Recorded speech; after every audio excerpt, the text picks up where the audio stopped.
The Project Gutenberg ebook of School Life at Winchester College. This ebook is for the use of anyone anywhere in the United States and most other parts of the world at no cost and with almost no restrictions whatsoever. You may copy it, give it away or reuse it under the terms of the Project Gutenberg license included with this ebook or online at www.gutenberg.org. If you are not located in the United States, you will have to check the laws of the country where you are located before using this ebook. Title: School Life at Winchester College, or The Reminiscences of a Winchester Junior Under the Old Regime, 1835-40. Author: Robert Blachford Mansfield. Release date: February 12, 2024. Ebook number 72944. Language: English. Original publication: London, David Nutt, 1893. Credits: MWS and the online distributed proofreading team at https://www.pgdp.net. This file was produced from images generously made available by the Internet Archive/American Libraries. Start of the Project Gutenberg ebook. School Life at Winchester College. School Life at Winchester College. A hot at football, the commoners have red and the college boys blue jerseys. School Life at Winchester College, or The Reminiscences of a Winchester Junior Under the Old Regime, 1835-40. With a glossary of words, phrases, and customs peculiar to Winchester College. By Robert Blachford Mansfield, author of The Log of the Water Lily, The Water Lily on the Danube, etc. etc. 3rd edition. London, David Nutt, 270-71 Strand. P&G Wells, Winchester. 1893. Preface to 3rd edition. AD 1893 being the quincentennial anniversary of our glorious foundation, an enterprising publisher has undertaken to bring out a 3rd edition of the sketch of the life of a Winchester Junior in the dark ages of 1835-40. 30 years have elapsed since the book was originally written, 20 since the 2nd edition was brought out, and 57 since I first became a Wickhamist. No one is more aware than myself how entirely devoid of literary merit is this little book, but as it is a true and faithful account of the state of the school under a system that has long been superseded, any interest that it may have must increase from year to year, as the times of which it treats become more distant, and the manners and customs which it depicts present a greater contrast to those of the present day. Except in the last chapter, which I have rewritten, there is but little difference between this and the previous editions, firstly because I have nothing to add or alter in my record, and secondly, because the work being stereotyped, considerable expense would have been incurred by altering all those passages which, written in 1862, allude to the then existence of Dr. Moberly, the state of Meads, an ante-chapel at that date, and c. which the reader can correct for himself, but which do not in any way affect the object of the work, viz., the economy of the school in 1835-40. The representation of a hot by Mr. Holmes gives an excellent idea of that peculiar feature of the game of football as played at Winchester at the date of which I write. The other pictures by Mr. Garland sufficiently well represent the architectural features of the college, but justice is scarcely done to the figures of the boys, who did not go through their labors and amusements in such rigid style as might be inferred from their figures and attitudes as here represented. The cuts in the glossary would also have been more effective if the artist, not Mr. Garland, had ever seen a Winchester scholar in his peculiar costume. The sweeping changes that commenced during my school days were mainly owing to the initiative of Charles Wordsworth, the late lamented Bishop of St. Andrews, as distinguished at Oxford for his scholarship and as a theologian as he was for his supreme excellence in cricket, rowing, tennis, skating, and all athletic exercises. he had been appointed to the office of second master 1/2 year before I came as a boy, and, with the willing assistance of the beloved warden, Barter, and the headmaster, speedily began to make many much needed changes in the arrangements, which have made Winchester equal, if not superior, to any other public school as regards the comfort and well-being of the boys, and worthy of its glorious reputation for 500 years. I take this opportunity of expressing my great gratification at the success of the book, and to express my thanks to my numerous correspondents for their flattering letters. Wyckamists of every standing have expressed their interest in this account of the manners and customs of the school in times past, and those of my own have testified to its accuracy. From India and America I have received most interesting letters from old schoolfellows, who had discovered from internal evidence the personality of the writer. In one quarter alone have I met with adverse criticism. I was accused, shortly after the publication of the first edition, by the Wycomist, a monthly publication, edited by the boys at Winchester, of having been actuated by a feeling of ill will towards the school, and of untruth. How such an idea as the former could have been gathered from the book I am at a loss to conceive, and when it was first published the only merit that I knew it possessed was its truth. And now I have the best public testimony to my veracity, a cotemporary, Mr. Gould Adams, who, in the preface to his charming book Wickhamica, a work which should be one of the 100 books possessed by every Wycomist, states that he has been indebted for some of the materials for his work to my very truthful picture of the Winchester of my day. The Bishop of St. Andrews, who kindly allowed me to use his engravings of the trusty servant, and of the large tablet at the west end of school with the inscription Aut and C. Mr. Mackenzie Walcott, who permitted me to use the cut of the old commoners' buildings that appeared in his work on Winchester College, and my cousin, Mr. Elliot Blackstone, of New College and the British Museum, who greatly assisted me in bringing out the first edition, when I was abroad, have all passed away. But I must again, for the third time, give vent to my feelings of gratitude to the Reverend H. Moberly for answering the many questions I troubled him with, and to my cousin, the Reverend Algernon Simeon, for his valuable assistance in compiling the slang glossary, and to Mr. Wrench for the very great assistance he has rendered me in supplying me with information as to the alterations in the manners and customs of the school, which I have embodied in the last chapter. Contents. Page Chapter I Introduction, 17 Chapter 2. Of the locus in quo and dramatis personae. Plan of college buildings: dons college prefects candle keepers dress choristers commoner buildings prefects course keeper, 25 Chapter 3. Treats of some manners and customs. A fag's duties, his respect for prefects responsibilities code of honor lying scouted exceptional anecdote certain things considered common property slang nicknames of officials and under porter whole holidays remedies half holidays Sundays hills, 37 Chapter 4. The juniors start in college life.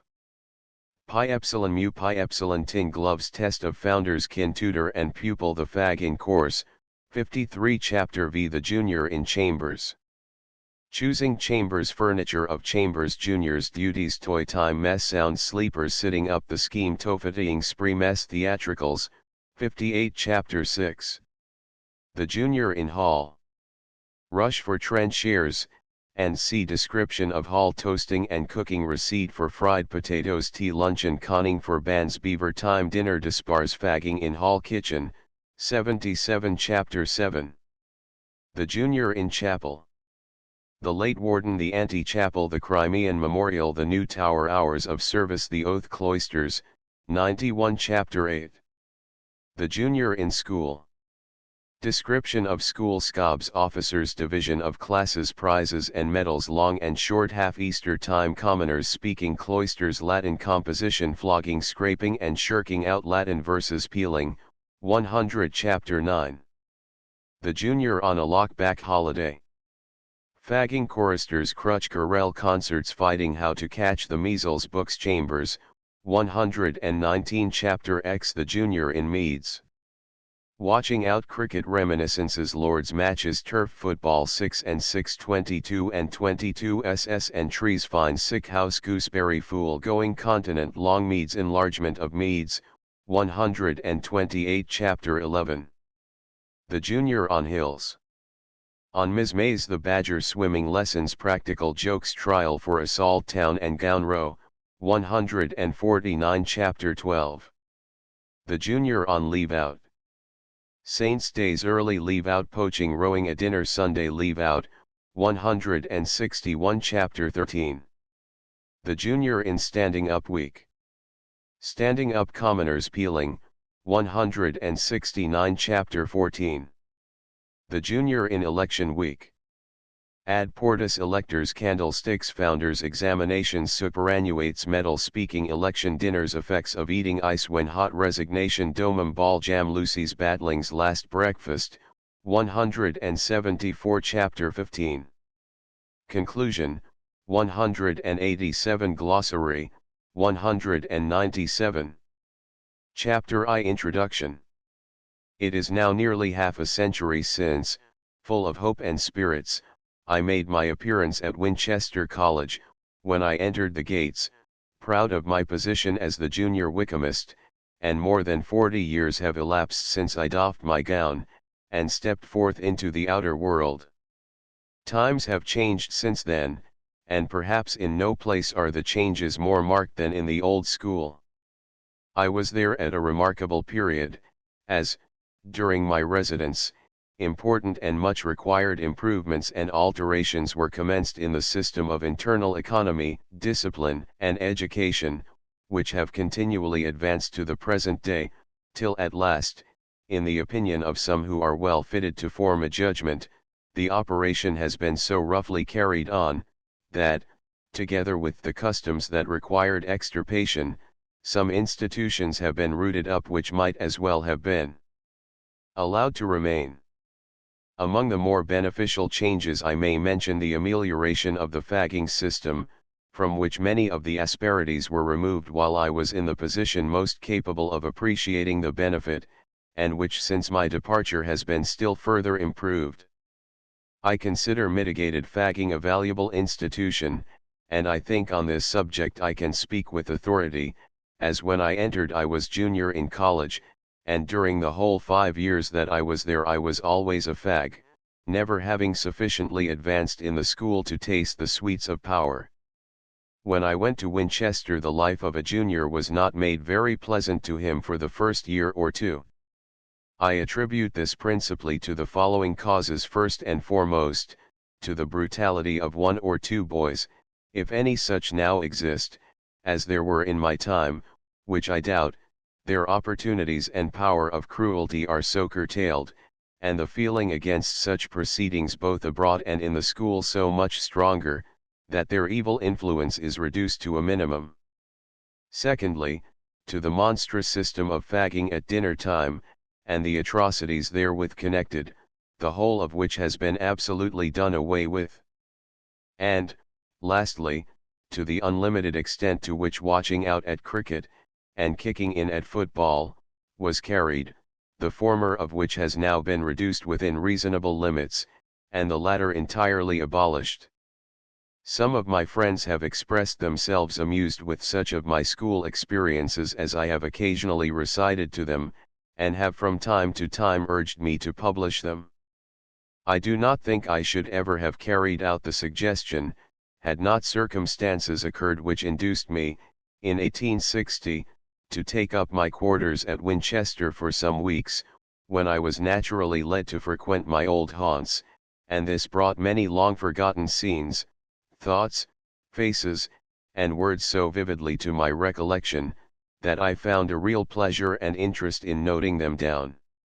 Whether anyone will take either pleasure or interest in reading my notes when published, is perhaps doubtful, yet I know that, when I was a boy at college, we were eager for any information about the former manners and customs of the old place, and it is to the boys especially that I address myself, and I hope that if this little book falls into the hands of any of the juniors, they will derive some comfort from the thought that although they may consider their own lives rather hard, others have passed through far severer trials than theirs, unscathed, and can yet look back to the time of their juniorship with interest and regret. If I fail in interesting them, it must be my own fault, as, whatever my deficiencies in style and expression, I cannot plead want of knowledge of my subject. I think also that I am impartial. I respect my old school, and if I had boys, and could get them into it, I would send them there, but I am not the least inclined to cry it up at the expense of other similar establishments, of which I have had no experience. I am certain, however, that there is no school where, at the present day, the authorities take a more personal and careful interest in the moral and physical well-being of the boys, and this is rendered more practicable at Winchester than at most other public schools, owing to the number being limited to about 200, instead of being allowed to expand till it becomes rather a cluster of small schools than one solid establishment. One, if any of my own contemporaries ever glance over these pages, I hope they will experience a pleasure in having some scenes brought again before their mind's eye with which they were once familiar, but of which the remembrance had become fainter and fainter, as they have gradually been shadowed over by the duties and struggles of after life, though I fear that any such satisfaction will be damped by the feeling of how much better they might have been described by an abler pen too. I cannot expect that my book will be noticed by anybody except Wykehamists, yet, in case it should ever attract the notice of anyone who is altogether unacquainted with Winchester, I have given a description of the geography of the buildings, in Chap. 2, and the institutions of the school, lacking which the book would have been entirely without meaning to them. All such dissertations the Wykehamist will, of course, skip. I have, however, omitted giving any account of the history, antiquities, and architecture of the college, all of which have been amply described in several works with which Wykehamists are very well acquainted, and which others can easily procure if they desire any such information. I simply propose as my task some account of the inner life of the boys as it was, consul planco, illustrated by a picture of the trials and amusements of a junior. As I remarked above, I think fagging on the whole a laudable institution. Some of the stories here related may not perhaps seem to put it in a very pleasant light, but it must be remembered always, that it is much mitigated at present, and also that, in a light and somewhat gossiping production like this, there is more movement and life in such anecdotes than in a relation of the ordinary kindnesses shown by the bigger to the lesser boys. Certainly, I have a more lasting general recollection of benefits received than of cruelties suffered, and in after life, in the rough struggles of the world, happy is he who has gone through such a training. Here there is no tuft hunting. Wealth and rank have little influence, if the heart is not open and hands skillful. A boy learns to help himself, not to be disheartened in difficulties, and to be prepared for any emergency, and withal a keen sense of honor, friendly rivalry, and patriotic feeling, is continually kept in action. Commend me in a row, moral or physical, to your public schoolman.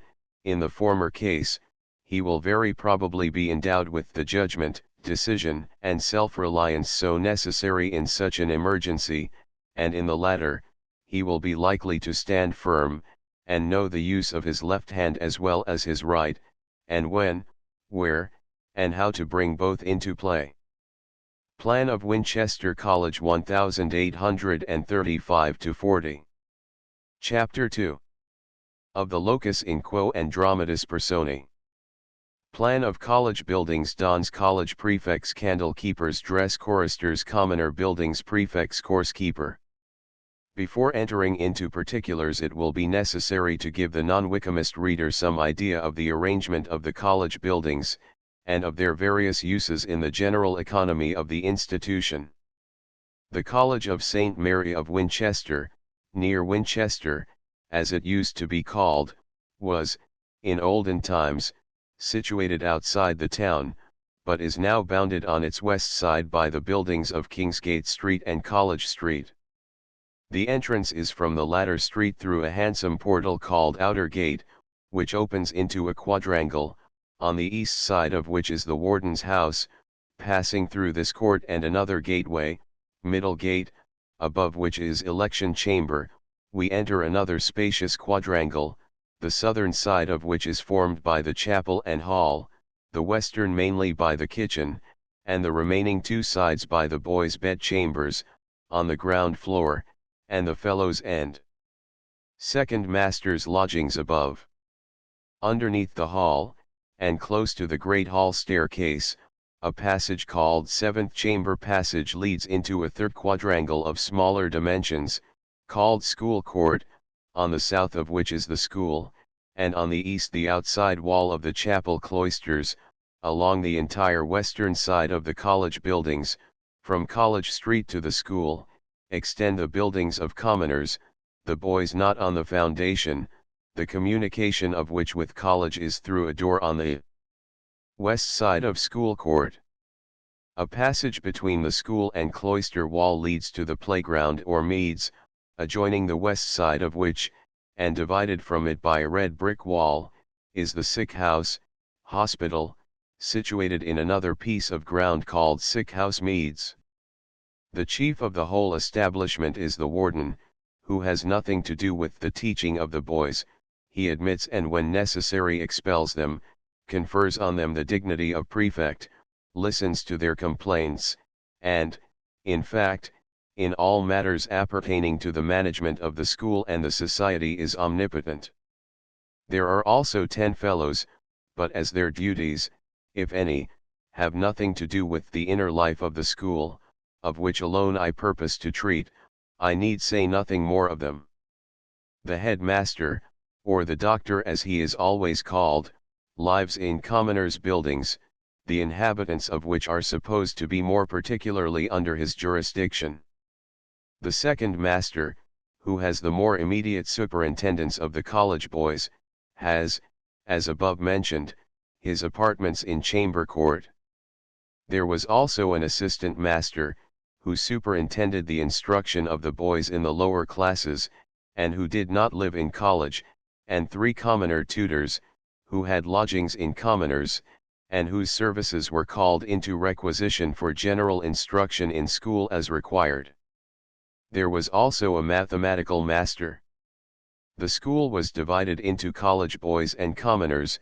There was a great competition to be enrolled among the former, as they have several privileges, the greatest of which was the chance of gaining a fellowship at New College, Oxford. I will introduce these first. There were 70 of them. Of these the 18 seniors were called preposters, or, more commonly, prefects, and had the power of fagging all the rest, with some few exceptions. Among these 18, one, generally, but not always, the senior in school, was called the prefect of hall, and was invested with almost absolute power, being looked upon by the inferiors, i.e. those who were not prefects, with something more than a becoming awe and reverence.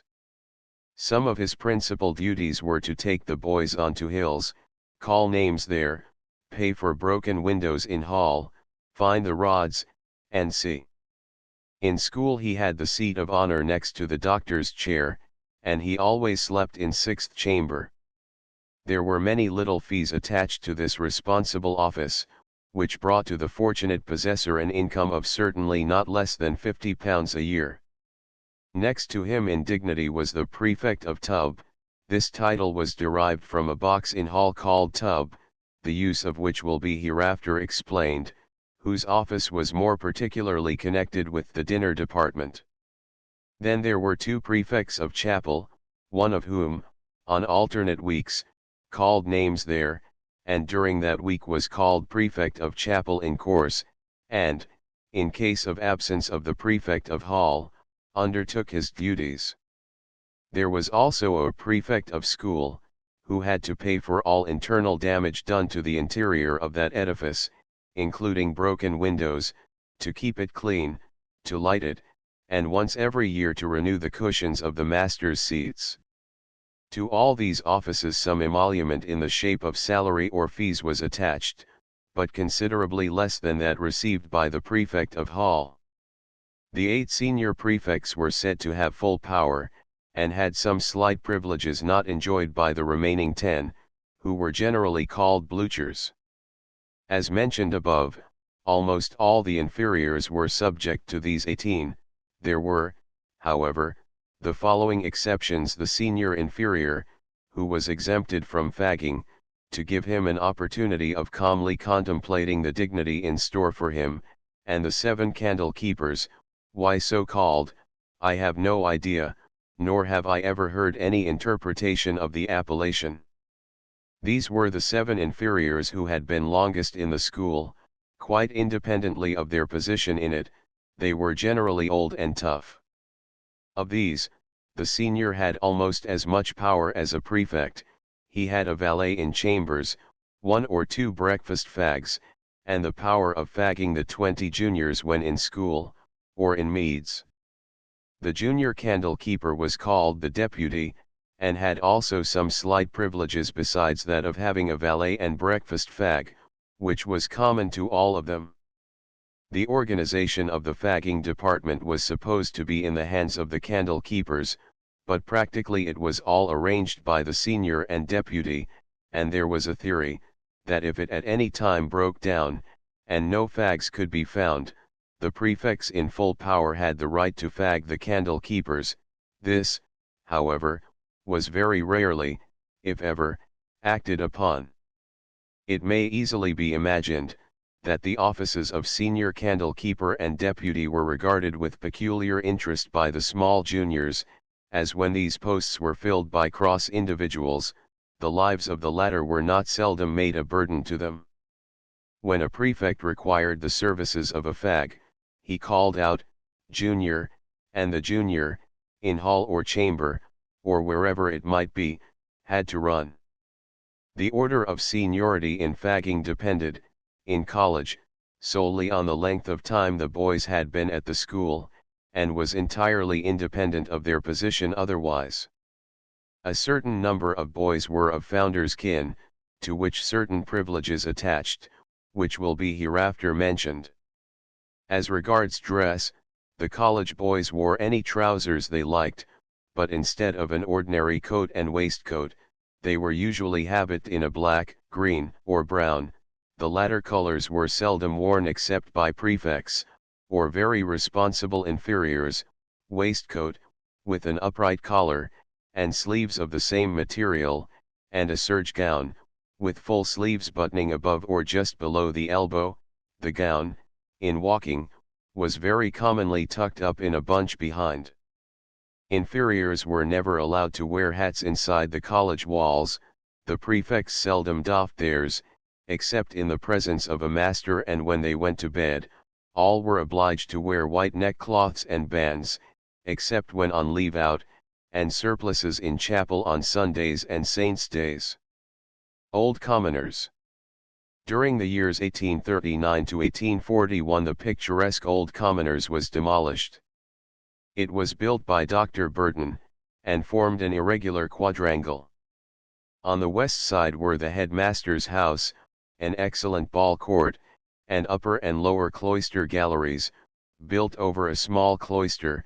On the north was Wickham's buildings, containing the hall of the juniors, various dormitories, and the residence of the tutors. On the south were upper and lower conduit galleries, part of the ancient cistern spittle, and divided into dormitories above, and below into apartments for the matron, and 3 continent rooms or sick bays.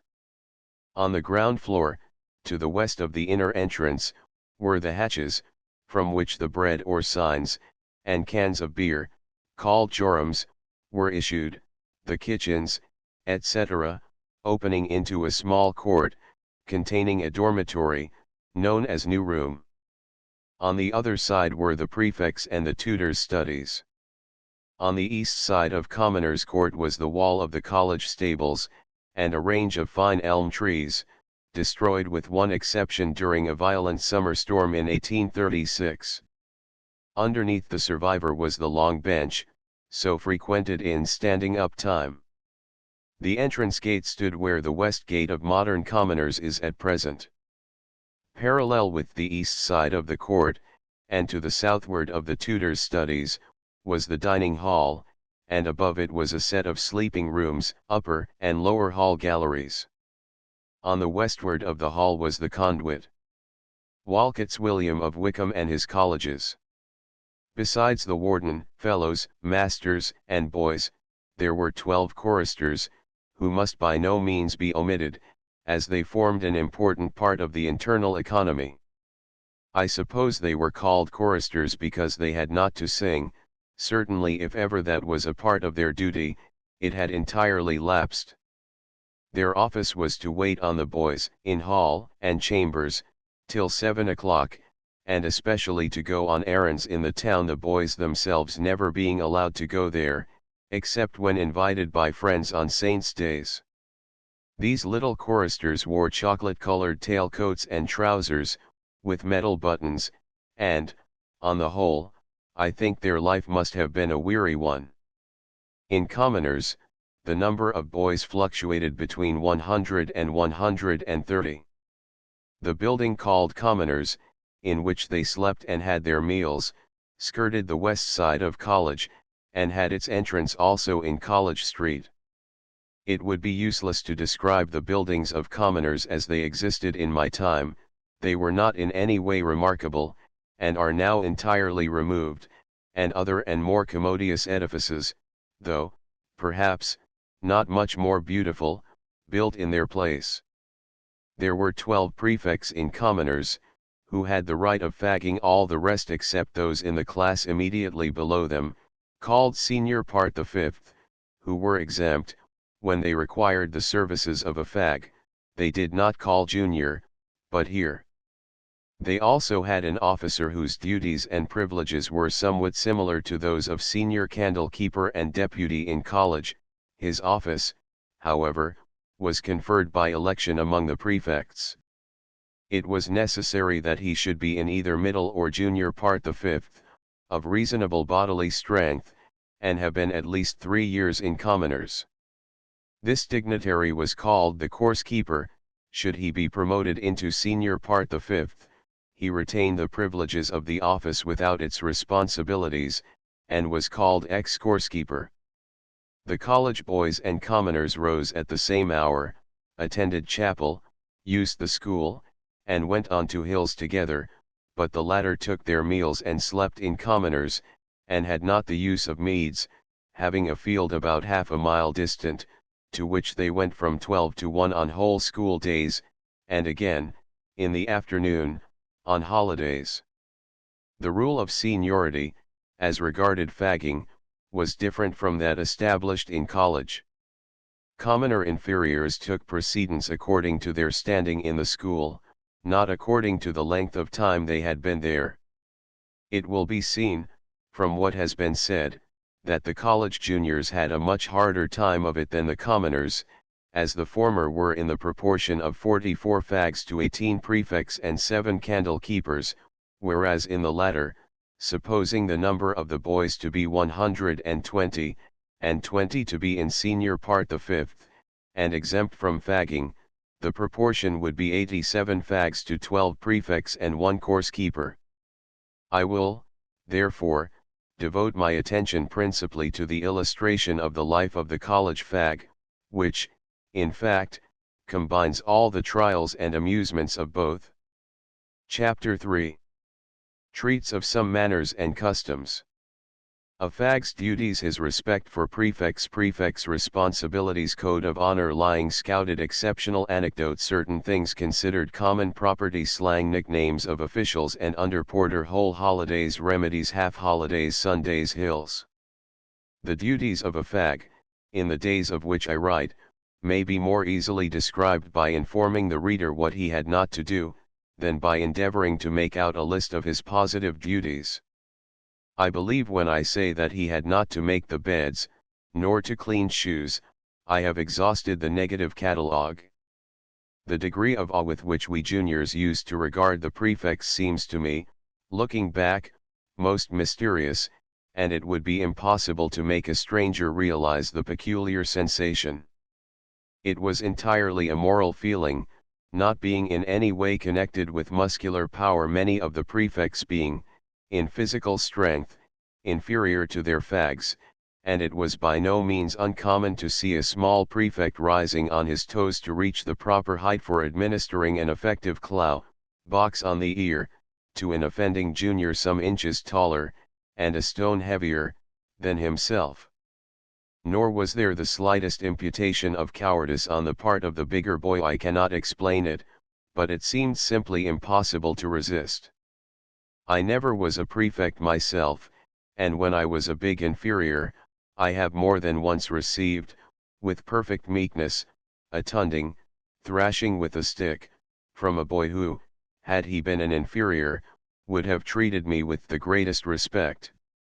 I remember, on one such occasion, the operator, indignant at not being able to make me feel, searched underneath my waistcoat to see if I was not padded for the occasion, not an uncommon proceeding by any means, and on finding such was not the case, took the small end of the stick in his hand, and finished the performance with the butt end, and principally on my head.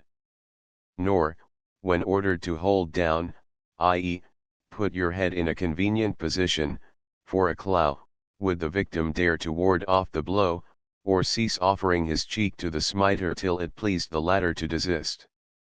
Indeed, the moment a boy was made a prefect, he seemed immediately to become invested with a supernatural power that changed the familiar intercourse with his former companions into awe or respect on the one side, and tyranny or condescension on the other, according to the nature of the individual promoted.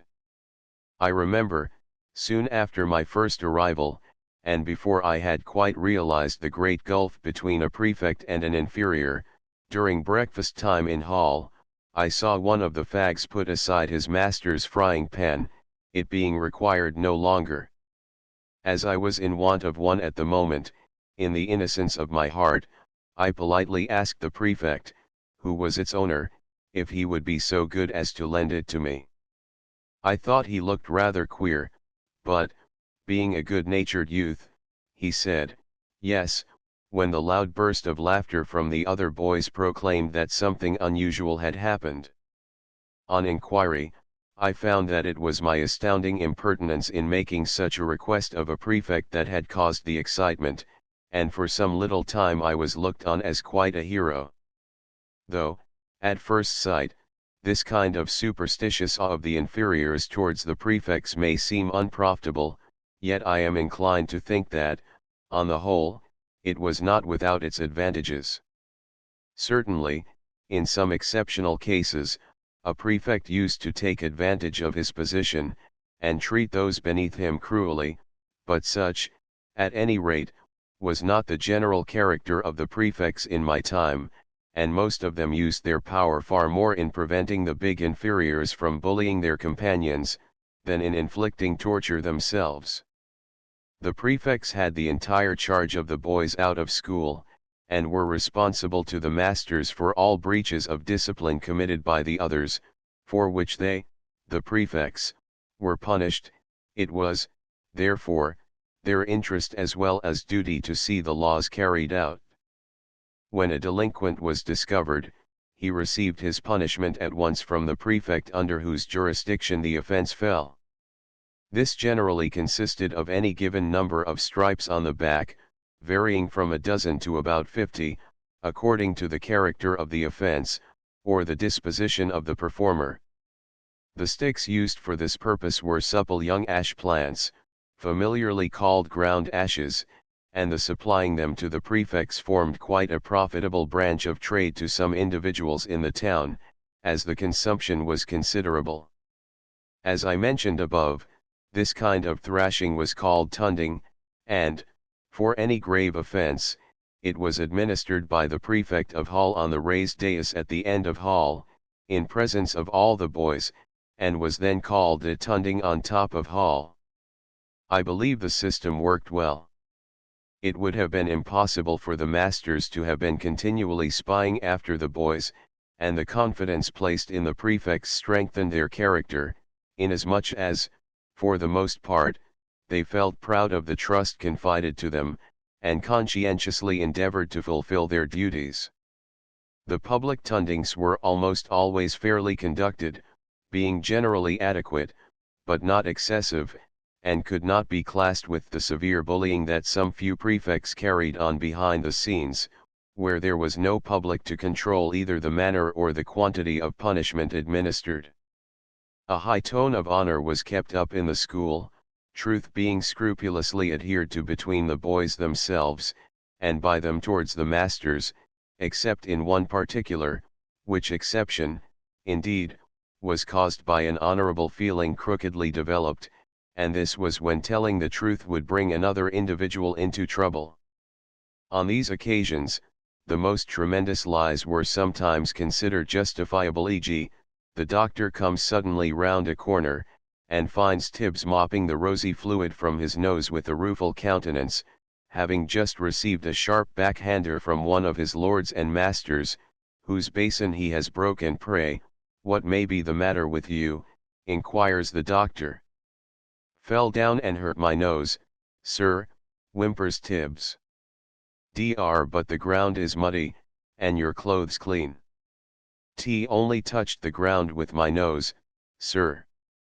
But I can give a more comprehensive example in an occurrence that I well remember. One night, in one of the chambers, the boys were up and amusing themselves with the operation of a toe fatiguing, which consists in noosing the toe of a sleeper in a piece of string, and then pulling, concerning which pastime more anon. Badger was trying to operate on Reynard, who, though pretending to be asleep, was really wide awake, gently stealing his hand from under the bedclothes, clutched a Donegan, and launched it at Badger's head, who, being thereby floored, mechanically replied with his extinguished candlestick, extinguisher, snuffers, and all, which unfortunately took effect, and inflicted a deep cut on Reynard's lip. The next morning, as Reynard was not producible, one of the masters made affectionate inquiries respecting him. On hearing that he had cut his lip, he inquired, "How?" No one had an idea. "Master, send for Reynard." Appears Reynard with his head in a sling. How did you cut your lip?" Woke in the night, sir, and found my lip bleeding, think something must have struck it." Tell the senior prefect in the chamber to come to me." Prefect appears. Toller, what was going on in your chamber last night?" Don't know, sir, as I was fast asleep." B. He was eating toasted cheese at the time immediately opposite the scene of action. The other boys of the chamber being sent for in proper order, some thought they heard a noise, but were certain it was caused by boys from another chamber, the latter part being true. For a wonder another thought he detected Pudding's voice. By a curious coincidence, Pudding happened to have been sleeping at sick house on that particular night, and so on. But if by any chance an individual was likely to receive punishment in consequence of any self-sacrificing fiction, I need not say that the real delinquent always stepped forth at once and claimed his right to the infliction. I never knew an instance of a boy spontaneously informing a master of any misdemeanor committed by another. This, although commendable as a general rule, might, on some rare occasions, in cases of bullying by prefects for example, be infringed with advantage. In the matter of certain articles, which were strictly defined, and which, if I remember rightly, consisted of stationery, knives, faggots, crockery, and eatables supplied by the college, we used to put a liberal interpretation on the eighth commandment, these being looked upon to a certain extent as common property, and it was considered fair to make, i.e., take, them if you could. Of course, if discovered, certain results would follow, but no moral offense was imputed. All other articles were governed by the usual laws which define the difference between meum and tuum, and I need not say that, as regards money, the most rigid probity was enforced, and if a boy was ever suspected of improperly meddling with another's capital, the affair was diligently inquired into, and, if found guilty, the punishment of the delinquent was condign, and the disgrace ineffaceable. Popjoy and Hopper on one occasion made a bet, the subject of which was that, during the ensuing fortnight, each should endeavor to make as many knives as possible, the possessor of the greater number at the end of the appointed time to be the winner. They set to work diligently, and, by the end of the time, had nearly collected all the knives in the school. On comparing their booty, Hopper was found to have a small majority. Popjoy, discontented at the result, proposed another trial, which being assented to, just before the final day Hopper found that the whole of his stock had disappeared, having been successfully swept off by his now triumphant antagonist. The Winchester slang is very peculiar and expressive, and I confess that I regard it with much affection. Some of the words can hardly be expressed in English without considerable periphrasis, vide glossary words, to junk it over, to thoke upon, and see. Besides the slang, there are other peculiarities in the language. The definite article is never used in connection with any of the institutions, buildings, or localities connected with college. Example, one never spoke of the hall, the election, the warden's stream. It was always election, hall, warden's stream, and see. When speaking of persons, it was permitted, as the doctor, the warden. The names of many of the college employees were hereditary nicknames, which often passed on to the newcomer with his office. I dare say there still exists a Dungy, Weitzman, Perver, Long John, and C., though the original owners of the names, or the derivations of the nicknames, if they were so, have long since been forgotten. There was an exception to this in the case of the underporter, the nomenclature of the occupant of which office was settled on a different principle. When I first came to Winchester, he rejoiced in the name of Obadiah. I suppose the original underporter's name was Malachi, and that, after him, the catalogue of books of the Old Testament was followed up in due order, for when Obadiah relinquished his post, his successor was named Amos, and, on Amos's retirement, Joel stepped into his vacant shoes, and as I was there 5 years, and during that time 3 different underporters wielded the keys if they have since succeeded at the same rate, the name of the present officer would be Esther. In the times I write of, we had a good deal of relaxation from our studies, rather too much, indeed, I used to think, during my first year, for at that time I considered school time a decided change for the better from my very arduous duties, when we were supposed to be amusing ourselves. As time wore on, I found these labors rather alleviated, and I ultimately began to think a whole holiday not such a bad institution after all. We had plenty of them. In the short half, we had at least 1 remedy and a half every week, and in summer 2 always. They were on Tuesdays and Thursdays. These remedies were a kind of mitigated whole holidays. We were supposed to go into school for an hour or 2 in the morning and afternoon, but as no master was present, it didn't come to much. This was called Books Chambers. Remedies were not a matter of right, but were always specially applied for by prefect of hall on Tuesdays and Thursdays. The custom was for him to waylay the doctor on his way to morning chapel, and make the request, when, if granted, a gold ring was handed to the applicant, on which was engraved, Commendat Rarier Usus. This ring was worn by the prefect of hall for the rest of the day, and returned by him to the doctor at the beginning of middle school on the day following. We had whole holidays on All Saints' Days and Founders' Anniversaries, on which occasions we were allowed to go out if invited by friends in the country, for the whole day, or if by friends in the town, for the afternoon. Of course when there was a saint's day in the week we only had 1 remedy. Half-holidays were not unfrequent.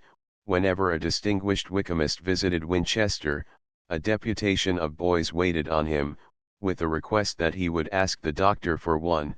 Also, if any boy gained a scholarship at Oxford or Cambridge, or having been at Winchester, distinguished himself at the universities or in public life, or if there was an addition to the family of any of the masters, an event which I have known to happen while I was at Winchester, a half-holiday was petitioned for, and generally with success.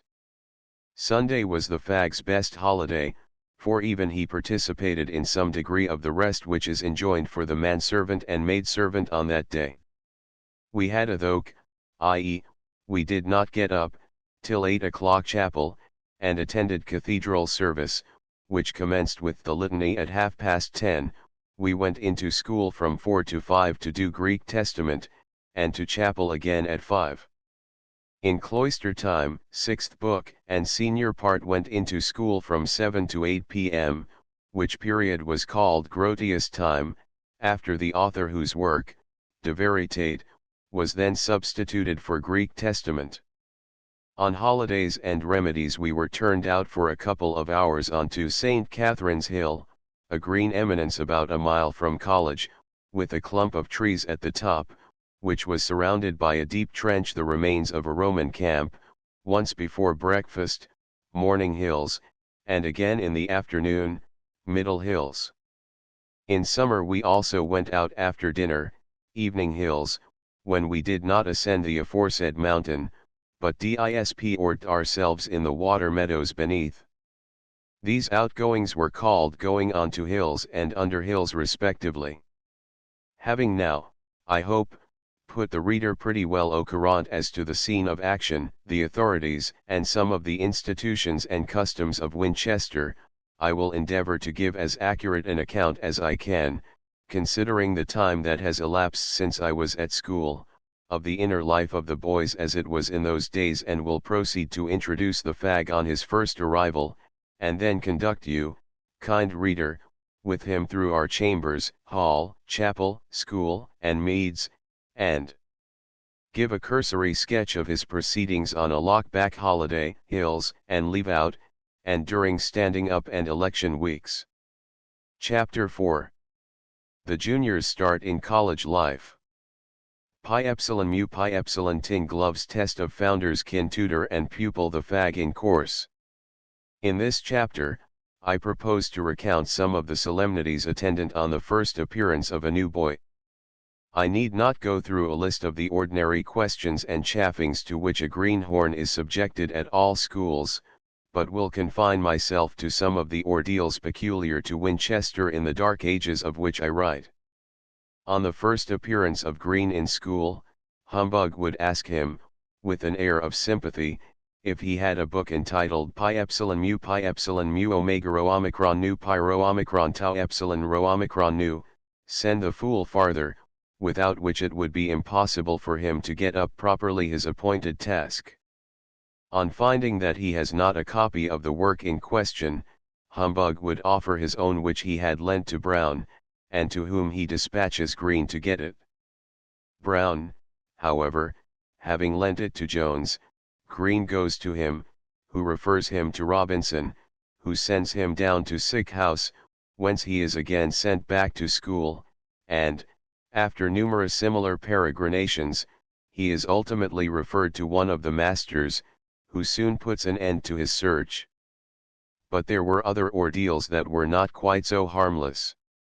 Green was liable to be asked whether he possessed a pair of tin gloves.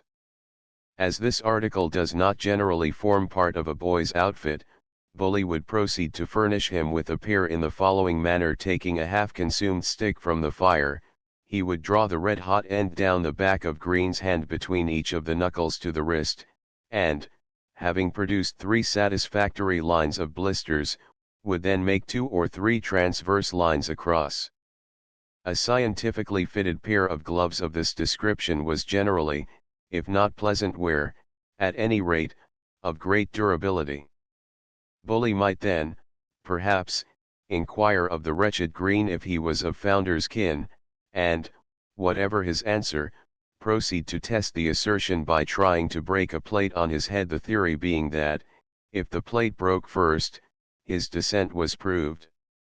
Each boy, on his arrival, was allotted to a prefect as his pupil, who was called his tutor, and was supposed to exercise a general superintendence over his morals and manners, to purge his exercises from the grosser faults, protect him from the unjust treatment of other boys, and generally to teach him. It was ordinarily an advantageous arrangement to both parties. My old friend Dummy, however, was not fortunate in the selection made for him. He was handed over to a tutor, who, by way of taking a great interest in his welfare, prevented other boys from thrashing his pupil by operating on him so constantly himself, that they scarcely had any chance of so doing. The tutor was tall, thin, bullet-headed, and apparently about 45 years of age, and he used, from time to time, to conduct his pupil into a quiet corner, and, with a cheerful smile beaming on his countenance, would give himself a few minutes' healthy, but not too violent, exercise. He was economical, and found that a stout cane, tied with wax thread at the end, was a less expensive chest opener than a ground ash, which was not only very liable to break, but extracted less entertainment than the thicker weapon. He was not very muscular, or the consequences might have been serious.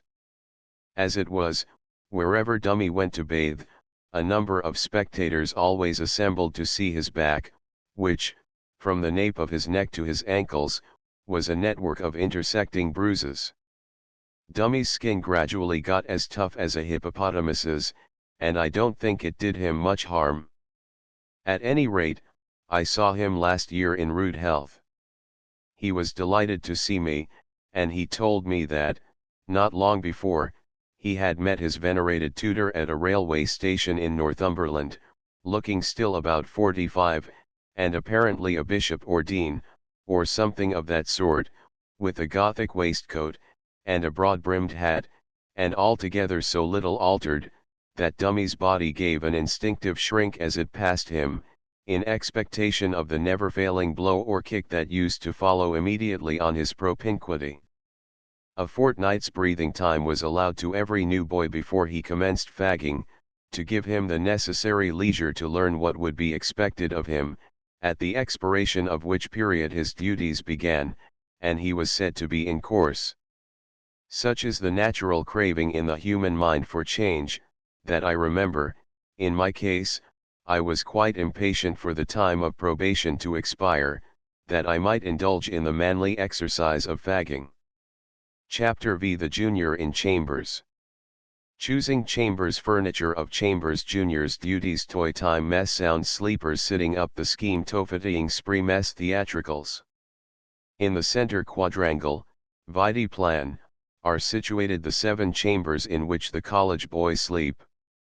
They are on the ground floor, and are called, after their respective numbers, 1st, 2nd, 3rd, and C. The number of beds varied in each, the largest, 7th, which used to be the school before the present was built, about 2 centuries ago, containing 13, the smallest, 5th, 8th. I will suppose our fag to have been located in 4th, and, for the benefit of the uninitiated reader, I will endeavor to sketch this somewhat remarkable apartment. There are 9 beds made of massive timber, coeval with the college, with a solid wooden canopy and sides, extending a quarter of the way down the bed. This canopy was generally papered inside with colored prints, and wherein was fixed a reading shelf for books, and candlestick. The beds were comfortable, and I have never enjoyed sleep more than I have in those quaint old receptacles. By the side of each was a chest of about 3 feet long, in which clothes were kept, and it also served as a seat whereon to sit at toys. This was a kind of bureau, the upper part of which was fitted with shelves for books, where might be found also tea and other groceries, crockery, and odds and ends innumerable. The lower part opened and formed a desk. If a search was to be made under our junior's bed, one would have found 2 candle boxes, one for rushlights, and the other for tallies, as the molded article was generally named, 3 or 4 tin coffee pots, 2 large tin boilers for water, called toepan boilers, a large earthenware bath, the toepan, a huge jug of beer, the nipperkin, and lots of candlesticks. Behind the door was a pile of faggots. In the center of the room was fixed a strong wooden post or pillar, and alongside of it a form, on which were placed 3 or 4 washing drawers, i.e., oaken dressing cases. Opposite the window yawned the great fireplace, with its dogs, on which rested the faggots and bars for the reception of the array of boilers. Above it was a rushlight, fixed in a circular iron pan fastened to a staple in the wall. It was called the functier, and on each side of it a strong 4-legged table, or washing stool, at which sat the 2 prefects. Around the walls above the beds were inserted, on slabs of slate or stone, the names of former heroes who had passed safely through the trials of a college junior, and there many a boy could see the names of his ancestors looking down on him, and silently bidding him be of good heart. When viewed in the daytime, and devoid of its occupants, the tout ensemble is somewhat dreary, but when the boys are there, and the fire blazing, a great change comes over the scene, and whether prejudice or what, I will not pretend to say, but I can call to mind no scene so cozy and cheerful, especially when, having turned into bed after a hard day's work, I used drowsily to watch the darting flames till I gradually sunk into dreams of quiet home, or of a paradise of everlasting cricket and football, where there was no watching out or kicking in. Chambers were chosen at the beginning of each half-year by the prefects, in order the prefect of Hall always being, in 6th, ex officio. Every chamber had 2 prefects, and to 3 were allotted. There was also a candle keeper to each chamber, who made their selection in rotation. The other boys were chosen by the prefects. Each of the prefects and the candle keepers had a fag for his valet, whose duty it was to prepare his tea or coffee in the evening, get him water of a morning, carry his washing things and books through to school after morning chapel, and back again in the evening. The second junior in chamber had the charge of the crockery, and was bound to produce a pint cup at any period of the day if one was demanded by a prefect. The junior in chamber had a hard time of it, for, in addition to being the candle-keeper's valet, he had to get up in the morning when Rat Williams came and rattled at the door, call the other boys, light the fire, clean candlesticks, get in his master's water, clean his basin when it so required, a tedious and disagreeable process, done by rubbing it with earth picked up from between the flints of quad, and wash himself. This last was not a luxurious occupation at 6 o'clock on a cold winter's morning, inasmuch as he had to go out in the dark, rain, snow, or frost, and perform his ablutions in the open air at conduit, which was the name given to half a dozen brass cocks fixed in the west wall of chamber quad, and the water in which not seldom required thawing with fire before it could be persuaded to flow. While endeavoring to get through his multifarious duties, he had to keep a sharp ear on the performance of the chapel bell, and to call out accordingly, first peal, second peal, and bells down. Then the advent of the head or second master had to be duly announced by shouting, Willerley or Ridsworth going in, as the case might be, and lastly, when they had gone in, to give the final call, Willerley or Ridsworth in.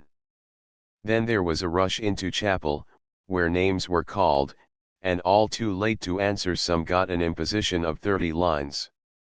Before going into chapel, the doctor used generally to walk up and down sands, i.e., the flags on the south side of quad, under the chapel windows. This was to give an opportunity to those who wished to go continent, i.e., go to hospital, to send for permission, and, on Tuesdays and Thursdays, to the prefect of hall to ask for a remedy. The old conduit washing in court. After chapel, All the boys, the valets laden with their masters' goods and chattels, left chambers for school quad.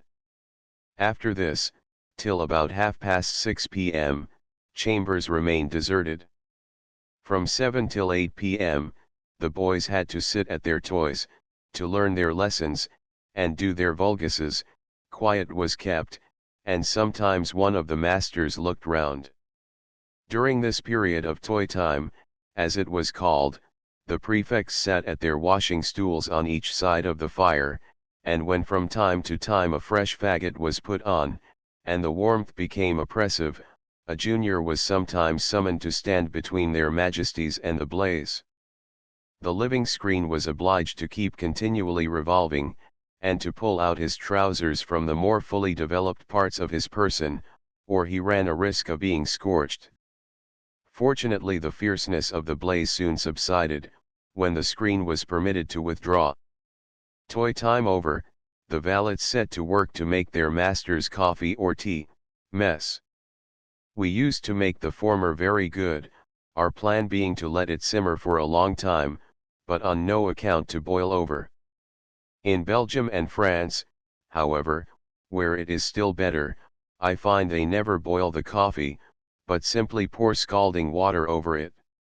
In summer, the prefects' washing stools were often set out in quad, under the shadow of the chapel buttresses, and the repast would consist of made beer, college swipes bottled with rice, a few raisins, sugar, and nutmeg to make it up, bread, cheese, salad, lobsters, and the juniors got their tea, anyhow generally in bed and swigged it out of a pint cup, and how delicious it was. Not unfrequently it was accompanied by a thoker, i.e., the evening ration of bread soaked slightly in water, and then put down to bake near the hot ashes. Evening chapel took place at 9, immediately after which the inferiors had to go to bed, the prefects were allowed to sit up till 10. How sweet was sleep in those days, and so sound, that on one occasion, when called in the morning, I found myself unable to move.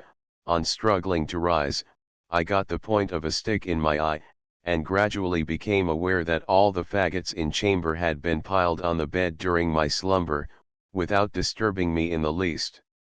On another occasion, in which I was an active instead of a passive agent, we corded up a boy, mattress, bedclothes, and all, so tight that he could not stir, during which operation he slept soundly, and was finally cut out by the bedmaker after chapel.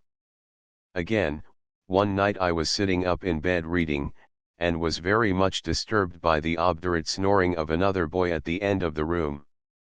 Being unable to make him desist, and wishing to go to sleep, I put out my candle by throwing it at him. It struck the wall above his head, upon which he gave a grunt and a start, ceased snoring, and we all went to sleep.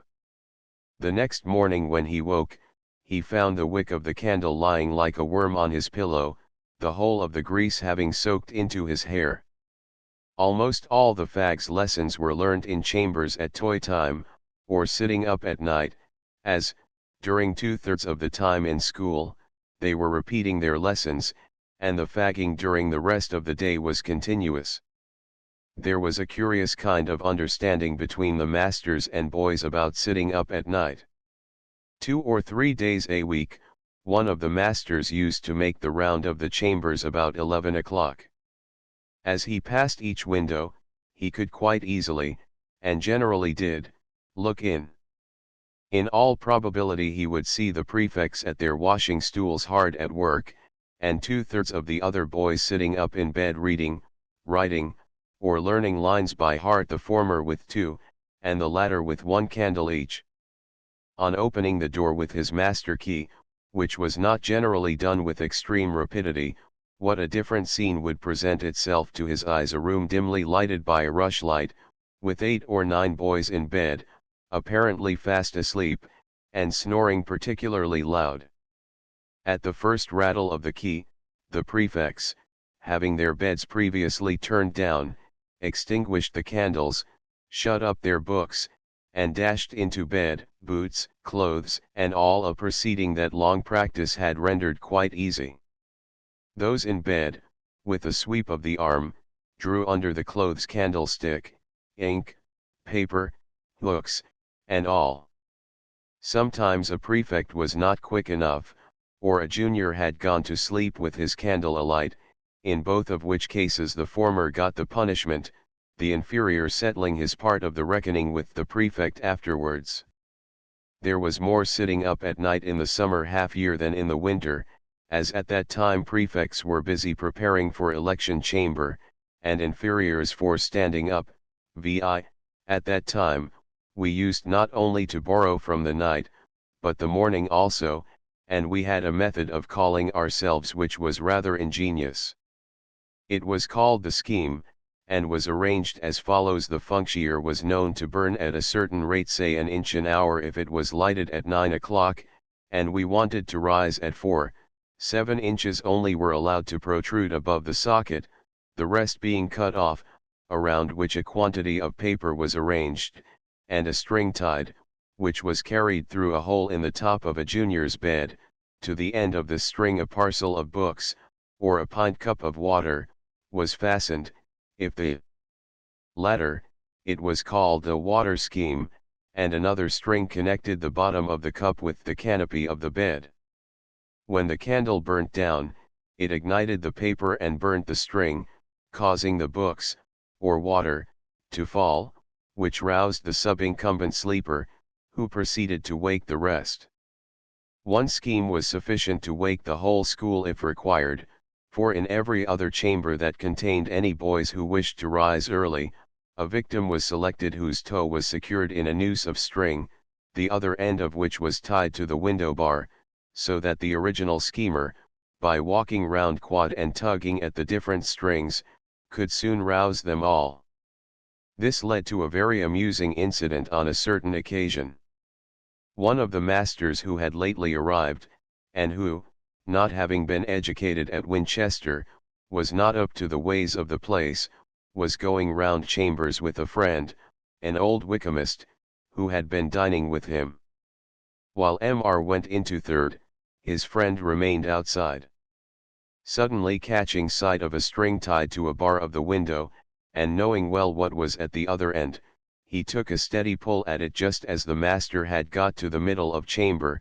The consequence was, that the unfortunate fish at the other end, who, by the by, was a severe stammerer, dashed out of bed, and, with a shattered howl, plunged past the astonished master with one foot in the air, till he brought his toe up to the window sill.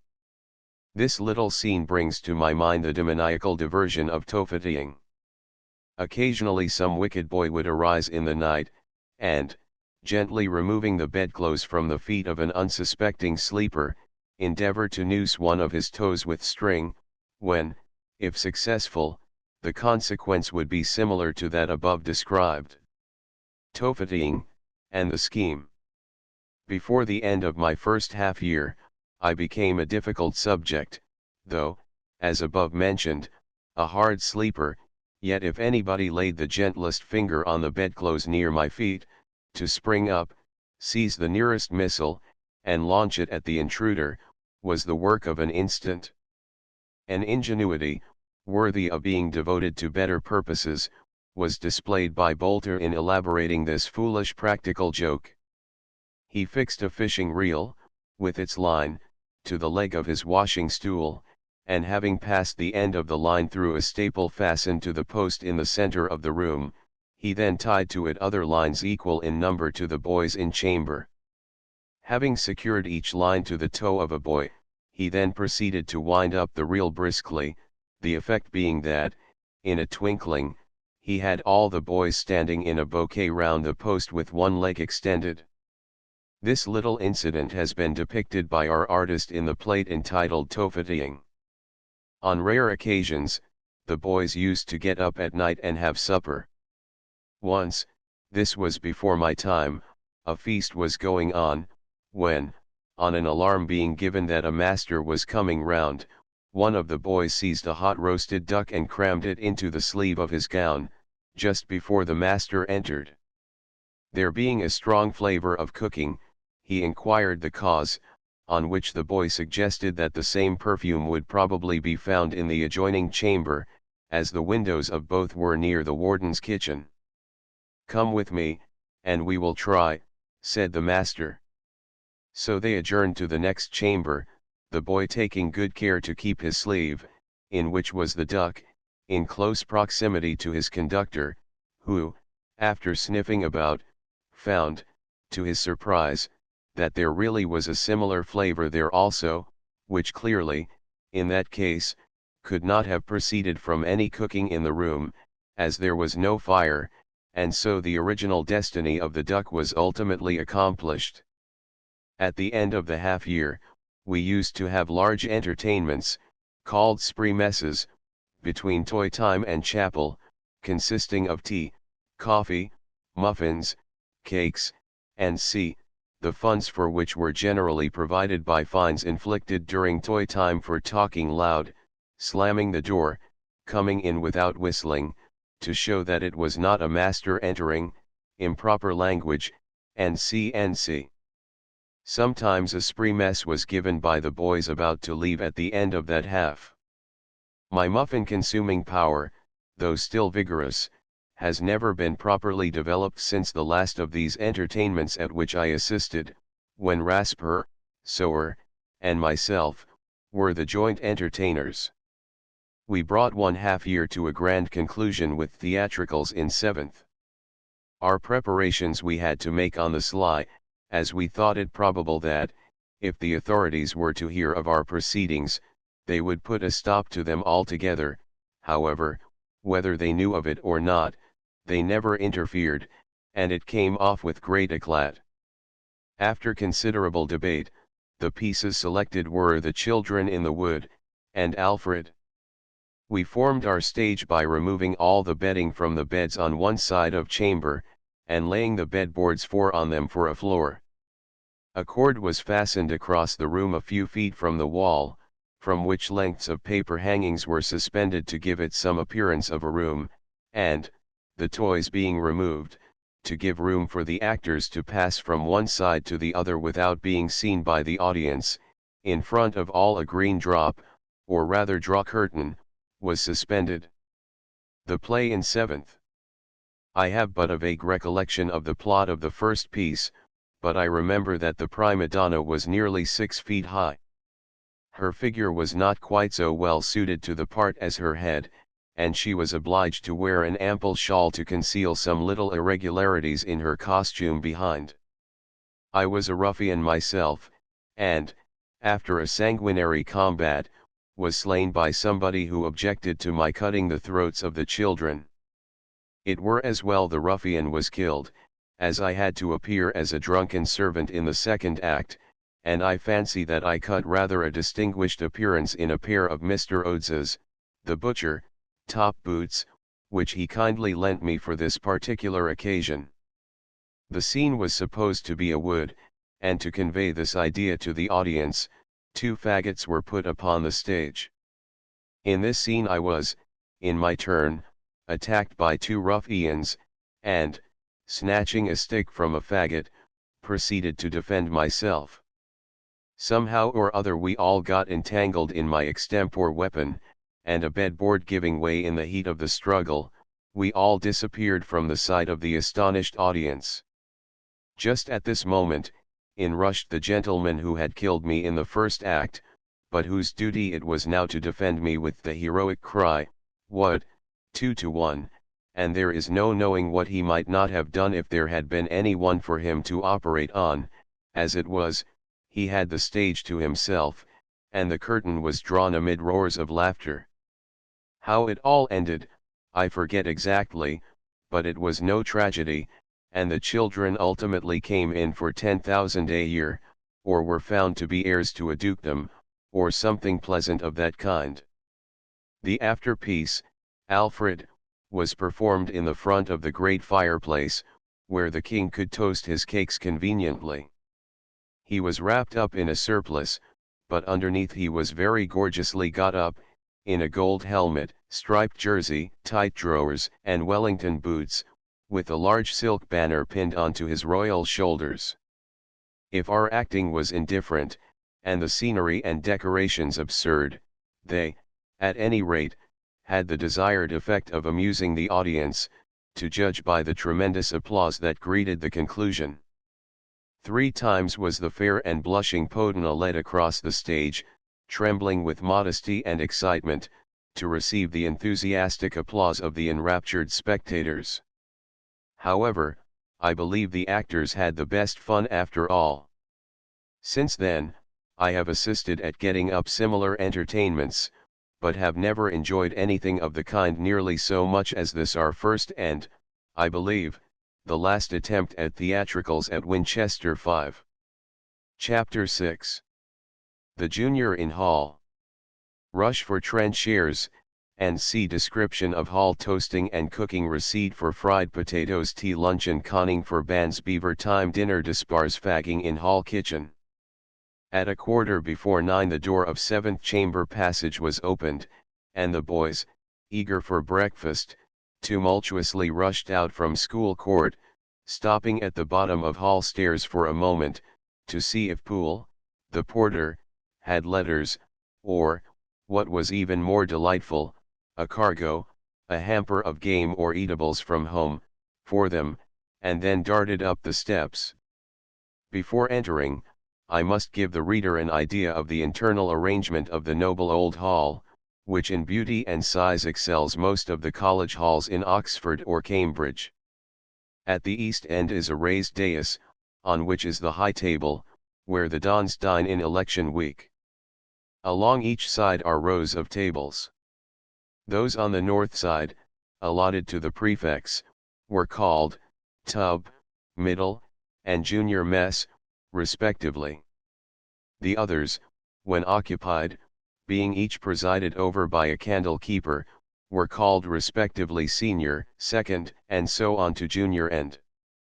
The fireplace is in the center of the hall, with 2 grates looking in opposite directions, the smoke being conducted away by a chimney underneath the floor. The whole apparatus, however, is cleared away in summer time. A screen at the lower end forms a passage, into which opened Whiteman's hatch, where trenchers, knives and forks, deers, where bread and cheese, and Colson's, where beer, butter, and salt were dispensed. The trenchers were about a foot square, and did duty as plates at all meals. They were admirably adapted for bread and butter, but were not particularly convenient for those who were partial to hot meat and gravy.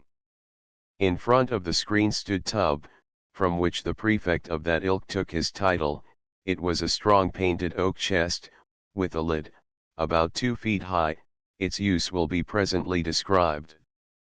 The great doors at the top of hall stairs were made fast by a massive oak beam, which was thrust back into a hole in the thickness of the wall when the doors were open.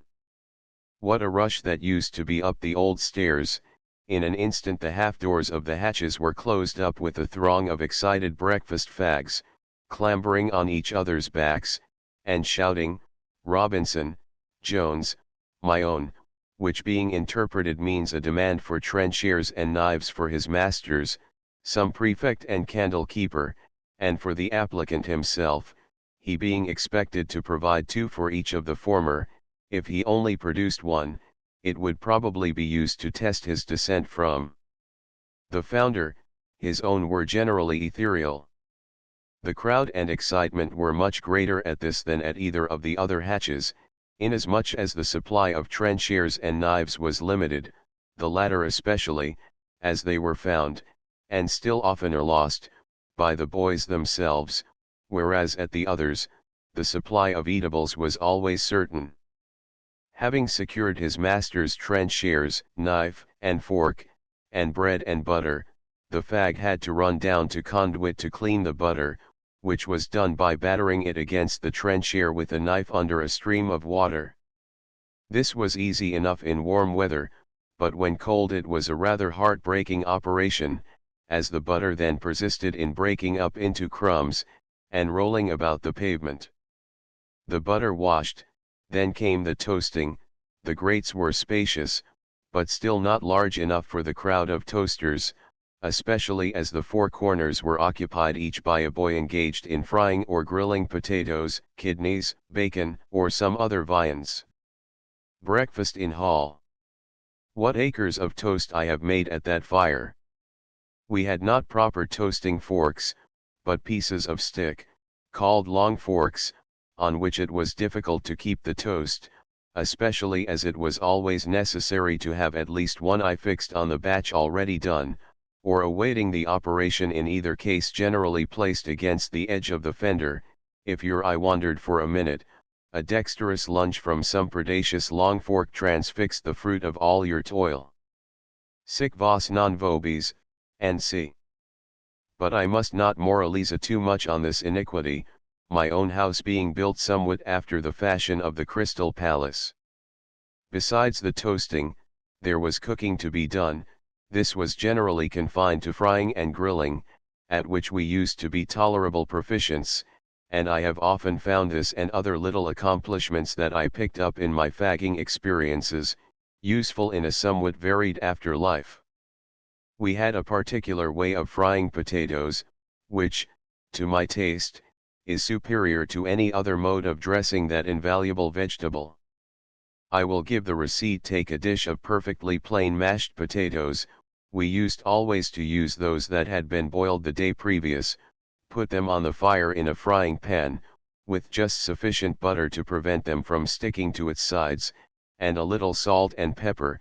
Keep stirring them about with a knife till they begin to darken in color, then put them up with a knife into a cake, like a very thick omelette, fry till the lower side becomes a rich brown, then toss it over in the air, fry the other side in a similar manner, and serve up. Mother Maskell, the worthy old nurse at sick house, used to preside over the tea department, and as the distance from hall to kitchen and back was at least 1/4 of a mile, the breakfast fags had a lively time of it, and were not altogether sorry when middle school began at 10 o'clock. At 1 p.m. hall was opened again, and a repast of boiled beef or pudding, with bread and cheese and beer, was served. The attendance on a fine day was generally limited to the grace singers, and the prefect of hall or tub. The joints at the prefects' messes were generally kept for them, and the beef at the ends given away. The puddings were usually preserved for commoner friends, for, by a curious dispensation, they preferred the college puddings to their own, and we theirs to ours, so an exchange was generally effected.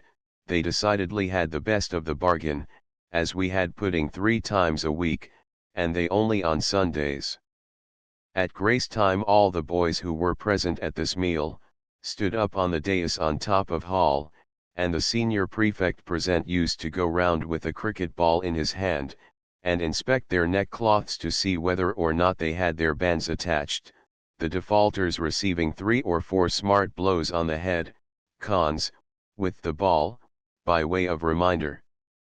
In summer time we were let out of afternoon school for a short time about 4 p.m., when there was a slight refection of bread and cheese laid out in hall. It was called beaver time, and the pieces of bread beavers. I now come to the crying evil of the times I write of, and of which I am happy to say I had but a slight experience, as during my time the whole system was entirely changed. The evil that I speak of, is the way in which the dinner was managed.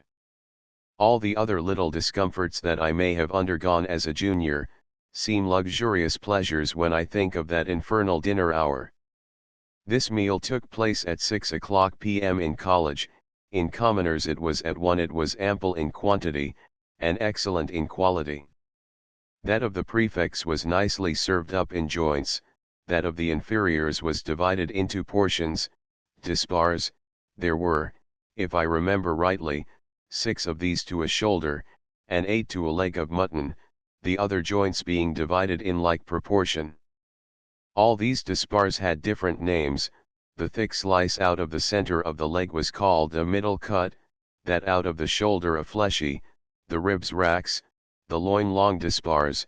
These were the best. The more indifferent were the end of the shoulder, or cat's head, the breast, or fat flab, and c. On Sundays we had beef, except for 6 weeks at Easter, when we had veal. Potatoes were served up in pewter dishes, gomers, they were not very good hot, and the candle keeper generally took possession of those served at his end, and had them kept till the next day for frying, as above described. Each end and prefect's mess had their beer served up in a large white jug, or bob. The vessel used for the same purpose in commoners was called a jorum. There was nothing to complain of in the dinner, though it would have been pleasanter if the meat had been served in joints instead of lumps, and if we had had plates instead of trenchers to eat it off. However, to the 20 juniors at any rate, it was of very slight importance whether the dinner was comfortably served or not, as they seldom got any. The distribution was managed as follows: one of the cooks, escorted by the prefect of tub, brought up an immense tray, with a mountain of meat on it.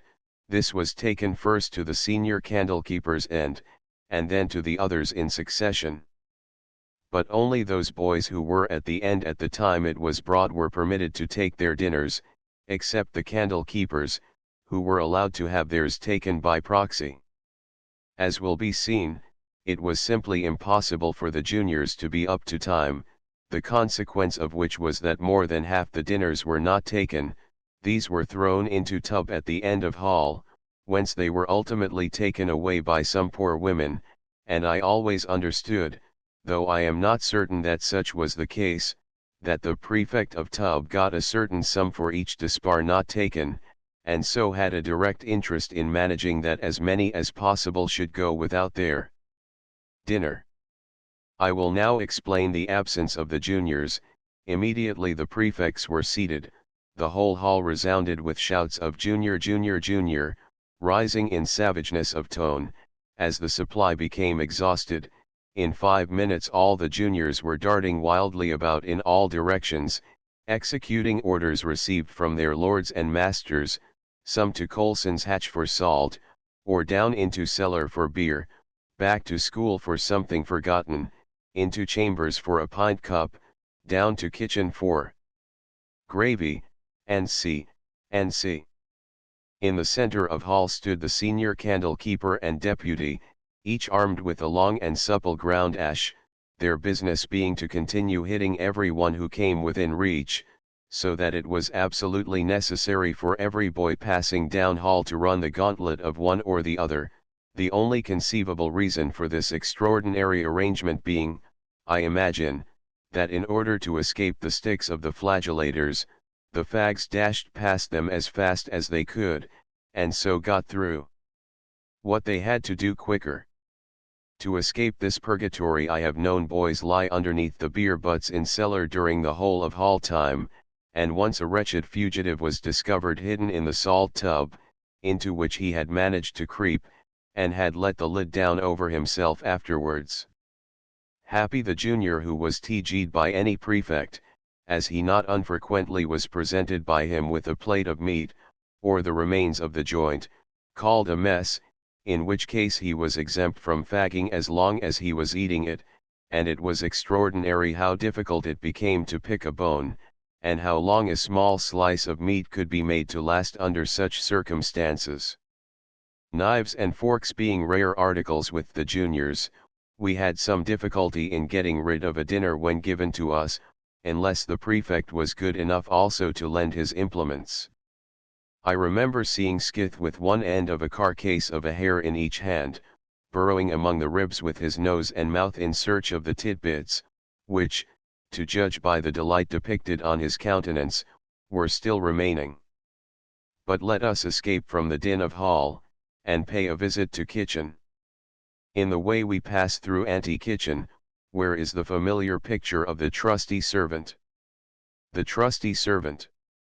Effigiam servius ivis spectere probati, quis es, hec oculos pascat imago tuas, porcinum os quocunc sibo jejunia sedat, hec sera, concilium ne fluate, arcta premit. Dat patientum asinus dominis jurgentibus oram, servus habet celeris ire, redire pedes.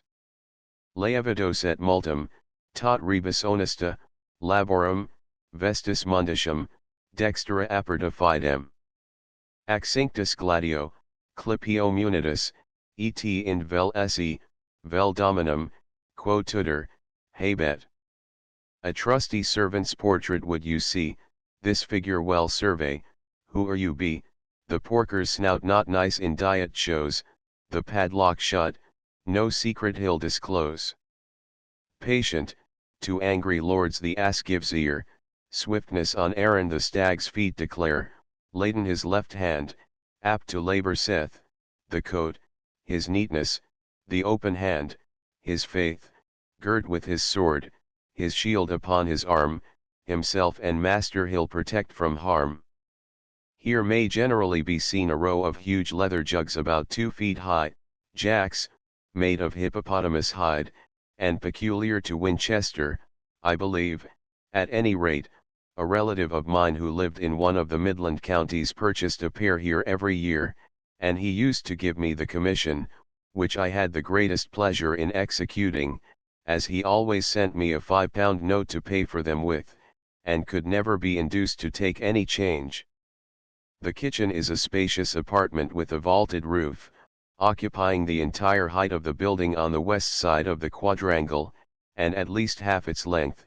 Here we might see a few fags endeavoring to coax Jem Sims, John Coward, Bill Bright, or Mother Mariner, the cooks, for an extra supply of mashed potatoes, till kitchen is cleared by the exasperated manciple, who has just detected a delinquent in the act of secreting under his gown an armful of the small faggots used for lighting the kitchen fires, called Bill Brighters, an opportunity for purloining which was never allowed to slip by a junior of a properly regulated mind. It may be asked how the fags managed to dine at all, and it would be difficult to answer, but somehow or other we did manage to eat at odd times, and plenty too, I suppose. At any rate we were always in excellent condition, there was ample food supplied by college, the opportunity of eating it only failed. The entire system is now completely changed. The boys dine at 1 o'clock, their dinner is as plentiful as ever, and properly served, with good cookery, plates and knives and forks, and no fagging whatever is allowed, the choristers waiting, and a master being present. Chapter 7. The Junior in Chapel. The late warden, the ante-chapel, the Crimean memorial, the new tower, hours of service, the oath cloisters. Let us tread more gently as we pass through the gates of the beautiful chapel. Here at any rate our junior finds some rest and quiet, and is for a period beyond the reach of the weary call of Junior, Junior. I feel that it is a subject that cannot worthily be treated of by my trivial pen. The most indifferent stranger cannot enter its sacred precincts without being struck by the air of peaceful solemnity that pervades it throughout. How much more, then, must he be affected who revisits, for the first time after many years, the spot where as a boy he so often listened to the swelling tones of the organ, or eloquent words of wisdom often, alas, but too little heeded. What crowds of reflections are called forth as he gazes on the scene! How many resolutions have here been formed, and how have they been kept? Can he flatter himself that he is really more advanced on the narrow path than when he sat on those benches years and years ago? I will not attempt to describe the edifice. Let the reader imagine a noble choir lighted with large windows of rich painted glass, through which the slanting rays of the sun throw a many-colored glow over the wainscot and stalls of polished oak. How well I know every feature of those quaint figures of prophets and apostles, and as I sit in my stall and see the boys trooping in, it is difficult to realize that I am no longer one of them. But time has made many changes in the upper ranks. The clear ring of the melodious tones of the accomplished headmaster's voice may still be heard, but he alone remains. In vain we look for the stalwart form and genial countenance of the late beloved warden, Barter, who, having filled his responsible office full 30 years, has gone to his rest. In the long list of his predecessors there has been none who was more universally beloved in life, and whose death has been more unfeignedly regretted. On our way from chapel we passed through ante-chapel, now somewhat curtailed in its dimensions, the screen which separates it from chapel having been moved in order to give room for the increased number of boys. The beautiful font, presented by the headmaster, and some mural tablets, which formerly stood beneath the tower, have been removed to a small side chapel, the entrance to which is under the organ. One of these, erected to the memory of a young and lovely wife by her sorrowing husband, bears the following beautiful inscription: Inimium delecta, vocet Deus, I bona nostri pars animi, morens alteridisi sequi. In the vestibule leading to cloisters, immediately opposite to the door of ante-chapel, is the memorial erected by Wycombists in memory of their brethren who fell in the Crimean War. It is worthy of its object, being beautifully executed in variegated marble. I have stood by their graves in the dreary Russian Chersonese, yet it seems but yesterday that I heard some of them answering their names at this very door. The Crimean Memorial. Inscription on the Crimean Memorial. The beautiful tower attached to the chapel had long been in rather a dilapidated condition, owing to its having been built on a very insecure foundation. It had inclined considerably to one side, a great crack had appeared on the contiguous wall of chapel, which indeed it threatened to drag down, and it was considered unsafe to ring the bells. For these reasons the authorities determined to pull it down and rebuild it, stone for stone, with the old materials. This was commenced in 1860, and the work is now fully completed. It is called the Tower of the Two Wardens, in memory of the late Dr. Williams, who was, many years headmaster of Winchester, and afterwards, warden of New College, Oxford, and of Mr. Barter, the late warden of Winchester. While the work of reconstruction was going on, the opportunity was seized of enlarging the chapel by taking in part of the ante-chapel, as described in a previous page. If the school continues to increase as it has done lately, this enlargement must, I think, be carried on further, and the whole of ante-chapel be added to the main aisle. Beneath the tower, on the southern side of the ante-chapel, is the following inscription in memoriam: David Williams, ICD, Huges Collegii 14. Annos Hostiarii, 12. Informatories Call. B.M. Winton in Oxon XX. Annos Custodis, viri concilio dignitate doctrina, humanitate munificentia, candor morum, et integritate vitae, siquis alias insignis. In memoriam, Robert Speckcott Barter, ICB, Huges Collegii XXIX. Annos Custodis, viriob benevolentiam cordis et largitatem constantiam animi et fidem, suavitatem liberalitatem pietatem, nemini non delectum. Utriusque geminorum horum collegiorum decoris tuteli columni utriusque intraunius anni spatium ad immortalia avocati hancturum vetustate diolabantum digno exedificandum, ob nomini deorum custodum perpetuo appellandum censuarunt Wycombici sui asm duclesiath.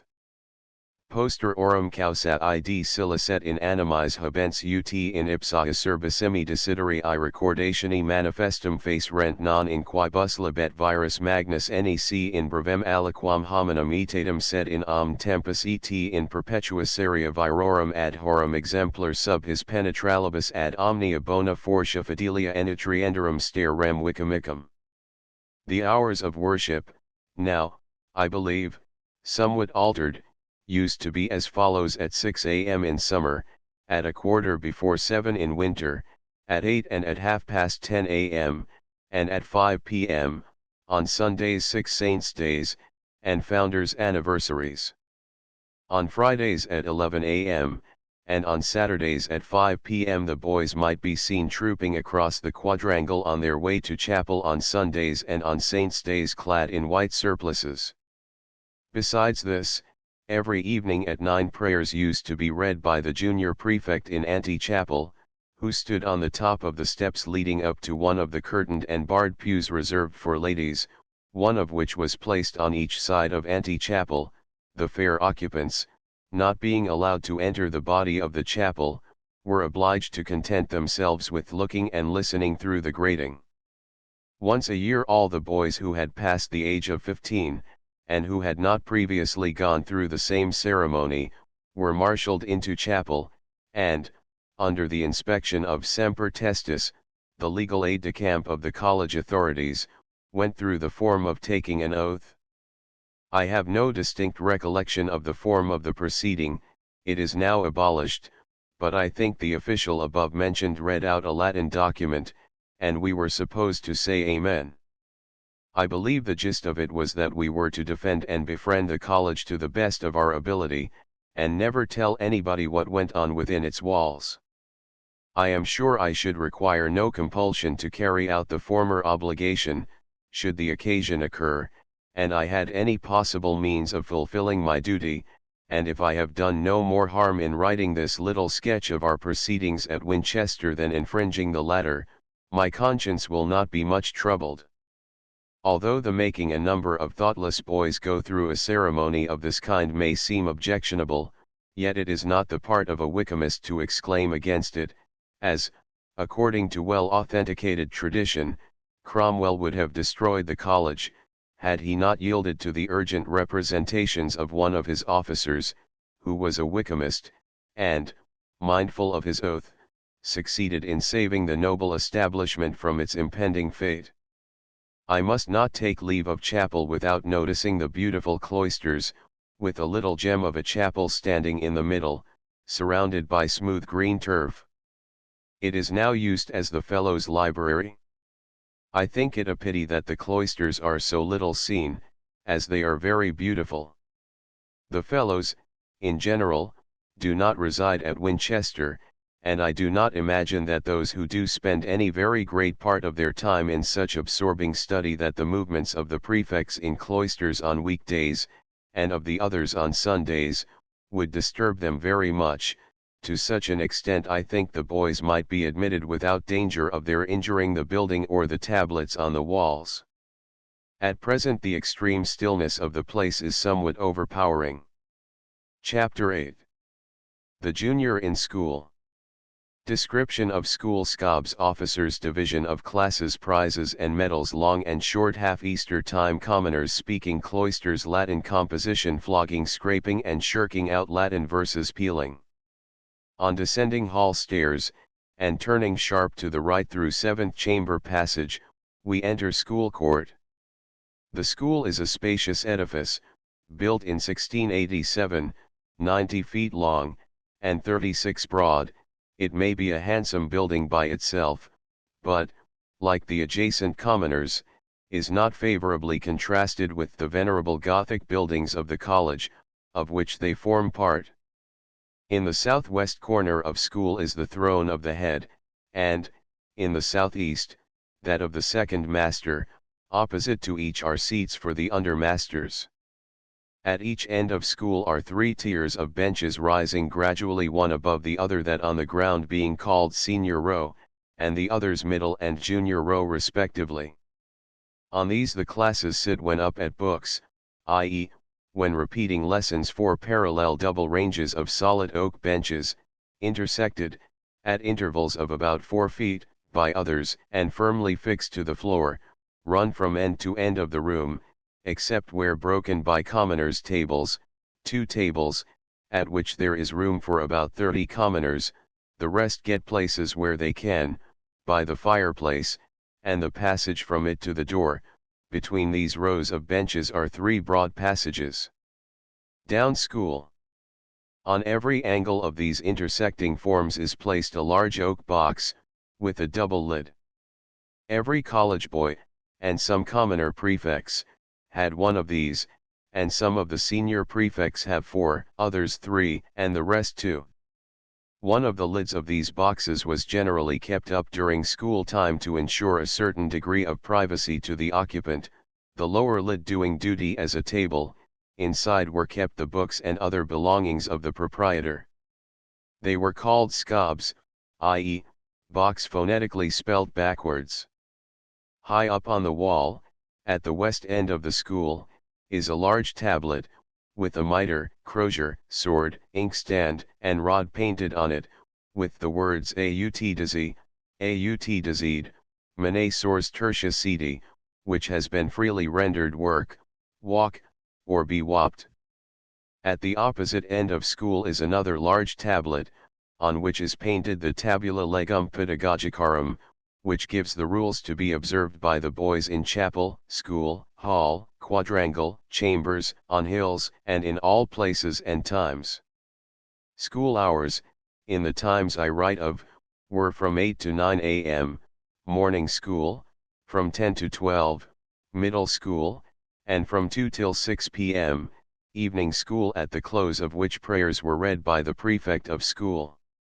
On remedies, a kind of whole holiday, we also went into school in the morning and afternoon for an hour or two without masters. This was called books chambers, and on Sundays, from 4 till 4:45. In cloister time, v.I, prefects, and senior part of the fifth, went into school on Sundays from 7 to 8, which period was called Grotius time. Order was kept during school hours by the Bible clerk and ostiarius, two of the prefects, who held these offices in rotation, the former lasting for a week, the latter for 1 day only. They paraded school armed with sticks, and brought up to the head and second masters, who alone had the power of flogging, the names of the delinquents which had been ordered for punishment, the names of the more heinous offenders being confided to the Bible clerk, the others to the ostiarius. Just before school time, a boy was always stationed to watch the arrival of the master, of which he had to give notice by emitting a loud hiss, upon which there was a general rush up to books, the previous uproar dwindled to a calm, and work began. The school was divided into 3 classes, or books, as they were called. Of these the prefects formed one.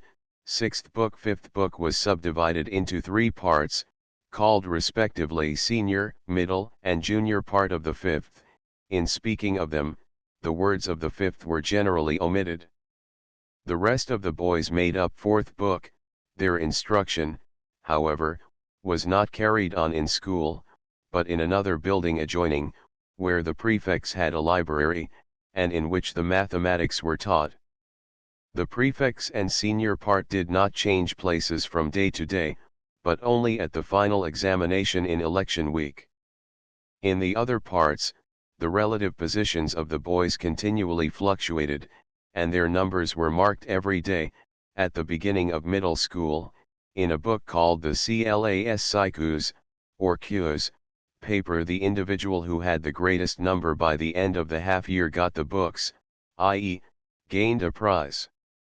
These books were supposed to be given by the late Duke of Buckingham. Now, I believe, they are really given by Lord Say and Seal.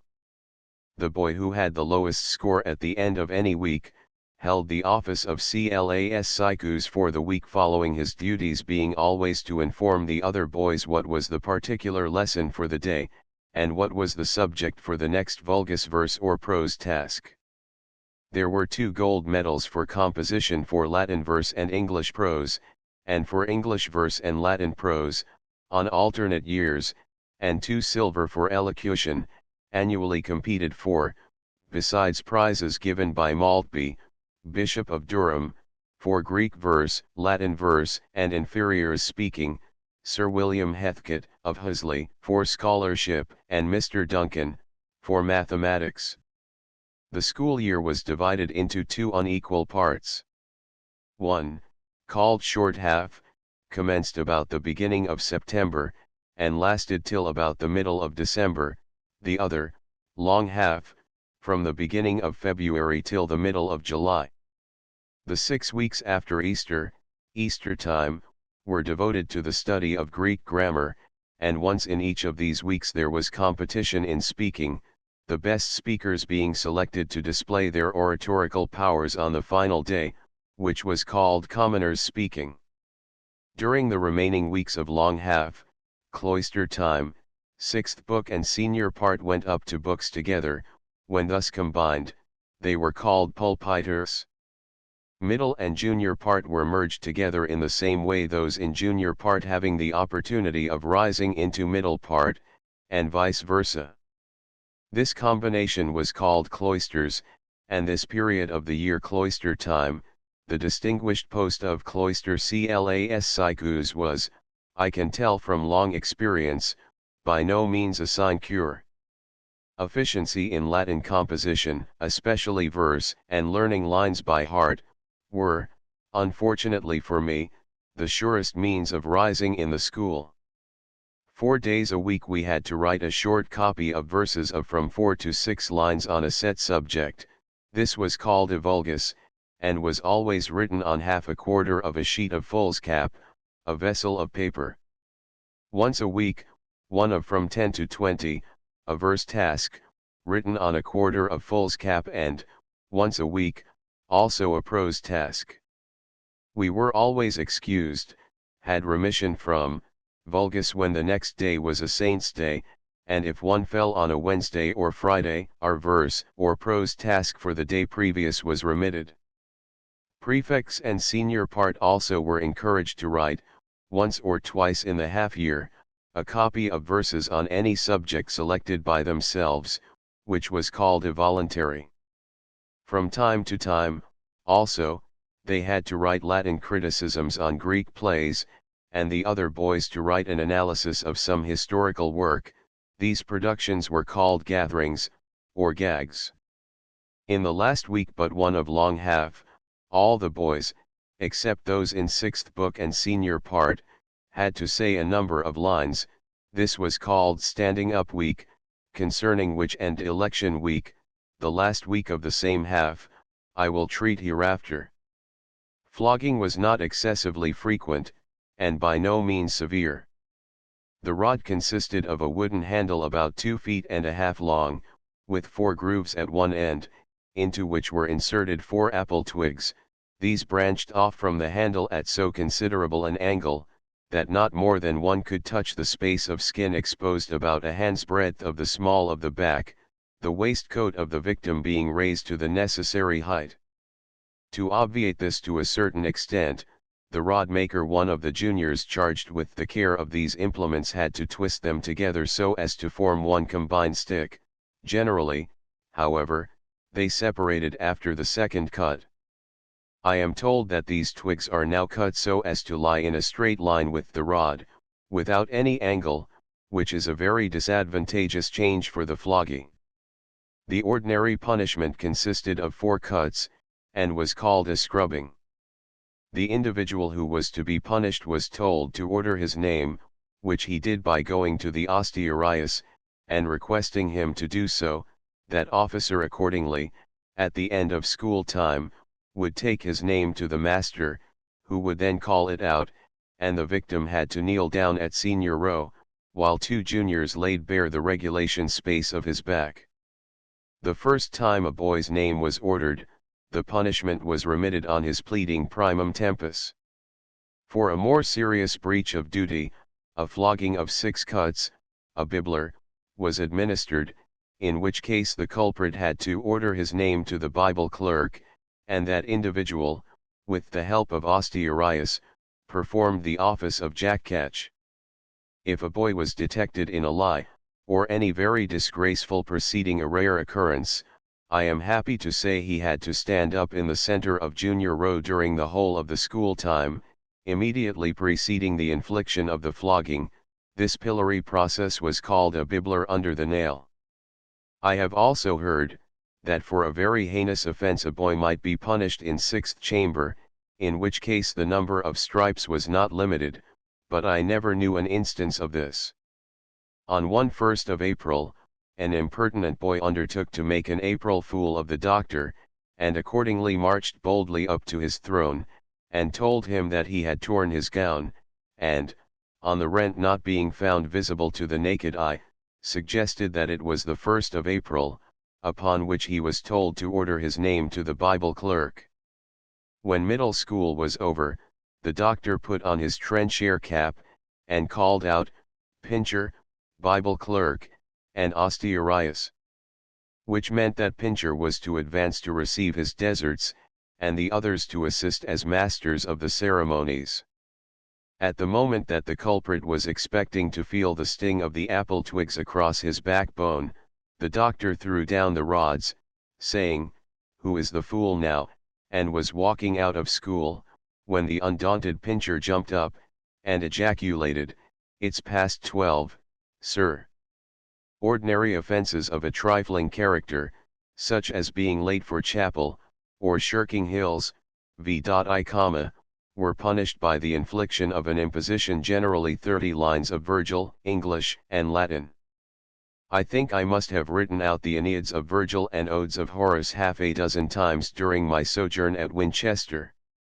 Indeed, being naturally of a prudent disposition, whenever I had nothing particular to do, I used to write out a few lines, and thus gradually became possessed of a small capital of 1,000 lines or so, on which I could draw at any pressing emergency. If a boy had occasion to speak to a master, and while he was up at books, the correct thing was to keep his gown buttoned at the top, and if he wished to go out of school, he wrote his name on a slip of paper, or roll, with the following sentence: "Austeri venia potidus, tuum peritor exi undi peti." He then asked leave of the Osteiarius to put up his roll, which being granted, he deposited it on the master's desk, and made his exit. When a prefect wanted to go out, he went to a corner scob near the door, and scraped with his feet until he attracted the master's attention, and obtained a nod of consent. At one particular time of the year, I think it was during Saturday evening school in Easter week, 2 commoners and 1 college inferior might collectively scrape out together. Only about half a dozen boys were allowed to be out at one time, but I have known some steal out on the sly, without any preliminary formality. On a fine summer afternoon, the doctor might accidentally cast his eye over school, and observing that it had rather a deserted expression, would send out the Bible clerk and Osteiarius to make a foray in Meads, who would presently return with a flock of truants. It being impossible to flog such a number, it was usual to make them cut in a book, 7 to settle which half a dozen should be distinguished in this manner. School. The educational system at Winchester is, I believe, most excellent, and turns out a very superior article in many cases. I am sorry that I cannot point to myself as a brilliant example. When I was in junior part, I was under a master who used to curb my ascending energies by making me always stand up junior, and not allowing me to take up even when we went up to the doctor for our monthly examination. He used also to employ the following method of repressing any little eccentricities on my part. He would call me up to the side of his desk, and putting his hand affectionately on my shoulder, mildly remonstrate with me.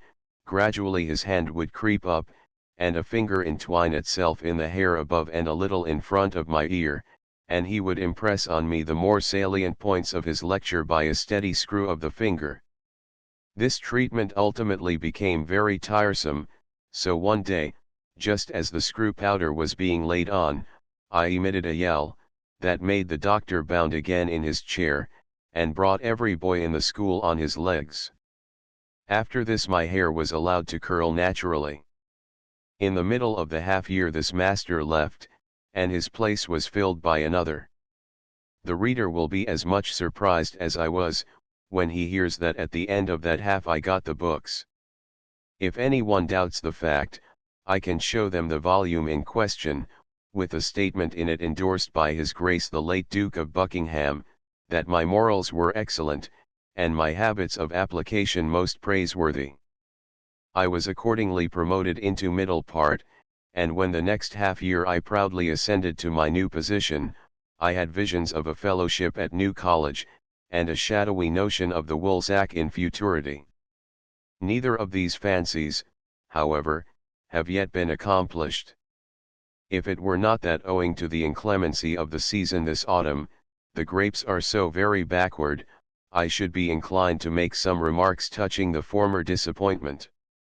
My new master unfortunately thought that I was incorrigibly idle, and in my Latin verses and lines showed me no mercy. I struggled hard for a year. Oh, the many hours that I have sat up in bed and paced up and down school, trying to drive the requisite number of lines into my head for the next morning's repetition, and after that his opinion gradually became more correct. Unfortunately for me, our places were always marked every morning immediately after the repetition of lines, and as I invariably went to the bottom then, it mattered little how much I had risen previously, and I was semper, always, clas psychus, and so if I had remained at Winchester, I should have been to the present day. I must also admit that I was not strong in Latin verse. I remember writing a copy once that I thought was beyond criticism, and was much disgusted when I found that the master thought that Pius Aeneas was not a suitable termination to an hexameter line. I was not, however, alone in this want of true poetic feeling. My worthy friend Potter one day produced the following pentameter: Leo rex belverum utcaetus est piscium. For the benefit both of those who do, and those who do not, understand Latin, I will mention that the translation of the above was meant to be "the lion is the king of beasts, as the whale is of fishes." Will Bumpus forgive me if I relate an instance of his ingenuity? He quietly took the following line from Horace, and served it up as an hexameter of his own composition: Dulce et decorum est pro patria mori. On the inexpediency of this being suggested to him, he was setting to work to alter it, when suddenly a bright thought flashed across his mind. He knew the line was out of Horace, so that if it wasn't an hexameter, it must be a pentameter, so up it came: Dulce et decorum est pro patria mori. The rest being tragic, I will break off here, and having given the reader enough of myself and my shortcomings, will proceed to more general subjects. We had some singular customs at the commencement of cloister time. Senior part and cloisters, just before the entrance of the masters into school, used to engage in a kind of general tournament. This was called cloister roush.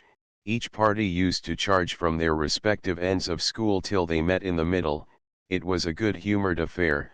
Fists were not used, but only wrestling and hustling. Another remarkable custom was that of cloister peeling.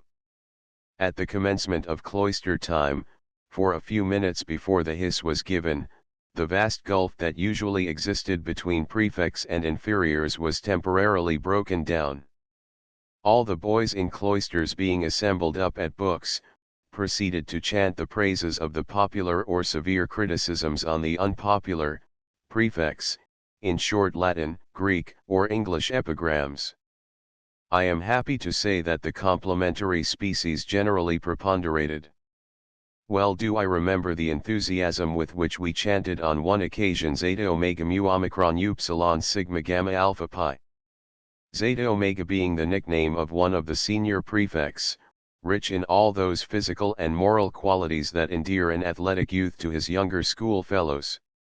I might give some examples of peals, which the reader might find more amusing than the subjects found them complimentary, but for obvious reasons I abstain.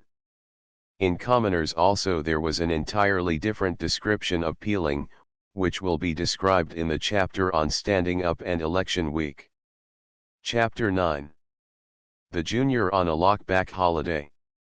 Fagging choristers crutch chorale concerts fighting how to catch the measles books chambers. When the weather was too bad on a holiday or remedy to go on to hills, we used to pass the day principally in school, the gate of 7th chamber passage being locked, and communication with chamber court being cut off. It was called a lockback. On leaving morning chapel on such a day we adjourned at once to school, when the fags would by no means have an idle time of it. The instant they arrived Junior, Junior, Junior, would resound on every side, and in every conceivable tone of gentle entreaty, slight impatience, and vehement indignation, according to the temper of the caller, or duration of the call. Then the valets had to arrange their masters' washing things on commoners' table, for few of the prefects condescended to wash before chapel. Others were sent, with all kinds of commissions, to Blue Gate, a door in the west wall of School Court, which opened into a side passage running along the outside of the kitchen buildings, to Outer Gate, which was pierced with a hole about a foot square, through which the choristers were called and received their orders, and through which they handed any articles they might have been sent for. The scene here was similar to that at Weitzman's Hatch at breakfast time, vs.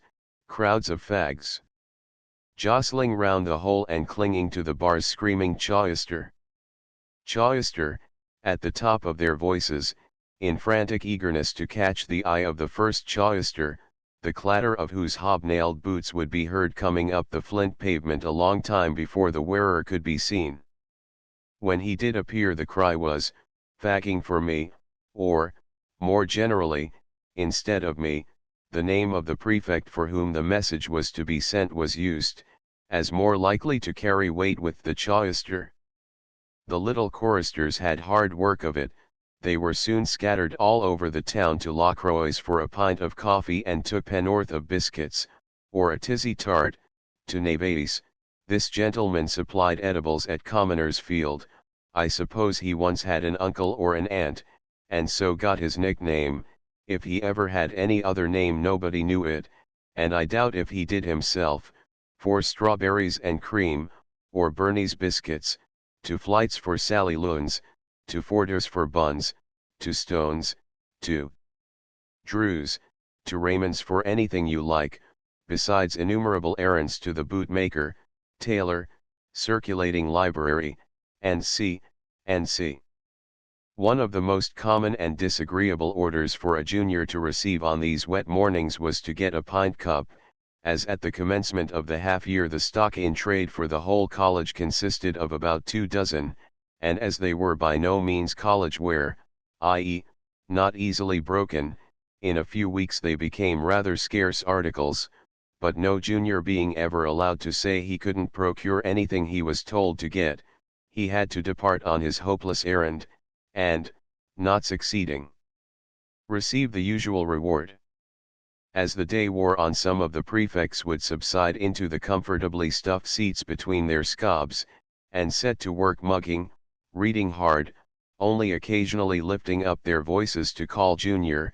Other boys would take to playing chess, or some other quiet game, while the more noisily disposed would indulge in practicing jumps over the commoners' tables, playing hicacolarum or croquets, miniature cricket, with a stump and a fives ball, to the great detriment of prefect of school's windows.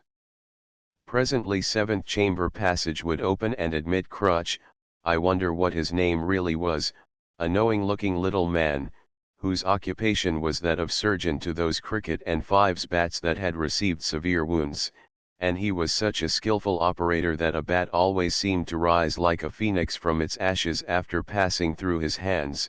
A clamorous crowd would speedily surround the bat surgeon, to supply him with fresh patients, or consult him on the constitution of others. Carrel, also, would be likely to come in on a wet day. When I say Carrel, I mean a hair cutter, for there were 2 or 3 of them, but whoever the individual was, to the boys he was always Carrel. One of them operated on me yesterday. As he was combing my luxuriant locks, he remarked, "Hair not quite so thick, sir, as it used to was in the old times, very fine ead of hair then, sir. Remember when you came, before New Commoners was built, great changes since then. Old Pool dead at last, sir. Doctor's nephew is a master now, sir, has a news in Kingsgate Street, and takes in young gents, and see. But I don't think he could have told me much more, as I find that having my hair cut is not nearly so tedious an operation as it used to be. On the dark afternoons in the short half, for about an hour before hall time, 6 o'clock, the boys used to assemble round the fire, the juniors sitting on the stone steps, and the prefects on scobs ranged in a semicircle in front. 2 large vessels of egg flip were placed in the middle, from which the contents were scooped out with pint cups, and we used to sing lustily, if not well. I trust that the repertoire of songs has been changed since those days. Indeed, before I left all the more objectionable ones were expunged. We always began with When Good King Arthur Reigned, and then followed promiscuously The Bay of Biscay, The Workhouse Boy, John Barleycorn, Three Jolly Postboys, Betsy Baker, Captain Bold, The Overseer, I Loves a Drop of Good Beer, Fox Went Out One Moonshiny Night, Tally Ho, Hark Away, and See Egg Flip Night. Amongst 200 boys quarrels would occasionally arise, which were generally adjusted, when the principals were at all equally matched, by an appeal to that old British weapon the fist. Fights were by no means exceedingly frequent, and when they did come off, were conducted with all due solemnity. School on a lock-back day was a very favourite arena, and differences were also settled on hills and on Sicily, a triangular piece of grass just at the entrance into Meads, where I have also seen a main of cocks fought. I will not give an account of an ideal fight, as everybody has already read the particulars of that one so graphically written by my excellent friend Tom Brown, with whose sentiments on the subject in general I cordially concur, and I strongly recommend my readers to take down their copy of the book from its shelf at this moment, and reperuse that portion of it. To the best of my recollection, I was only once engaged in a bona fide set to of the kind in question, but I flatter myself that this was a very remarkable contest, being well remembered for some little time by the fortunate spectators. We commenced operations immediately after morning chapel, and did not lay down our arms till the hiss was given for morning school. We were then squaring up for the 49th round. I got my head considerably punched in the first few rounds, during which indeed it was seldom out of chancery, but I improved as we got on, and felt quite sorry when we were obliged to give up. Neither of us, however, had afterwards the slightest anxiety to renew the engagement, and we always continued the best of friends, having, from practical experience, learnt mutual respect for each other, and whenever in after life I have had the pleasure of meeting my old antagonist, we have never failed in conversation to fight our battle over again. A good deal of practice with single stick, foils, and boxing gloves, went on in school also. I was one day exercising the latter instruments with pudding, when I received a blow in the throat which made me feel very uncomfortable, and we left off. I got worse and worse, and finally had to apply for leave from school. I then went down to sick house, was rather feverish that evening, and awoke next morning with the measles. On remedies from 11 till 12, and from 4 till 5 there was an attempt at keeping order in school, under the presidence of the unfortunate French master, who, I fear, had rather a warm time of it, in endeavoring, with the assistance of the Bible clerk and Ostarius, to maintain anything like a proper command over us. These hours of mitigated study were called books chambers. Chapter X The Junior in Meads. Watching out cricket reminiscences Lord's matches turf football 6 and 6 22 and 22 SS and trees fine sick house gooseberry fool going continent long Meads enlargement of Meads. As I said before, I must confess that as a junior I did not on the whole look upon a holiday as a peculiar blessing. Indeed I used to watch the applicant for a remedy with much interest, and profound was my secret disgust when it was granted, and ill-concealed my satisfaction if it was refused. My reason for this was the unlimited extent to which watching out at cricket was enforced on us. I believe that this is now altered, the time being limited to 1 hour on a school day, and 2 on a holiday, which amount is healthy for the boys, and very useful, inasmuch as it initiates them into one of the most useful branches of a public school education, the science of cricket. but it is quite possible to have too much of a good thing. I have been, on a saint's day.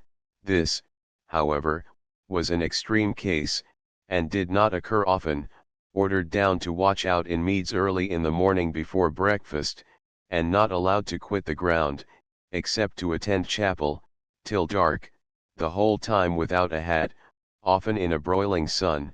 At breakfast time and 1 o'clock one of the fags would be sent up to bring down food, which we ate on the ground. In order to effect this day's work, we had, if we could not get leave, and I think only 3 were allowed, to shirk hills 3 times, for each of which we were liable, if discovered, by names being called, as was generally the case, to an imposition. And when the day's entertainment commenced by a big prefect, about 22 years old, placing a boy about 10 paces behind the wickets as long stop to a fast bowler, pointing significantly to a spare stump stuck in the ground close by, and remarking, with a savage scowl, "Now, you look here, you young, you see that stump, the first ball you miss I'll cut you in 3 pieces body, soul, and legs."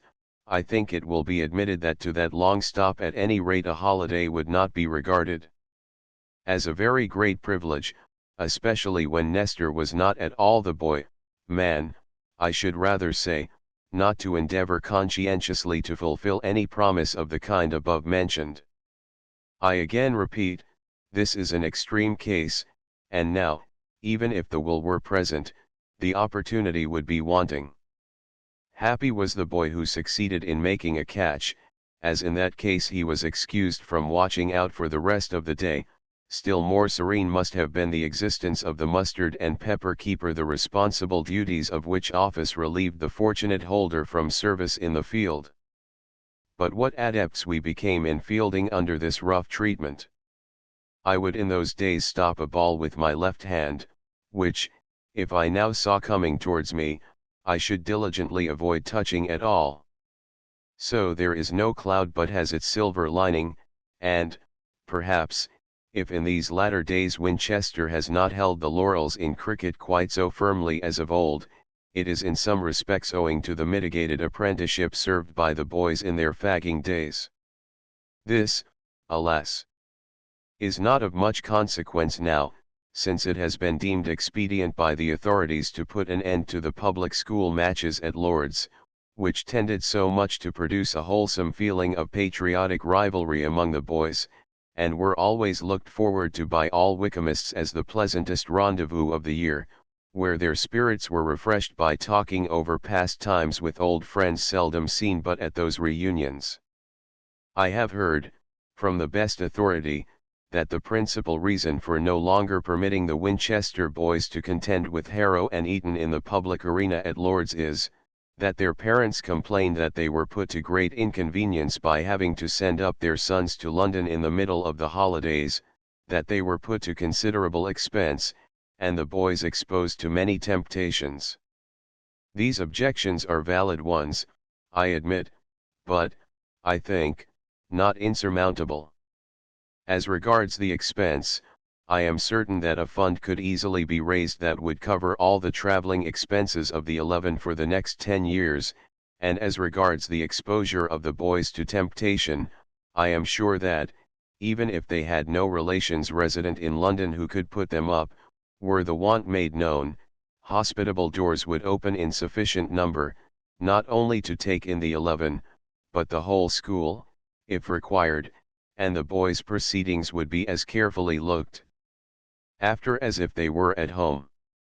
And I cannot doubt but that the old school is lowered in the eyes of the public by its absence from the annual contest at Lord's, and that other schools will gradually usurp the position as one of the first in England, which it has held for so many centuries. I must, however, in justice, add that, from the present arrangement of having the cricket match with Eton played on alternate years at Eton and Winchester, the boys themselves, excepting the 11, certainly must derive far greater amusement than they did heretofore from the knowledge of the fact that the match was being played at London, where, besides the 11, there probably would not be half a dozen present. Now they get 2 whole holidays, and when the match is played at Winchester, half the Eton boys come over by railway, and are entertained in hall, so that the game is carried on in the presence of the 2 schools. Notwithstanding this, I think that the annual contest of the principal schools in the national game is an affair in which the interests of the majority of Wycomists ought to be consulted, and should take place in the metropolis. What a noble game cricket must be, when one loved it so much, notwithstanding the previous training. What genuine excitement when College and Commoners was played, what frantic shouting when Rapid got well hold of a barter, see glossary, and sent the ball from Spanish Poplar, right over Meade's wall by Log Pond, or when Cocky, from the centre of turf, landed one well into the middle of Commoners. They used to hit hard in those days with a bat, as well as with a ground ash. How blasé one gets nowadays. Oh, for a quarter of an hour of genuine boys' enthusiasm. Meade's is always a pleasant spot to me.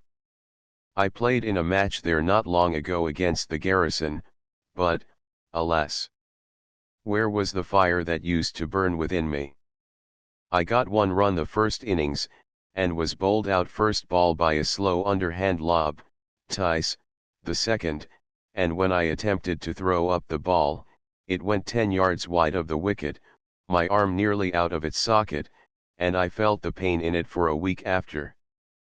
But I am glad I got out soon, for I strolled round the old place, and inspected all the well-remembered nooks and corners, and the stones in the wall so carefully smoothed and neatly carved with the names of past heroes.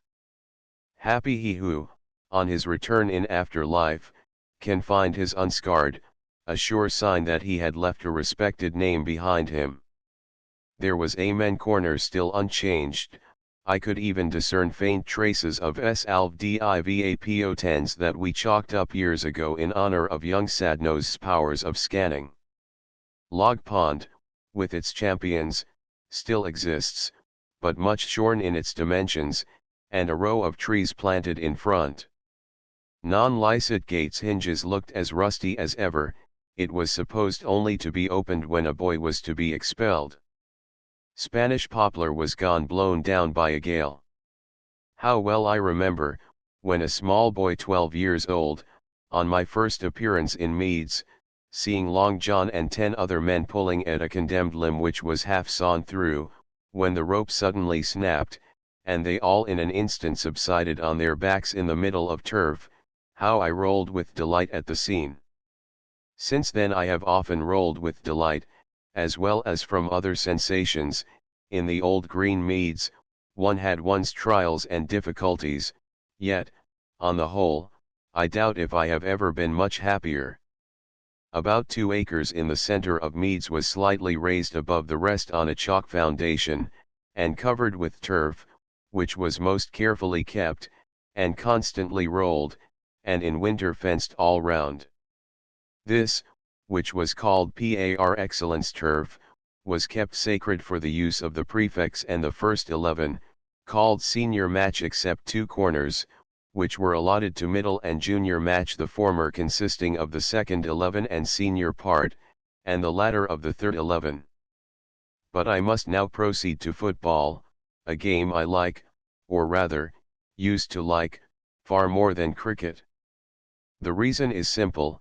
I was a tolerably good hand at the former, and rather a muff at the latter.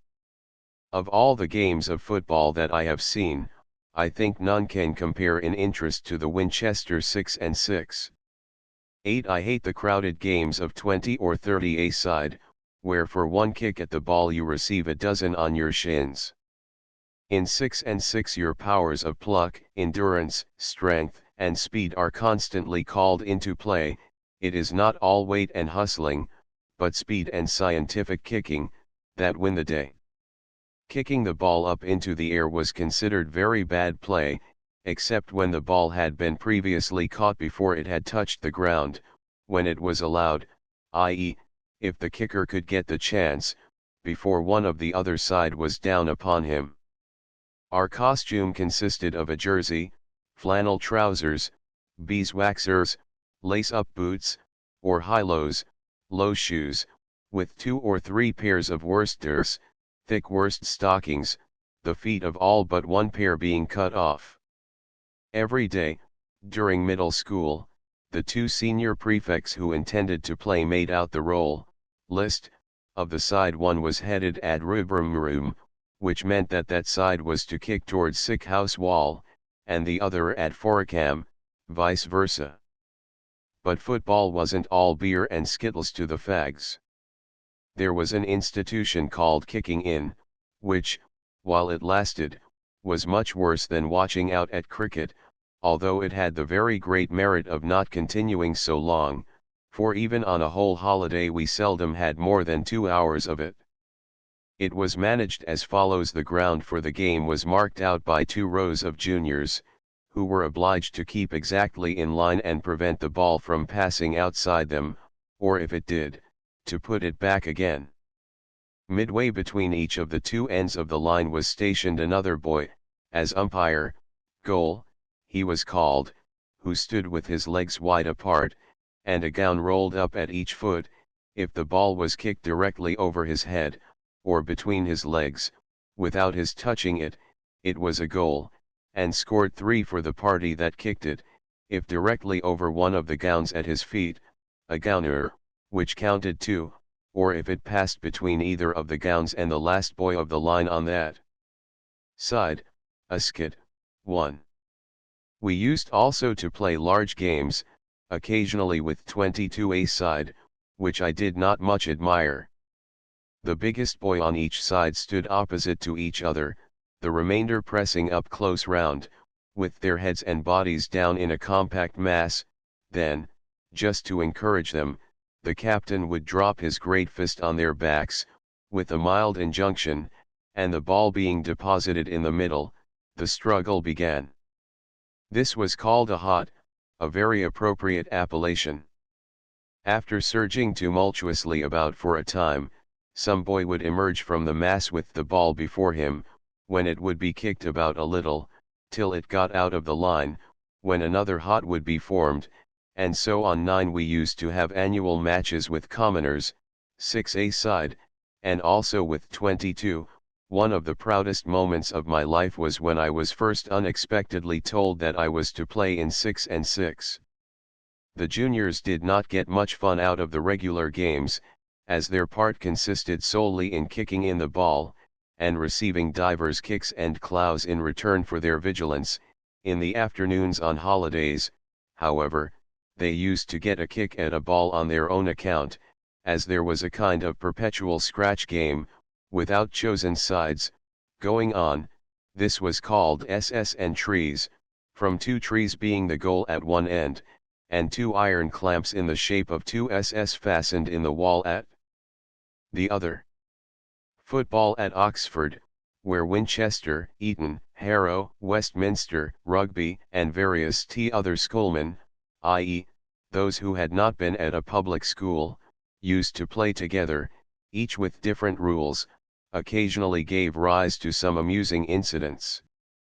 On one occasion I saw a rugby man catch the ball, and, with a complacent smile, was then taking a little run to give impetus to his intended kick-off, when Potter, hot from Winchester, darted out, and with one dexterous turn of his leg, laid the rugbyan flat on the ground, and before he could scoop the mud out of his mouth, and compose himself to articulate ejaculation, Potter had carried the ball to the other end of the ground. It subsequently appeared that by rugby rules no one was allowed to interfere in such a case, whereas at Winchester he who had caught the ball might kick if he could, and if anyone ran at him to interfere, he might then run away. Football, though a splendid game for boys, does not do in after life, as it requires constant practice both in running and the art of kicking. About 3 years after I left, I was passing through Winchester, and went down to college to play football, expecting to enjoy myself immensely, and to explain to the degenerate youngsters how football used to be played in our time. The first fair kick I got at the ball I missed it altogether, and nearly kicked my own leg out of its socket. The second time, remembering my previous failure, and determining to be more careful, I buried my toes in the ground, just short of the ball, which never moved, while my ankle nearly snapped across with the shock.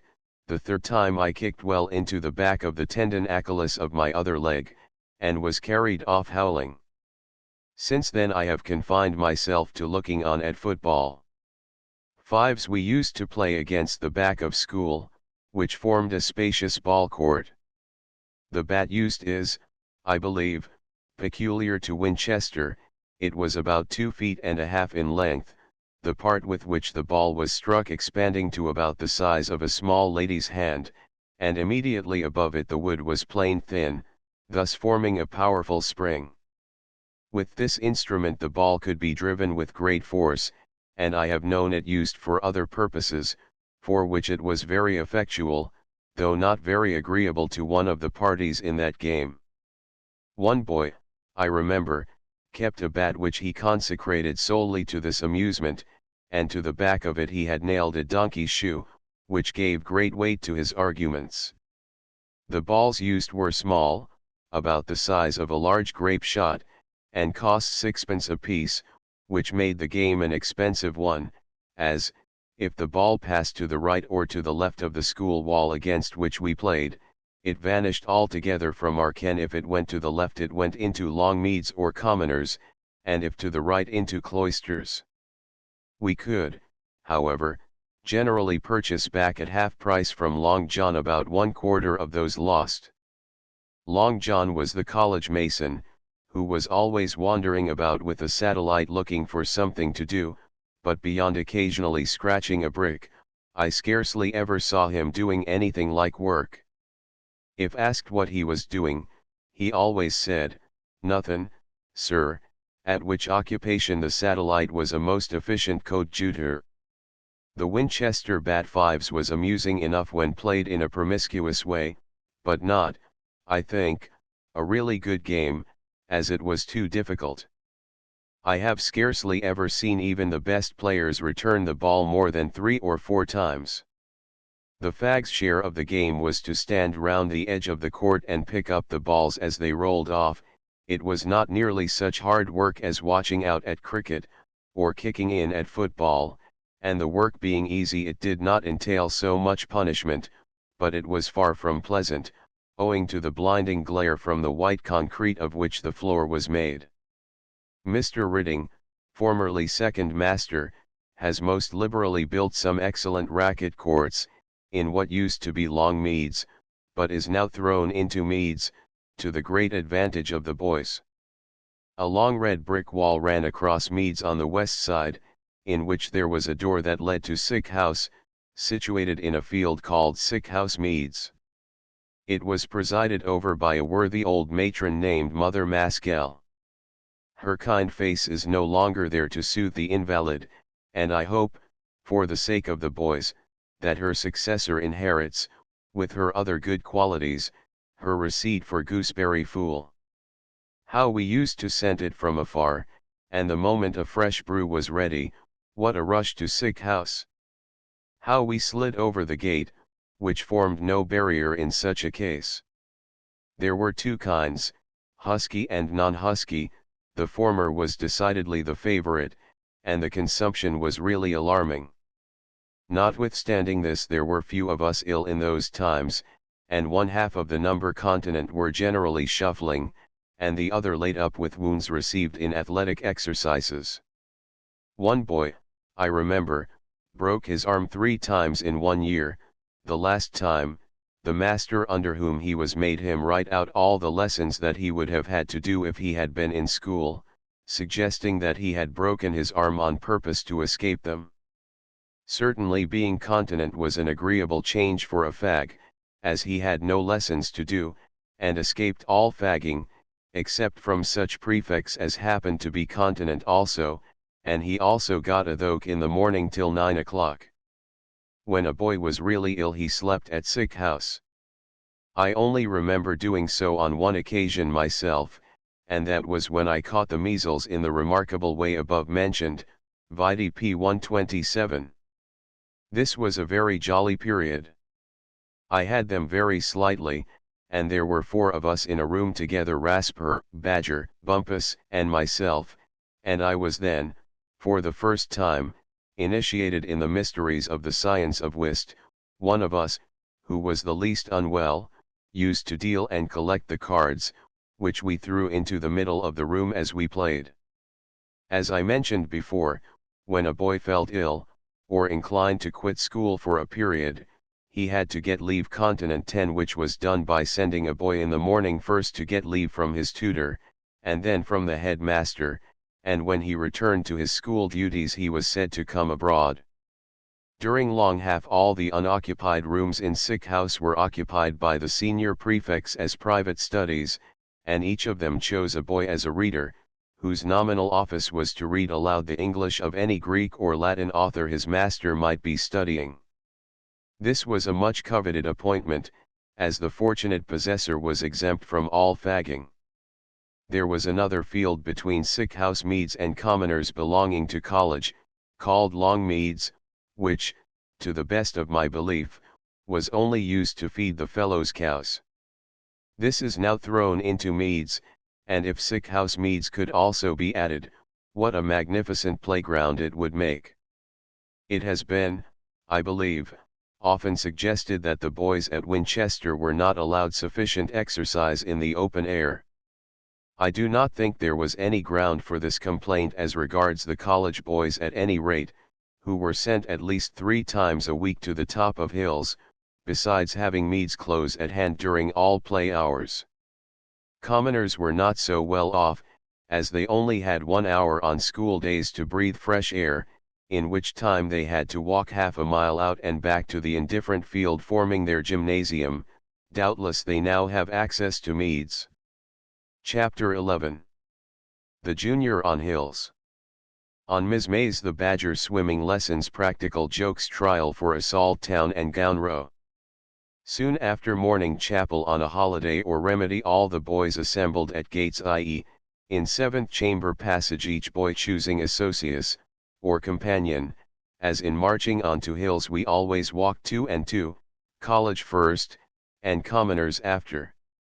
At the word on from the prefect of hall we started off at a quick pace, the prefects walking on the road, the rest on the footpath.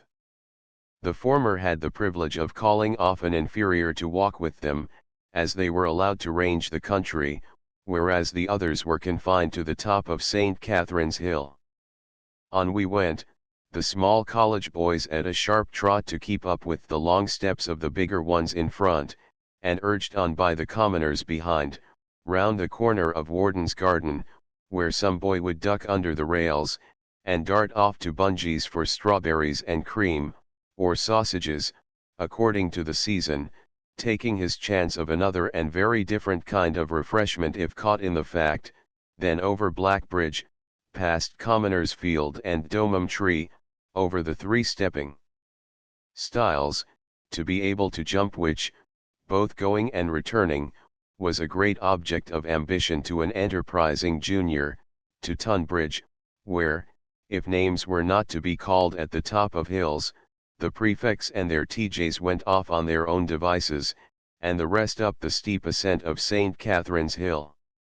Here the latter amused themselves by playing cricket, rounders, or football, according to the time of the year or state of the weather, plying the mouse digger, a kind of diminutive pickaxe, in search of mice, or threading the intricacies of Ms. May's, a labyrinth supposed to have been cut in the turf by the author of Domum during the holidays, when he was forced to remain in Winchester instead of going home.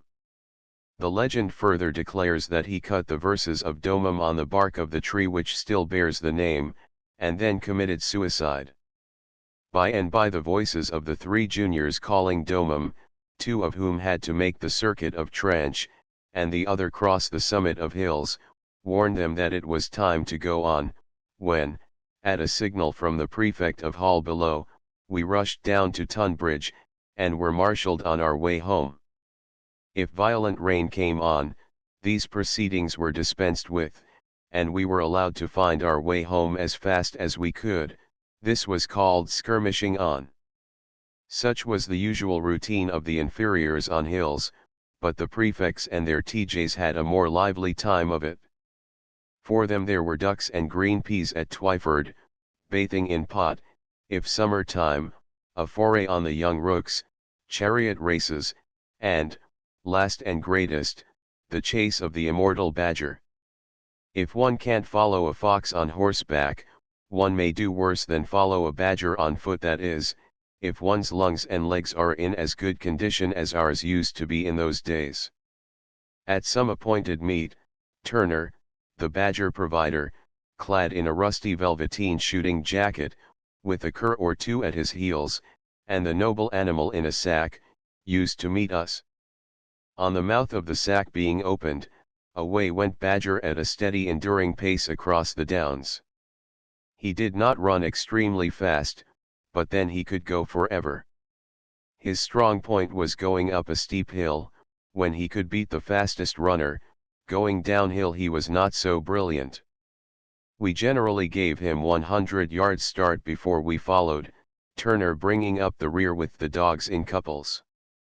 Sometimes, instead of crossing the downs, he would make for the water meadows, and then the runs were more exciting as he took to the water like an otter, and as with the old and new barge river and mill streams, there were several pieces of water of some breadth and depth to pass, our swimming as well as running powers were called into play. When we had had enough, the dogs were let loose and the badger stopped. Turner's excitement at this moment lest his badger or dogs should receive any injuries was intense, and indeed with some reason, as a badger and dog, locked in an embrace, require great persuasion to make them forego their hold. He used to throw himself on the combatants, and eagerly exhort some of those up to lay hold of his tail, while he himself would chew away at that of the badger or of any dog that would not quit his gripe.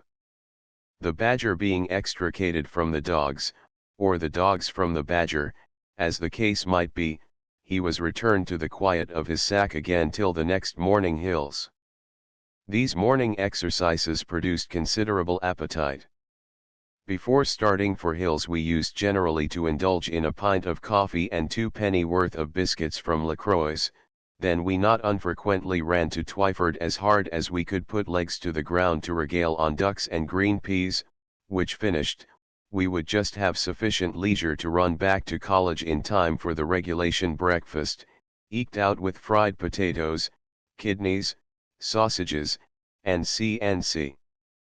The time most looked forward to by the juniors was Longmeads, i.e., that time in summer when toy time was dispensed with and we went every evening, and on holidays in the afternoon also, on to hills, or rather to Underhills, as we did not go up St. Catherine's Hill, but ranged the meadows below. On such evenings the fag who was unable to swim would have his education completed in that respect. The method of instruction was well calculated for the end in view, but not, strictly speaking, agreeable to the pupil. The course was much in this way: 4 boys would take the tyro, 1 by each arm and leg, and, with once, twice, thrice, and away, send him flying into the middle of pot, i.e., a lock full of water. On emerging half-choked, he would be supported for an instant by 1 or 2 other boys already in the water, and then, by an energetic pressure on the shoulders with their hands, followed up by a kick when he had descended to their feet, he would be sent to investigate the pebbles at the bottom. A few evenings of this generally gave the victim a notion of how to support himself in the water. An inferior was not allowed to bathe in pot till he could prove his swimming powers by swimming from Tunbridge to Pot, a distance of about 1/4 mile. The other favourite bathing places were Milk Hole, immediately below Pot, and Tunbridge, i.e., that part of the river near the bridge of that name. In the latter place I remember seeing some practical jokes played that were nearly proving serious.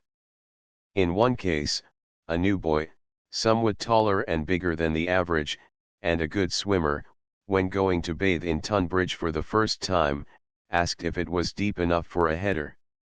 On being told that it was, he took a run and jumped in, and, the water being low at the time, and even when full not more than 4 feet and a half deep, cut himself severely about the face and chest. On another occasion, one boy pushed another into the river, clothes and all, close to the open hatch, through which the water was rushing furiously. He was carried through a 10-foot brick tunnel, and rolled out on the stones below. Providentially he was not much hurt. Another practical joke, of which Tunbridge was the theatre, was a more meritorious proceeding than those previously described. There was a ruffian who was always lurking about trying to sell spirits to the small boys. He had often been threatened with condign punishment if caught. At last he was taken in the fact, and summarily punished, by being thrown into Tunbridge. He was a tall man, and the water, when he recovered his legs, did not come higher than his waist, but that by no means prevented his swearing at the trial that subsequently took place at Quarter Sessions, that it was out of his depth, and he was nearly drowned. On his cross-examination, when asked how he got out, he admitted that he walked out. This trial created a great excitement, not only in college, but in the town, and the court was besieged by an excited mob, who were frantic at the treatment that their brother had received from the bloated little aristocrats. I am sorry to say that they triumphed, as the magistrates fined the boys who were summoned £10 a head, which was immediately paid by the college authorities, and it was rather a general opinion at the time, that if the mob about the court doors had not been so clamorous, the fine would have been somewhat less even if the summons had not been dismissed altogether. I forget whether it was specially the result of this little incident, or whether it was the casual development of a chronic irritation between the boys and the snobs, that produced a somewhat serious town and gown row during my residence at Winchester. 11 There had been mutterings of a coming storm for some time, typified by occasional sets to between some individual boys and snobs, and forays by the latter on the clothes or towels of solitary small bathers. The town party chose their time for a demonstration with peculiar prudence. They waited till commoners had gone, which they did on the Saturday before election week. On the Monday following, the boys, now reduced in number to 70, of whom at least 20 remained in college preparing for the coming examination, went on to Hills. They had not been there long before it became known that there was a gathering of the enemy at Twyford, and expresses being sent back to college that snobs were on, and for the reserve to come up, we took the initiative, and went to Twyford to anticipate the attack. We hadn't long to wait, and there was some very pretty fighting both in the way of general skirmishes and individual mills. We got the best of it, and some of the bigger boys, elated with success, determined to push up to the stronghold of the enemy in the town.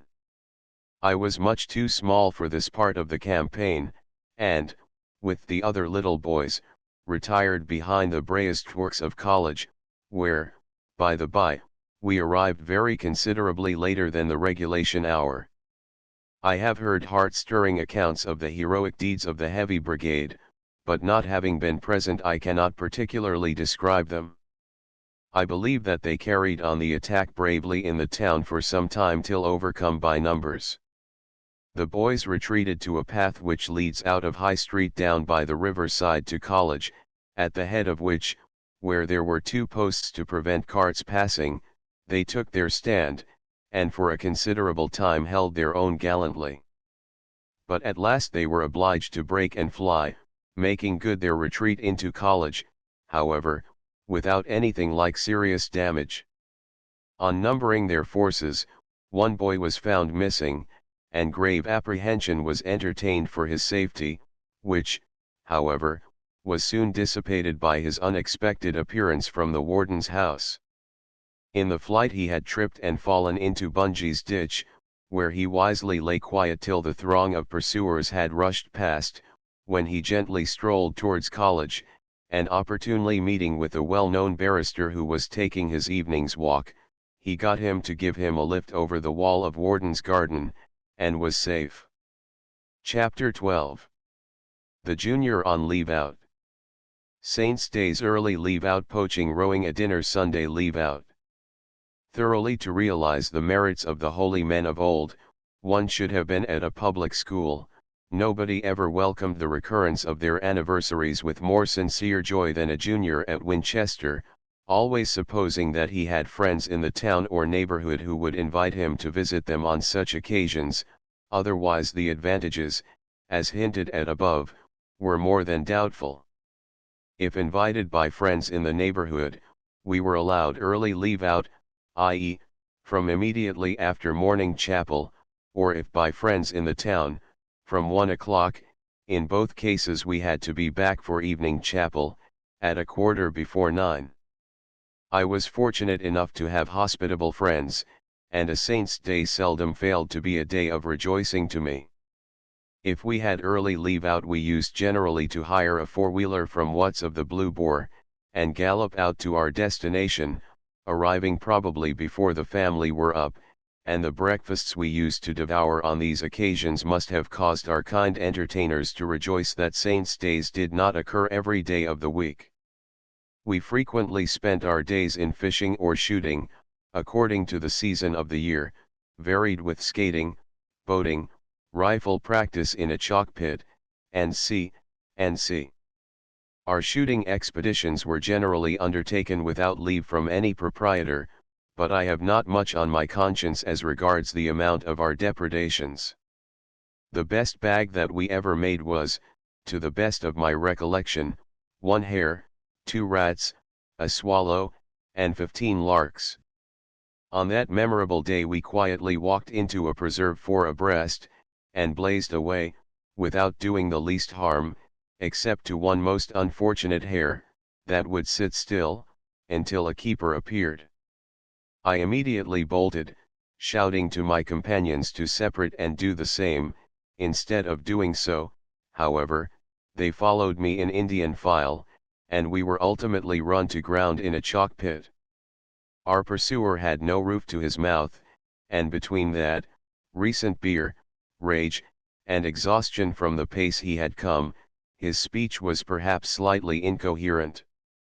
I offered him a cigar, but he was not amenable to reason, and we ultimately left him in the chalk pit gnashing his teeth. This was not our last interview with this gentleman, but on the second occasion our intentions were innocent. We were walking through this same plantation, without guns, or any notion of game, when we espied a hare lying dead under a tree. On closer inspection it proved to be caught in a wire. We held an inquest on the body, and the unanimous opinion being that a post-mortem examination was necessary, and that would more conveniently be entered upon at home, it was forthwith tucked up in one of our gowns. But, lo!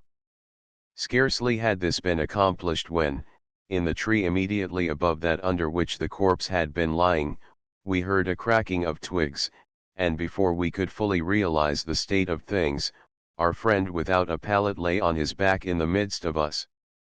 As he had heard all the particulars of the inquest, he must have known that we were not the murderers, but on our representing this to him, he very sagely remarked, that he had been up in the tree for 6 hours, and that he was quite contented with having secured us, and had not the slightest intention of mounting guard again for the chance of discovering the real offenders. We had a long argument with him, but he failed to see the thing in the proper light, and we with some difficulty succeeded in compromising the affair for a half-sovereign. Popjoy was not contented with a little poaching in the shooting line, but used also occasionally to indulge his fishing propensities without going through the preliminary form of requesting leave. He one day had recourse to a stratagem to indulge in his favorite pursuit that for brazen impudence beats anything of the kind I ever heard of. He drove over to Avington, and commenced fishing in the Duke of Buckingham's best water. Of course he hadn't been there half an hour before the keeper appeared, saying, "You mustn't fish here, sir." Popjoy: "I have the Duke's leave, please stand back, you disturb the fish." "K, what's your name?" "P. Popjoy." "K, don't know that name, and you must be off." "Want you believe the Duke's own handwriting, rejoined the undaunted Popjoy, handing him a letter received that morning from his affectionate mamma. The keeper twisted the mysterious document about in his hands for a little, and returned it to the owner with a grunt. Popjoy then proceeded to extract from him all possible information about flies, the haunts of the fish, and had a particularly good day's sport. Another great resource on leave-out days was a row on the river in one of Etheridge's boats. They were rather sorry tubs, but we managed to extract amusement out of them, if, in this particular line, militavi non sine gloria, I can't say that my Winchester education had much to do with it. However, the most consummate master of the art of rowing that ever adorned Oxford always preferred to take raw hands and teach them to pull, to Eton or Westminster men, who came up to Oxford fancying themselves perfect already, and I am proud to say that among the immortal 7 of Henley there were 2 Wykehamists. I am indebted to the liberal hospitality of an esteemed relative for many very pleasant days, and especially for one, which was perhaps the jolliest I spent during the whole time I was at Winchester. I received a letter from him one morning, informing me that on a given day he would pass through Winchester, and requesting me to furnish him with a list of boys to ask to dinner. Accordingly I selected half a dozen, and we got leave out for the afternoon. He only stopped to change horses, it was in the posting days, and on his departure he told the landlord of the George to provide us with the best dinner he could, gave me a £5 note, and a tip for all my friends. That was a specimen of the tip royal. How fervently we blessed him, and what a jolly dinner we had. Every alternate Sunday also we were allowed to spend the afternoon with friends in the town, if invited, but we had to be back for 5 o'clock chapel. Happy were those boys who were so fortunate as I was in being acquainted with Mr. Sismore, the patriarch of the college fellows, whose hospitable board was always surrounded on these days by a circle of boys, whom he used to amuse with stories of the pranks of their ancestors, as he remembered many of their grandfathers when little boys at school. Chapter 13. The Junior in Standing Up Week. Standing Up Commoners Peeling.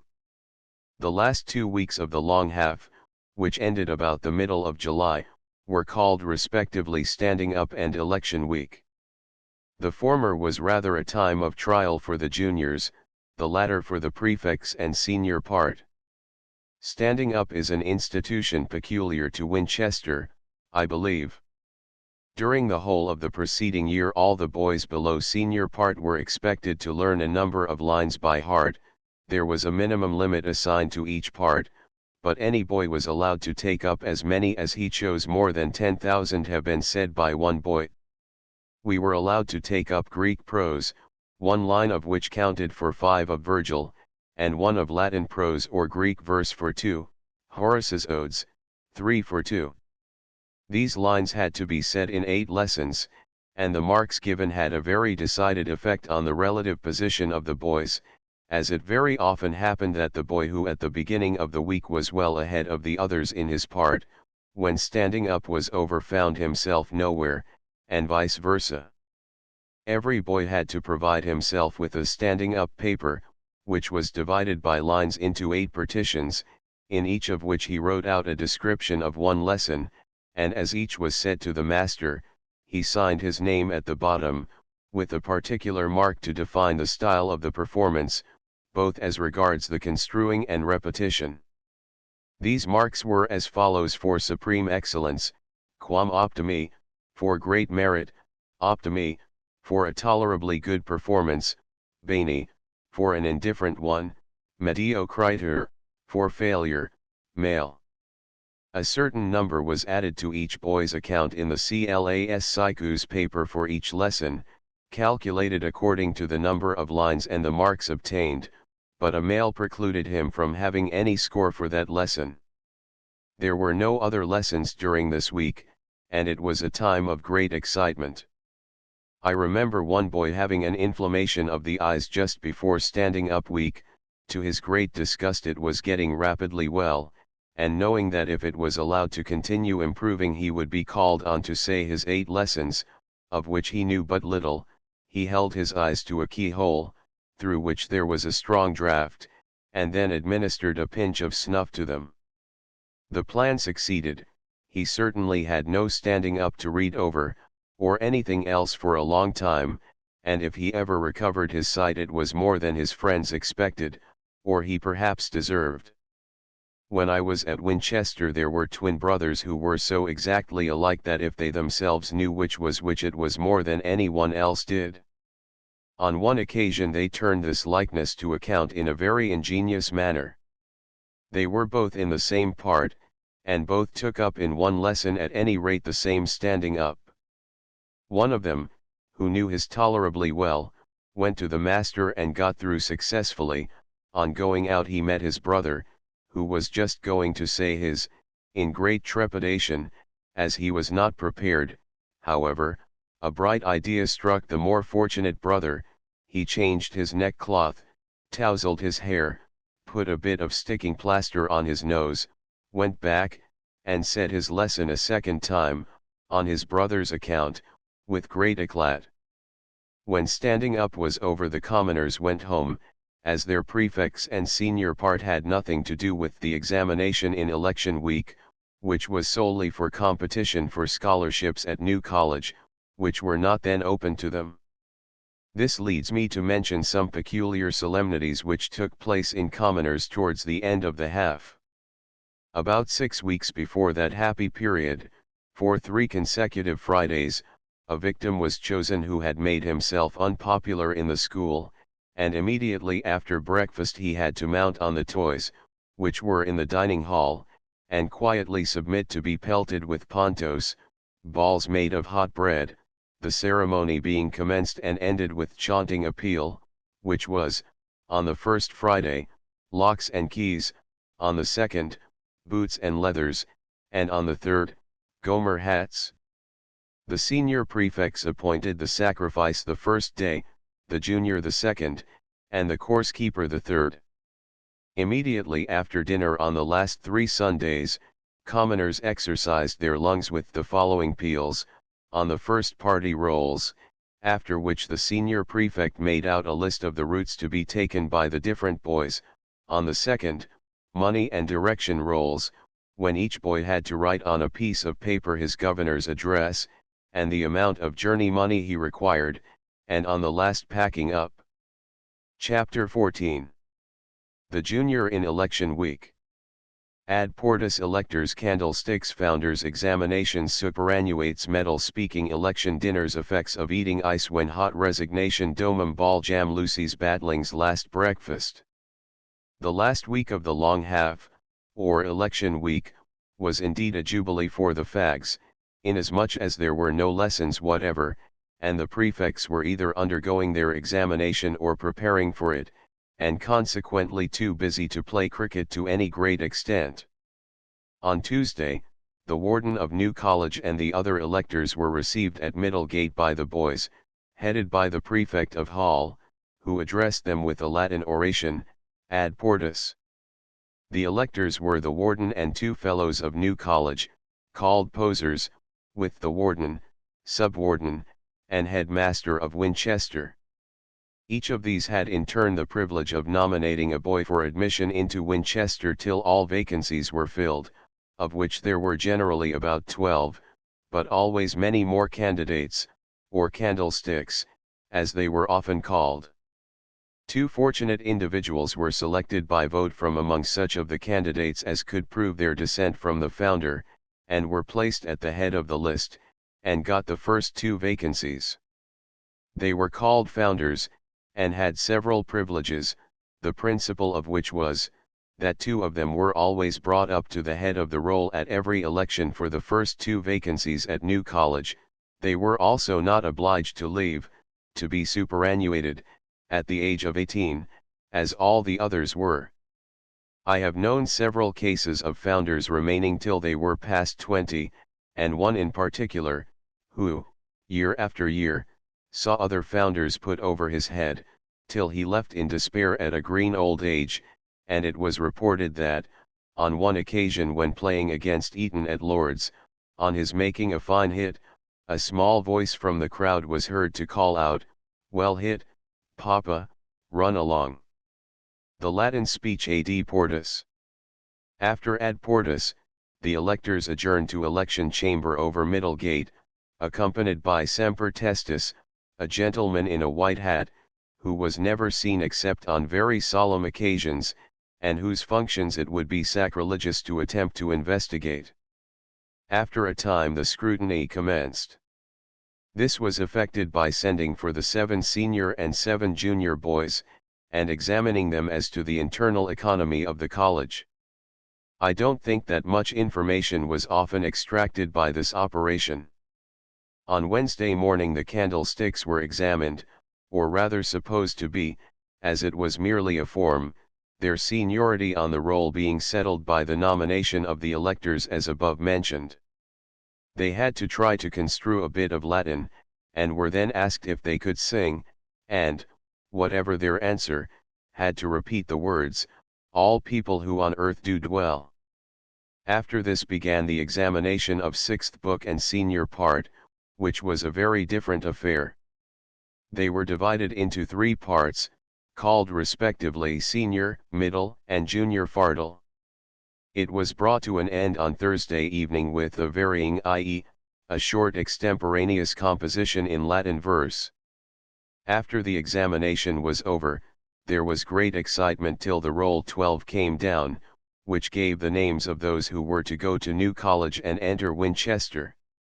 It was always brought by the head porter, Poole, to the window of 6th, and delivered to senior founder, when loud was the cheering if there was no change in the roll, or if some very popular individual was promoted, or held his own contrary to the general expectation. There were generally about 4 or 5 vacancies in New College each year. The date of a boy's birth might be of serious importance to him, as if it occurred just before election he would be superannuate, and could only fill any vacancy that occurred before the election following, but if his birthday was 3 days later, he would not be superannuate till the next election. This was called gaining a year by election. But other things besides examinations were going on in this eventful week. On Tuesday there was the medal speaking in school, when the rows at the west end of school were filled with an interested audience of old Wykehamists. On Wednesday, Thursday, and Friday there were grand dinners in hall to which all old Wykehamists and many others were invited. The hospitality was indeed unbounded. The big wigs sat at the high table, and down the center of hall was laid a row of tables at which all the other strangers sat, with the second master at the top. The candlesticks sat at tub mess, presided over by the Bible clerk for the week, and below them were the grace singers, superannuates, and children. These latter were appointed by the electors, who each named one. Their duties were to pocket a sovereign, and eat a particularly good dinner. The other boys sat on the south side. The dinner given to them was mutton pies and stuckling. This latter is a production which, I am happy to say, is peculiar to Winchester, and fortunately only to be found there during 2 days in election week. In external appearance and in section it is similar to a mince pie, and in taste it is something like one that has been soaked in vinegar, and then kept till it is moldy. It is made of chopped beef, currants, suet, apples, and caraway seeds. I have seldom seen anybody taste it a second time. These rations were, however, scorned by the boys, and as half the good things from the center table were handed over to them, they made up for any past deficiencies in the way of dinner, in a manner that must have been surprising to the lookers on. Venison pasty, currant pies, pea soup, ham, ducks, cucumber, fish, and disappeared as if by magic, washed down by libations of huff, very strong ale.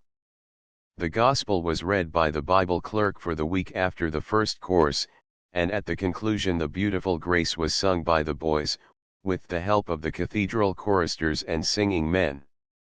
On Friday the boys had no dinner in hall, where the dons had it all to themselves, and afterwards adjourned for wine and dessert to the warden's gallery, where they complimented each other in the usual after-dinner style. All through the week the fags revelled in cricket on their own account, and strawberries and cream and ices were supplied in a continual stream by the Oxford men and old Wycombists, who resorted to meads in considerable numbers. One can get too much of a good thing, for on one of these days I came up melting with heat from meads, and going into chambers washed my hands and face, and consumed a quantity of ice. The next morning when I awoke I found my pillow saturated with blood, which had flowed from my nose during my sleep. This was the only time in my life that I have ever had a spontaneous effusion from that organ.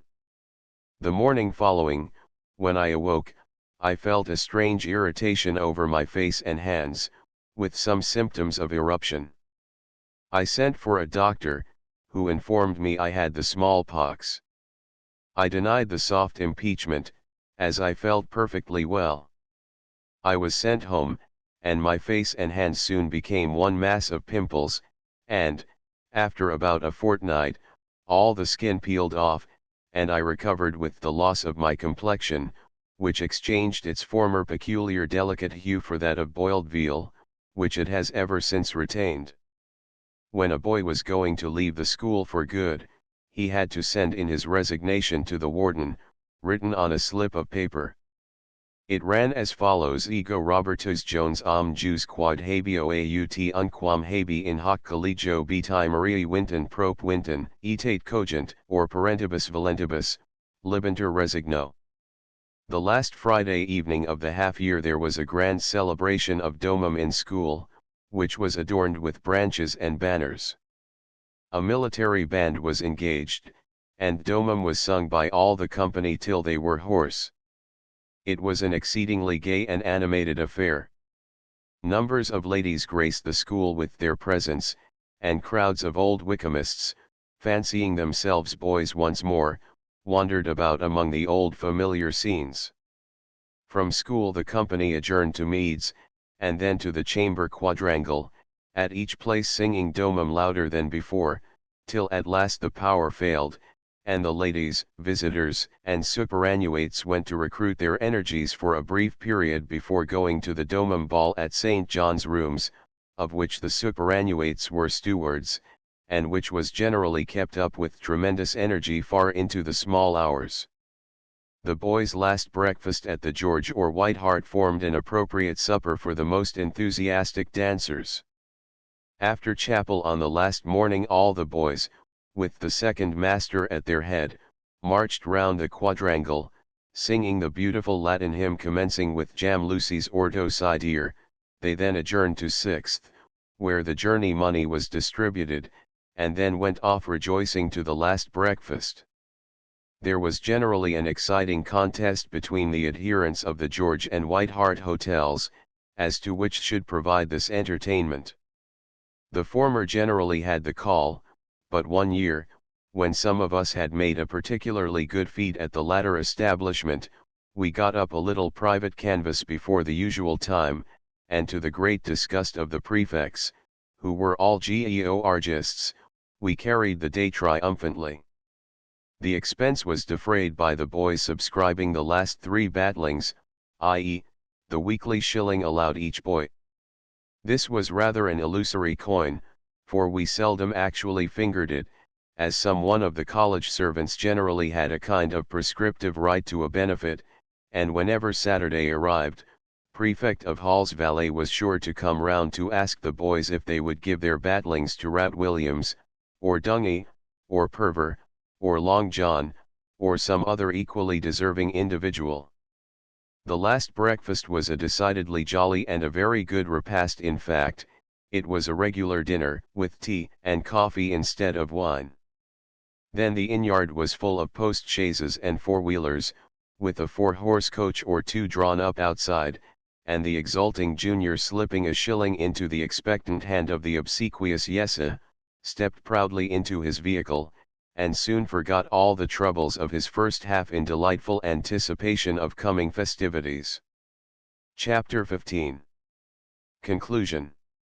If I could only flatter myself that any of my readers have felt 1/4 of the pleasure in reading my little book that I have derived from writing it, I should be more than satisfied. On looking it over, however, I have some misgivings. I fear that those who know not Winchester may think the subject too trivial for illustration, and that Wykehamists may regret that so good a subject has been so indifferently handled. It has surprised me to find how many occurrences, names, words, and faces that for years had lain dormant in my mind, started up again in my memory, as I sauntered through chambers, school, and meads. How strange was the sensation to be looked at as a stranger, in a place every stone of which was as familiar to me, nay, I may say more familiar to me, than any other spot in the world. The boys, their names, their dress, their games, their quaint language, of which I have endeavored to draw up a glossary, all seem unchanged, and even I fancied that I myself was once more a junior, till mechanically snatching at a ball rolling past me, my vertebrae most disagreeably reminded me what o'clock it was. It has often occurred to me how very remarkably the relative positions of boys change in after life, and if all those who were my schoolfellows could be collected together, how differently we should regard each other. Such a gathering would be of course impossible, even if death had not cut short the career of very many, scattered through every portion of the globe, working hard in their different professions, or vegetating in luxurious ease or careless indolence. How contrary to all our expectations has many a one turned out. Some, neglected and despised while at school, have risen to eminence, while others, whose early youth seemed to give bright promise, have never raised their heads above the common throng. This change is even more remarkable in the physical appearance of individuals than in their moral character. I am myself, in some respect, an example of this. I left school when I was 17, if anything rather smaller than other boys of my age. Some years after I was at a ball at Glasgow, when I saw a little officer whose face was perfectly familiar to me, and I perceived that mine was not strange to him, so we soon fraternized. I found that my friend was Long Eaves, as we used to call him from his being so tall. I am no giant, and I now found that I had overtopped him by a head. At Oxford I found men who, when at Winchester with me, could have thrashed me with one hand, but who then, if engaged in such a contest, would I think have preferred the use of 3. But I must not quit my subject altogether without noticing some of the more important changes that have taken place in the institutions of the college since the time when I was first admitted. I will mention them in the same order that I observed when treating of them as they were in my time. The choristers are now no longer mere fags to the boys, but really do sing, and have had a handsome school built for their accommodation. The old commoners' buildings were removed in my time, and replaced by a more commodious and hideous structure, in which for some time the headmaster received boarders. These have all migrated to 4 masters' houses in Culver's Close. They still call themselves commoners, so that, for purposes of athletic competitions, and the school is divided into college, commoners, and houses, these latter being the occupants of the other 5 masters' houses not in Culver's Close. The building which was vacated by commoners has been adorned and renovated by Mr. Butterfield, and now presents quite a respectable appearance. In it the new library and various lecture rooms are located. The college boys are still 70 in number, but the number in commoners and houses has more than doubled since 1836, when there were about 120, I believe at one time they dwindled down to 65. There are now about 350, and, if more masters' houses were built, this number might be greatly increased.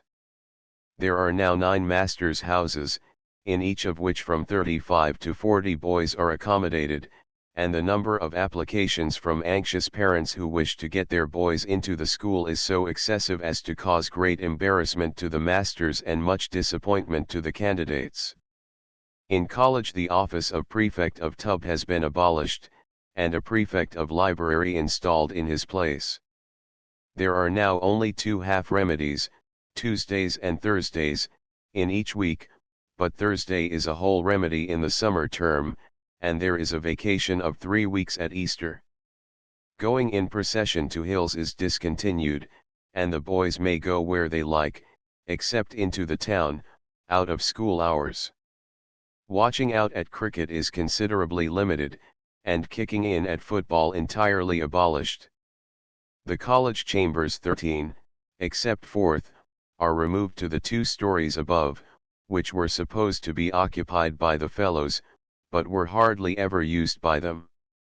In the new chambers there is every necessary appliance for decency and comfort, so that the junior in winter has no longer to rub his miserable little nose with a bit of ice, and think he is washing himself, but can revel in any amount of fresh water indoors. The old chambers are mostly used as studies, book chambers, and toy time as before, but one is used as a laundry and another as a dressing room after football, cricket, &c. The boys have tea found for them in hall, instead of having to go to sick house for it. The dinner takes place at 1 o'clock. The boys get crockery instead of trenchers to eat their meals off, and knives and forks to eat them with. 14 prime joints are carved by the servants, and a master is present. The pandemonium which took place when I was a junior at the 6 o'clock dinner has happily entirely departed. At supper gaslight illumines the hall, instead of the feeble flickering of a few dips. The ceremony of the oath is abolished. The morning service in chapel is at 7:50, on Saturday evenings at 5:30, on Sundays at 9, 11, and 5, and on saints' days at 9 a.m. Only the members of the choir wear surplices. The boys only go to cathedral on the 2nd Sunday in each month. School is now kept closed, and is only opened for concerts, lectures, &c. Its appearance has much changed. The seats and the fixed forms which supported them are swept away, a handsome organ is erected at the east end, and the tabula legum has been moved to another position over the entrance door. The moldings of the cornices are picked out in color, the wainscoting varnished, and the magnificent room presents a great contrast to what it was when it was the only living room for the boys in play as well as in school hours. The area of college meads has been much extended by throwing down the walls which separated it from long and sick house meads. A racquet and fives courts have been erected by the Ridding family for the benefit of the school. There is a large gymnasium, and very extensive buildings erected for additional accommodation for invalids. A splendid additional cricket ground has been laid out adjoining the old meads, which together make, I fancy, the finest playground attached to any school in the world. The glories of the old election week have altogether vanished. The election to Winchester is still in the middle of July, and there is a dinner in hall on Domum Day, but there are very few old Wycomists in attendance. The parents and tutors of the candidates for election muster strong for the examinations, which last 3 days, and the ordeal they have now to pass through is very different indeed from that which I have described as taking place when I was a candidate. The distinction and privileges of founders' kin are entirely abolished. Commoners are admitted to election chamber, and have an equal chance with college boys of getting scholarships at New College 15. Besides all these alterations in the buildings and regulations 16, there are many fresh institutions which are sources of great interest to the boys. There is a rifle corps, a debating society, Shakespeare Society, glee club, chapel choir, a boat, and a golf club. Golf, however, is not allowed in the summer term. On the whole, I do not think it would be a great exaggeration to say that there have been more changes in the school arrangements since 1835 than took place in the whole period from the foundation to that date.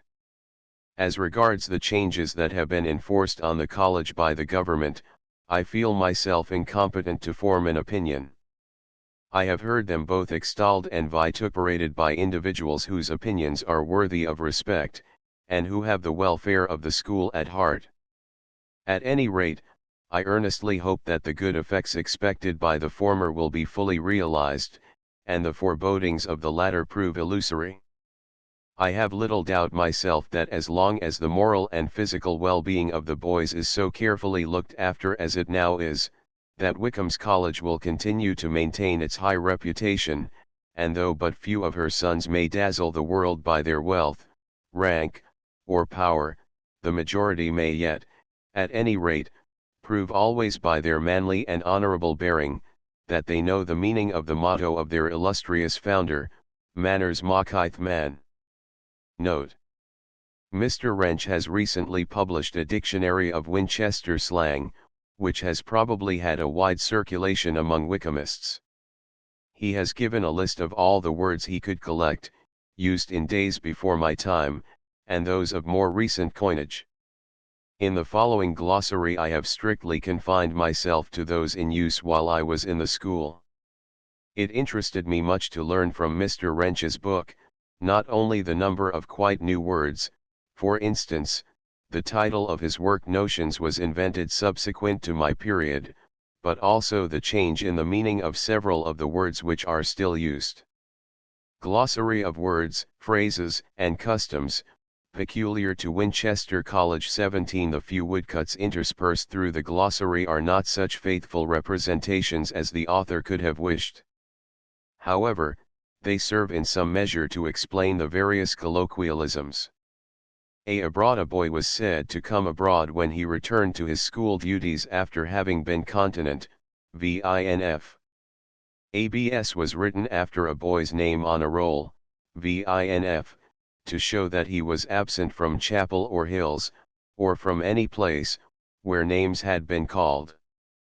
Ad Portus, a Latin oration addressed by the prefect of Hall to the electors, under Middle Gate, at the commencement of election week.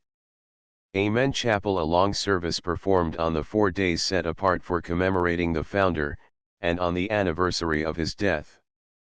Apple Pie Day, the last Thursday in short half, on which we had apple pies for dinner. B. Baker, anything, such as a cushion or blotting book, placed on a form to sit upon. Bangy's drab trousers, so called from bangy brown sugar. Barter, a half volley, cricket term, so called from the late Warden, who was celebrated for the vigor with which he disposed of a ball of this description. Badlings, the boys' weekly allowance of 1 shilling. Beeswaxer's thick-laced boots. Beaver time, a quarter of an hour's relaxation allowed to the boys in the middle of afternoon school in summer, to give them an opportunity of disposing of beavers, a portion of bread and allowance of beer laid out in hall at the time above mentioned, from the French boer, beaver. Bible clerk, an office held by the prefects in full power in rotation. It lasted for a week. The duties were to collect the verse and prose tasks, to keep order in school, to give in the names of those boys who were condemned to be Bibled, vinf, and afterwards assist at their execution, to take the place of the prefect of hall when absent, and c. Bibler, or bibbling, a flogging of 6 cuts, when the Bible clerk and osterius laid bare a hand's breadth of the small of the victim's back. Bill Brider's small faggots used for lighting kitchen fire. Blow to blush. Blucher's prefects not in full power, a metaphor taken from the half-boot. Bob, a large white jug, holding about a gallon. Boner, a blow given with the fist on the lowest vertebra. Book, the school was divided into 3 classes, called 6th, 5th, and 4th book. The prefects formed the former. 5th book was divided into senior, middle, and junior part. The remaining lower boys constituted 4th book. Books, the prizes given to the 2 boys at the head of each part at the end of each half, they used at one time to be given by the Duke of Buckingham, now by Lord Say and Seal. Also anybody who had got the largest score on his side in a cricket match, was said to have got books. Books chambers certain hours on a remedy, VINF, during which the boys had to attend in school, no master being present. Books, up to a part, VS, was said to be so, when it was ranged on the rows, VINF, before a master, for the purpose of repeating a lesson. Boots and leathers a commoner peal, VINF. Bread pickers a nominal office, one being in the gift of each of the 4 senior commoner prefects, which excused the holder from fagging. Brock to tease, chaff, or badger. Brala an umbrella. Brum without money. Bulky generous. See candle keepers the 7 inferiors, VINF, who had been in college the longest time. They were excused from all fagging, though if there was an absolute dearth of juniors, prefects in full power had, though they rarely exercised it, the right to fag them. They were allowed a breakfast fag in hall, and a valet, VINF, in chambers, and the senior candle keeper had the power of fagging the 20 juniors on the school side of 7th chamber passage gate. Candlesticks candidates for admission into college. Cargo a hamper of eatables sent to a boy by his friends. Cat's head a dispar, VINF, the end of a shoulder of mutton. Chamber day a day on which access was allowed to chambers during the whole day. Child each of the electors appointed one, his principal duty was to pocket a sovereign. Chintz a chance.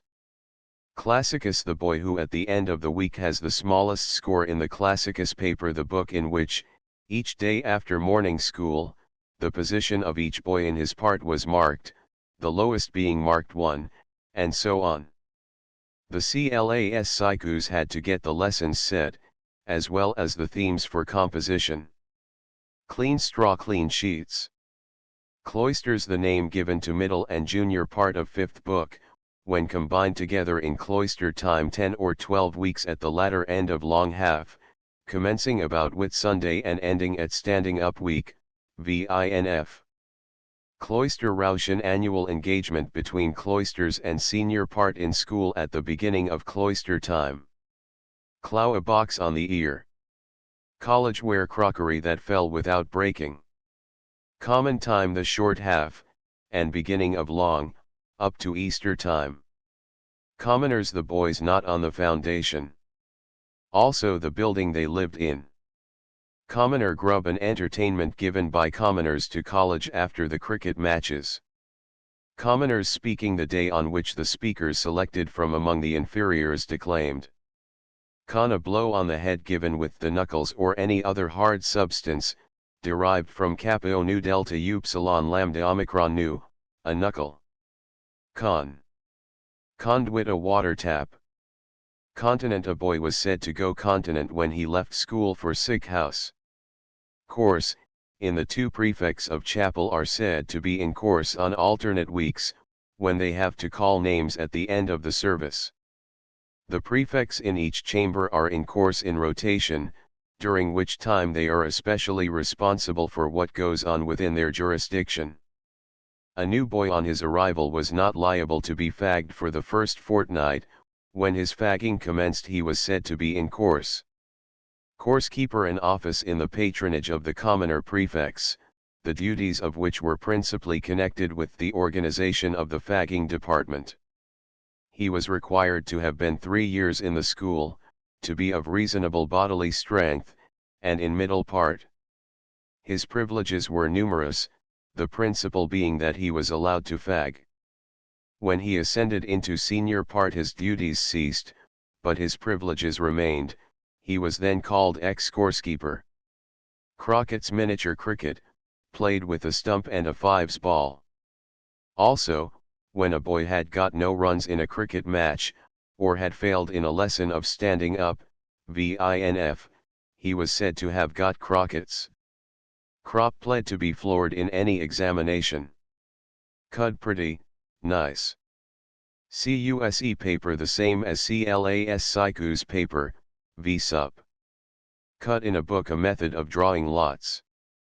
A certain letter was fixed on, example the first in the second line on the left page, Each boy then turned over a leaf, and whoever turned over the leaf in which the corresponding letter was nearest to A, 1. D. Deputy the junior candle keeper, who had the organization of the fagging department, and assisted the senior candle keeper in thrashing the juniors in hall. Dispar the rations of meat served out for dinner, derived either from dispertio, to divide, or dispar, uneven. Doc a book to tear out the leaves. Dole a stratagem, a clever invention, trick, or dodge. Domum a Latin canticle, supposed to have been written by a boy who was not allowed to go home for the holidays. The tradition says that he carved it on a tree, and then committed suicide. On the last Friday in long half, after election, a kind of festival was held in the evening, when numbers of people came into college, and Domum was sung over and over again in school, meads, and the principal quadrangle. 10 minutes before the time for descending hills, the 3 juniors in college had to walk round and across hills, calling Domum, as a signal to the boys to prepare to start. Election the examination of prefects and senior part for new college, and of candidates for admission to Winchester. Electors the warden and 2 fellows of new college, and the warden, sub-warden, and headmaster of Winchester, who conducted the examination above mentioned. And at dinner time the inferiors, VINF, were divided into 6 companies, each being presided over by a candle keeper. These companies, and the tables at which they sat, were called ends. Ex coursekeeper, V sup. Ex trumps extempore. F fardel 6th book and senior part were divided into 3 fardels, or parts, for the examination in election week. Fat flab the name of a dispar, part of the breast of mutton. Finja when some one of a number of boys had something unpleasant to do, he who said finja last had to do it. Fleshy the name of a dispar, a thick cut out of the middle of a shoulder of mutton. Foricus latrine.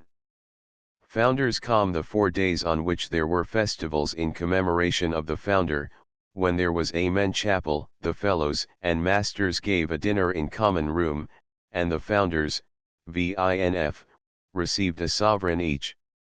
Founders ob the anniversary of the founder's death.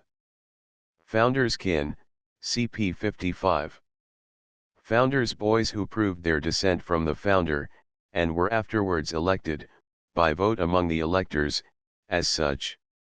Only 2 were admitted each year, and only 2 were sent to New College, but these 2 were put at the head of the roll, VINF, whatever their previous position in 6th book might have been. They were not obliged to leave at the age of 18, as the other boys were, but were allowed to remain till they were 25. They were supposed to have particularly thick skulls. 4-holed middlings ordinary walking shoes 4th book all the boys below junior part the 5th. Fragment a private dinner party given in hall to a certain number of boys, by the warden, or one of the masters or fellows. Fritter brother. Frout angry. Functier the rushlight in each chamber. Firk to be expelled. G gain a year by election a boy, not being a founder, was obliged to leave at the election immediately succeeding his 18th birthday. He whose birthday came shortly after election, was thus enabled to stay till he was nearly 19, and was so said to gain a year. Gag slang name for gatherings criticisms on some Greek or Latin author, written in Latin by 6th book and senior part, 8 times in the year. In the other parts an analysis of some history, in English, was so called. Gator a spring head foremost into pot, VINF, over one of the projecting handles of the canal lock gate. Gates when the boys were assembled together in 7th chamber passage, preparatory to going on to hills or cathedral, they were said to be at gates. Glope to spit. Goal. Goal 1 St, the boy who stood at the center of each end during a game of football, and acted as umpire. 2d, the score made. 3, when the ball was kicked between his legs, or over his head without his touching it. Gomer 1st, a pewter dish.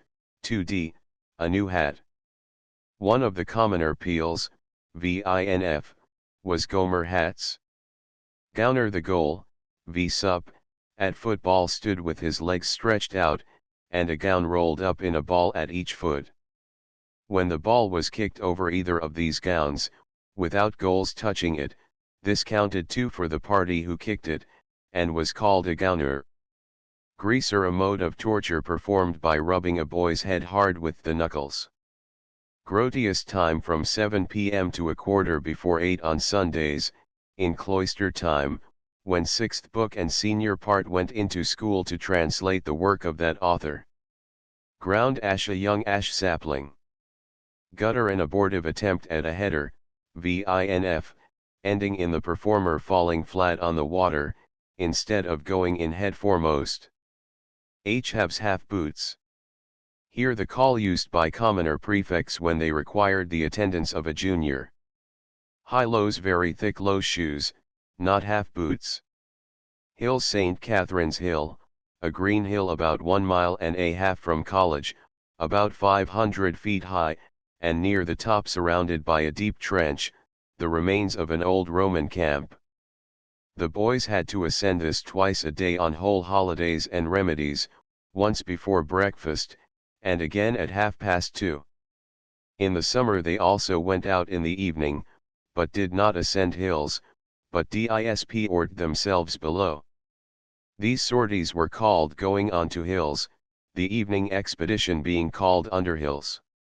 Hiss, the signal given at the commencement of school hours when a master was coming in. Hollis, an oval pebble. Hustle, to hustle. Hot football term. In 22 and 22, vinf, when the ball went out of bounds, it was brought in and placed between the two sides, who all clustered up close round, with their heads down, each party, by weight and kicking, trying to force the ball through the other. This melee was called a hot. Hot end, a half-burnt faggot stick, with one end red hot. Huff, very strong college ale. Husky, gooseberry fool with the husks in. I, inferior, any boy not a prefect. Jack, a large leather vessel for beer. Jack Joram, a tin can for beer used in commoners. Jubilee, any time when there was nothing to do, either in the way of lessons or fagging. Junket, over to exult or triumph over another person in a friendly manner, e.g., I junket over you, old fellow, I have leave out tomorrow. Junior, all inferiors except the 7 candle keepers and senior inferior. The word fag was never used as a substantive except in combination with another word, as breakfast fag. The verb and participle were in common use. Kicking, in a game of football the bounds on each side were kept by a line of juniors, whose duty it was to kick the ball in again whenever it passed outside the line. Kick off, when the football was taken in hand and then kicked into the air, which was done after each skit, vinf, gowner, v sub comma, or goal, by the losing side, and whenever a ball that had been kicked up in the air had been caught by one of the other side.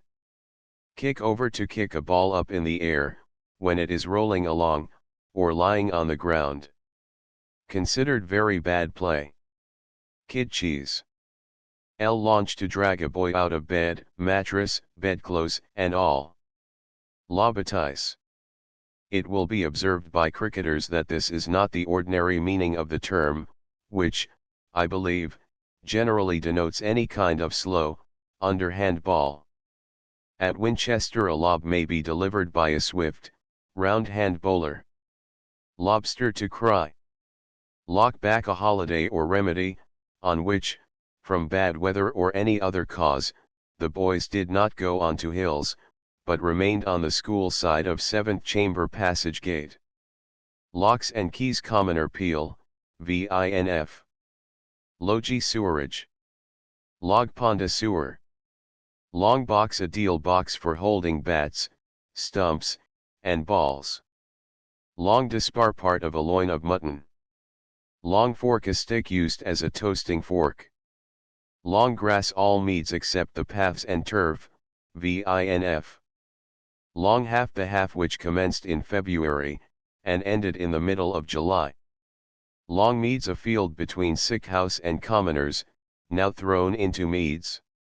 The time after dinner on summer evenings, when we went on to Underhills, was also so called. Made beer college swipes bottled with raisins, sugar, nutmeg, and rice, which made it up. Make to appropriate any article. Master the title by which farmers, laborers, barges, and were addressed by the boys. Mater mother. Mess the prefects' tables in hall were called tub, middle, and junior mess respectively. The boys who dined at each were also so named. Any number of boys who habitually breakfasted together were so called, with some distinguishing prefix, such as deputy's mess. In chambers, tea was called mess, as was also the remains of a joint of meat. Lest the reader should make a mess of all these different meanings, I will give a sentence in which they shall all figure. Look there, junior mess has sat down at tub mess, but as they will find nothing left but a mess, they had better go down to chambers, as mess is ready. Middle cut a thick slice out of the center of a leg of mutton. Middle part the fifth generally called middle part, the next part below senior part the fifth. Milk hole that part of a canal immediately below the lock gates, where a hole has been formed by the rush of water from the lock. Money and direction rolls commoner peel, vinf. Mouse digger a miniature pickaxe. Mug to read hard, also to pay great attention to anything, any one cleaning and oiling a bat was said to mug it, a boy with carefully greased and brushed hair was said to have mugged hair. Mustard and pepper keeper an appointment in the gift of prefect of hall, which exempted the holder from watching out at cricket or kicking in at football. Mudwunner a blow from a cricket ball on the fingers, the bat being at the time clasped by them. Nail, to stand up under the punishment inflicted on a boy detected in a lie, he was ordered to stand up on junior row, vinf, just under the center sconce, during the whole of school time. At the close of it he received a bibbler, v-sup. Nester any boy who was past 18, or was old for his position in the school, or who was known to be much older than he looked. Nipperkin, the large stone jug for beer, of which there was one in each chamber. Non-husky gooseberry fool without the husks. Non-licet used as an adjective, and applied to things which it was considered improper to use. A gate opening out of meads was called non-licet gate, from a tradition that it was only opened when a boy was expelled. Off bat the station of one of the field in a cricket match, called by the outer world point. On the word given by the prefect of hall for the boys to start to or from hills, or to cathedral. When any person or thing of importance was known to be likely to meet the boys when on hills, the word was passed that he, she, or it was on, e.g., Ridsworth on, Snobs on, Badger on, and C order your name an order given to a delinquent by the head or second master, which was carried out by the boy requesting the ostiarius, vinf, to do so, the consequence of which was, that at the end of school that officer presented to the master the victim's name on a roll, vinf, who forthwith received a scrubbing, vinf. When the words to the Bible clerk were added, the business was confided to that officer, who, with the ostiarius, officiated at the subsequent ceremony, which in this case was called a bibbler, v-sup. Ostiarius an office held by the prefects in succession.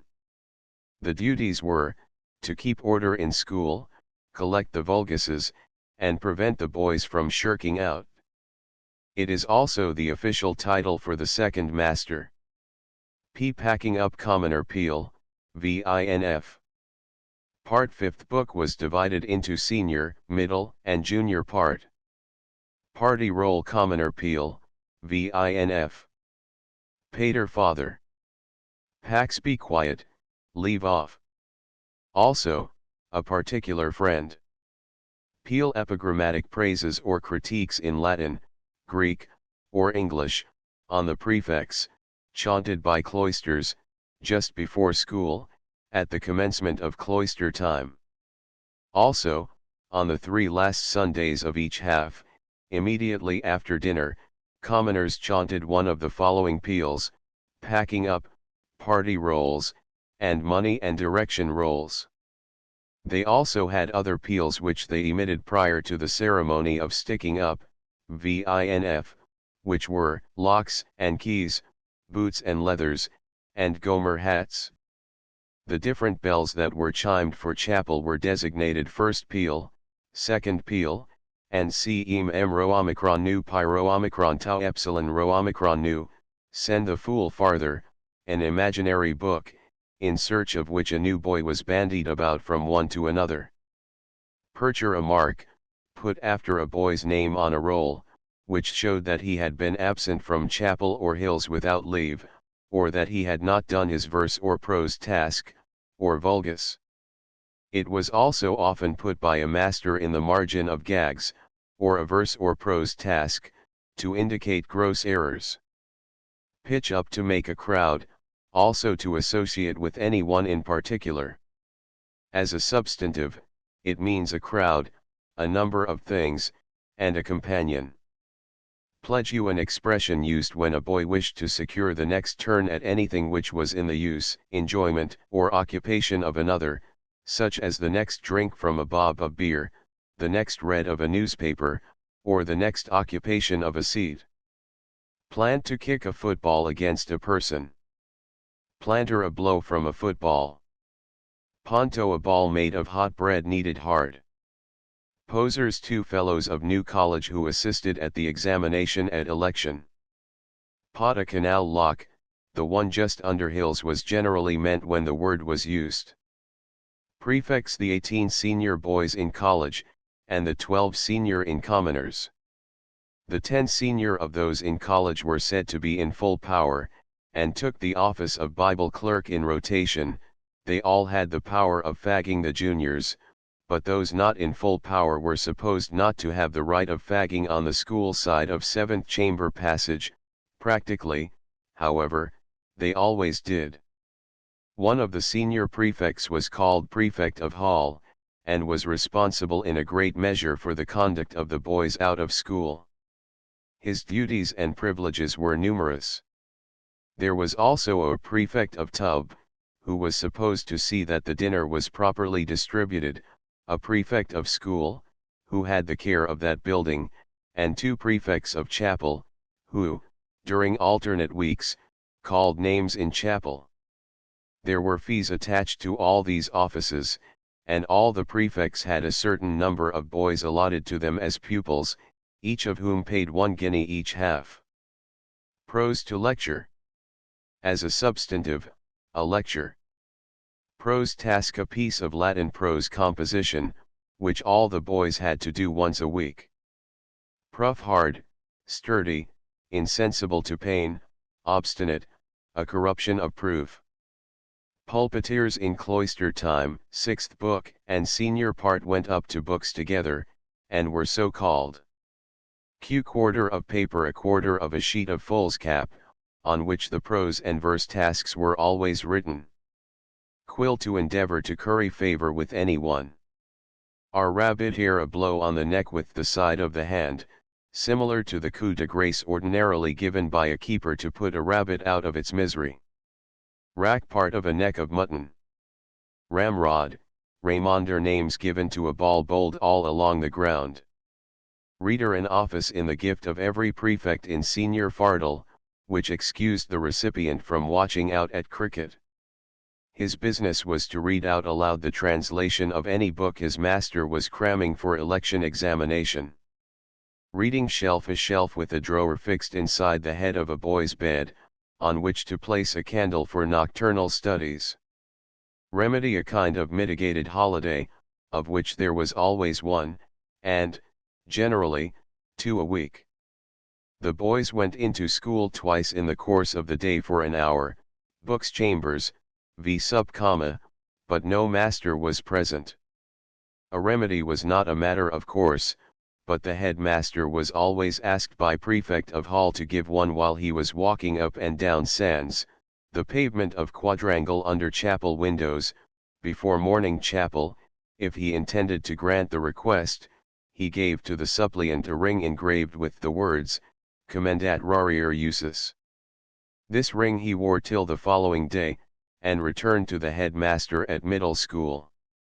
Remission when, owing to a saint's day having fallen on the day previous to that on which a verse or prose task or vulgus was due, the boys were excused from doing it, there was said to be remission from it. Roker anything wherewith to stir up anything else. Roll any list of boys' names. The roll par excellence is the list of the boys who have passed their examination for New College, and of those who are to come into Winchester. There is also a roll printed every November, which contains the name of every one connected with the school, from the warden to the choristers.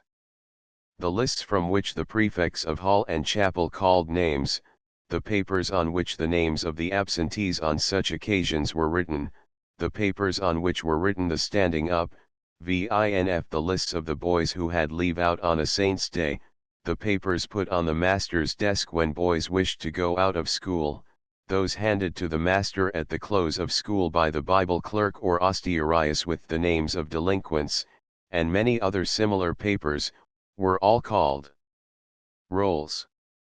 Roush rush or charge by any man or beast, or of water. Rows the fixed benches at each end of school, called respectively senior, middle, and junior row. SSS and trees a scratch game of football without chosen sides, or kicking in, so called after the goals, which were, at one end, 2 iron clamps fixed in the wall, shaped like the letter S, and at the other 2 trees. Scadger a ruffian. Scaldings a call of warning to get out of the way. Scheme a method adopted by the boys for calling themselves in the morning. It was managed by cutting the functier down to a length calculated to burn till the time required. Paper was then placed round the socket, and a string attached to it, the other end of which passed through the head of a bed, and held suspended over the head of the sleeper a weight of books or cup of water.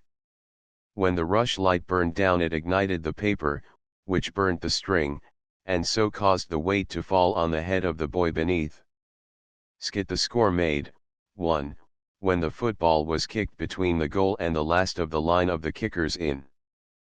Scob an oaken box with a double lid. All the college boys and a few of the commoner prefects had one each, at which they sat in school. So called from the word box spelled phonetically backwards. Sconce to deprive a person of anything. Scrape out when a prefect wished to go out of school, he scraped with his foot till he got a nod from the master. Scrubbing a flogging of 4 cuts. Scrutiny at the commencement of election week, the electors summoned the 7 senior and 7 junior boys, and inquired of them if they had any complaints to make with regard to the arrangements made for their comfort. Semper always. A very common prefix, example a boy was said to be semper continent, tardy, or ex trumps if he was often at sick house, or late for chapel, or habitually went up to books without having looked at his lessons. An official, who was always present at the college meetings, went by the name of semper testis. Senior part, the fifth, the part next below the prefix, generally called senior part. Shig a shilling. Short half, the half year commencing in September and ending at Christmas. Silver fork, a wooden skewer used as a chopstick when forks were scarce. Signs, the loaves provided for breakfast in commoners, probably derived from sign, without, as the juniors so often went without them. 6 and 6 a game at football, with 6 on each side. Skimmer, a method of entering the water when bathing, by just skimming beneath the surface, and rising again immediately. Skin to take off a jersey by pulling it inside out over the head. Skirmishing on running home from hills when it came on to rain. Snack a small fives ball. Snapping up for false quantities when up at books. If any boy, when translating, made a false quantity, any other boy, however low down in the part, who could first correct him was allowed to go up above him. If, however, the snapper up was himself wrong, he had to go to the bottom of the part. Socius a companion. Each boy was obliged to walk with one when going to or from hills or cathedral. Sock to hit hard at cricket, also, to win, in the passive voice, to be beaten. Sog a sovereign. Sir sister. Spite to dislike a person, and treat him accordingly. Spiting gabelle when a boy suffered some injury himself, in order to spite another person, or having in some way injured another, received punishment, he was said to be spiting gabelle. Dr. Gabelle was formerly headmaster, and the extreme inexpediency of attempting to annoy him gave rise to the proverb. Splice to throw. Sport to give away, also, to display any article of dress. Spree conceited, cocky, giving himself airs, when applied to a person, smart, stylish, when to a thing. Squish very weak tea. Standing up weak during the last week of long half, all the boys, except sixth book and senior part, had to say a number of lines by heart in 8 lessons, which they were supposed to have learnt in the course of the previous year. This was called standing up. Marks were given according to merit, and these marks had a very material effect on the respective position of the boys in their parts. Sticking up 18. Sticking up on the 3 last Fridays of each half, a boy was selected by appointment of commoner prefects and course keeper, and placed on the top of toys, vinf, in their hall, and was pelted with pontos, v-sup, by the rest. The following peals were chanted previously, one on each day: locks and keys, boots and leathers, and gomer hats. Stuckling, a kind of mince pie made of minced beef, caraway seeds, and apples, always served at the election dinners. Some I am. The answer made by each boy when names were called. Superannuate, a boy who was obliged to leave at election, owing to his being past 18 years of age. Founders were not superannuate till they were 25. Sus, the juniors, tea generally drunk out of a pint cup when in bed. Tea tag, a football term.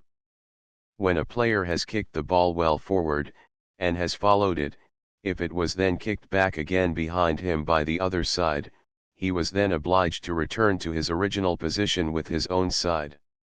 If the ball had, in the meantime, been again kicked in front of him, before he regained his position, and he was to kick it, it would be considered unfair, and he would be said to tag. Tardy, when a boy was too late to answer some names being called. TJ, to take an interest in, and protect anyone. The boy protected was called a TJ. Derived from the French, protéger, to protect. Thick, stupid, very intimate. Used also as a substantive, thus a dunce. Though, to lie in bed late in the morning. As a substantive, the act of lying in bed late.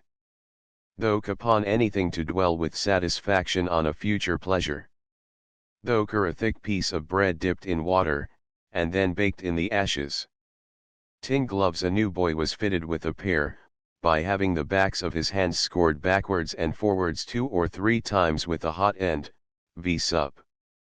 The supposed object of the ceremony was to enable the victim to handle hot ends with impunity. Tin gloves. Tizzy, a sixpence. Tizzy pool, a fives ball, so called, because they cost sixpence, and were sold by the head porter, whose name was Pool. Tofatai, to secure the toe of a sleeper in a noose of string. Tofatai. Toe pen, a large basin of red earthenware placed in each chamber, for washing the feet in. To pan boiler, a tin vessel for boiling water, containing about 3 gallons. Tolly, a tallow candle. T'other school, any school not a public school. Toys, bureaus in chambers and commoners' hall. Each boy had one, at which he sat during toy time, the period between dinner time and evening chapel. Tub, a chest in hall, into which the dispars not taken by the boys were put. Tub mess, the table at which the senior prefects sat in hall. Two doses, a, thou, teachest. Tug, old, stale. Tug, stale news. A common remark when a boy related anything known previously to the hearer. Tunding, a thrashing with a ground ash inflicted by a prefect. When any grave offence had been committed, and it was administered by prefect of hall on the raised dais at one end of hall, it was called a tunding on top of hall. Turf, a part of meads, almost exclusively kept for prefects to play cricket on, and for the matches. 22 and 22, a game at football, with 22 on each side. Twoster, a stick spirally indented by a stem of ivy having grown round it. Valet, every prefect had a junior in chambers who acted in this capacity, made his tea or coffee, carried his things through from chambers to school and back again, and looked after him in general. Varying, a short extempore composition in Latin verse, done without the aid of any books. It was always the last thing done at the close of the election examination. Verse task, a composition of Latin verse done once a week by all the boys. Vessel of paper, half a quarter of a sheet of foolscap paper. Voluntary, a copy of verses written occasionally by some of the boys in 6th book and senior part ex proprio motu. Warden's progress, the visitation of the college estates by the warden and fellows. Washing drawer, an oaken dressing case. Washing stool, the table at which each prefect sat in chambers. Washing stool. Watching outfielding at cricket. When a junior made a catch, he was let off for the rest of the day. Worsteders, very thick worsted stockings, worn at football. Yali, yellow, also, a post chaise, from that being their usual color. Yali. Footnotes 1. 3 masters' houses, for the reception of boys, have recently been opened outside the college walls. 2. Since the above was written, I have been shown a little book, entitled Ups and Downs of a Public School, in which many of the incidents alluded to by me are very graphically described, especially the play, the town and gown row, and the examination in election week. 3. This word being hitherto unwritten, I have endeavored, unsuccessfully, to spell phonetically. It is derived from the French protégé, and the last syllable is pronounced as in that word.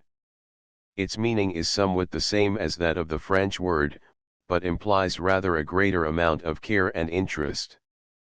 4. The beds in 7th were different from those described in 4th, being made of iron, without any canopy, with deal boards at the side to keep the mattresses in their places. 5. See ups and downs of a public school. 6. On Sundays the boys went to cathedral, instead of chapel, at 10:30 a.m. 7. This refined method of tossing up was arranged as follows: a certain letter, say the first of the third line, was fixed on, and each boy turned over a page in succession, he who turned over that one in which the corresponding letter was nearest to a, one, and vice versa. 8. See ups and downs of a public school. 9. See the full page illustration of a hot, drawn by Mr. R. Holmes. 10. I believe the word continent is derived from the Latin contineo, to keep in. 11. See ups and downs of a public school. 12. This must not be confounded with the roll which was published every November, giving a list of the entire establishment of the college, commencing with the warden, headmaster, informator, second master, hostiarius, the 10 fellows, 3 chaplains, the undermasters, the 70 scholars, the commoners, and the choristers. 13. I very much wish that when the chambers were changed and refurnished the curious old bedsteads had not been done away with, they were unique, and very comfortable. 14. Bishop Shuttleworth, when he heard of this change, observed, Diruit edificat, mutat quadrata rotundus. 15. The examination for the Oxford scholarships takes place in December. 16. There is one change of nomenclature made by the boys themselves, I suppose, that seems to me to be somewhat ridiculous. They speak of each other as men, surely fellows, the term used formerly, would be more appropriate. 17. As the editor of the above glossary has never seen any of the expressions written or in print, he has no rule to go by with respect to their orthography. He has, however, endeavored to spell them as phonetically as the nature of our alphabet will allow. All slang words that are in common use elsewhere, and all names of persons and places, have been omitted. Compound words, such as long fork, chamber day, and sea, he has only put down under the initial letter of the first word. He has also omitted substantives formed from verbs by adding stir, such as brock stir, a person given to chaffing, from to brock, mugster, from to mug, and see. Many of the words are doubtless now obsolete, and it is probable that Wikimists of older standing than the editor will miss several that they used to be familiar with, but, on the whole, it is believed this glossary will be found pretty nearly correct for the period of from 1834 to 40. 18. The picture is somewhat incorrect. 3 or 4 bureaus, each about 8 feet 6 inches high, stood against the wall, and the boys in ordinary jackets and waistcoats, not in tight jackets, threw at the victim from the front.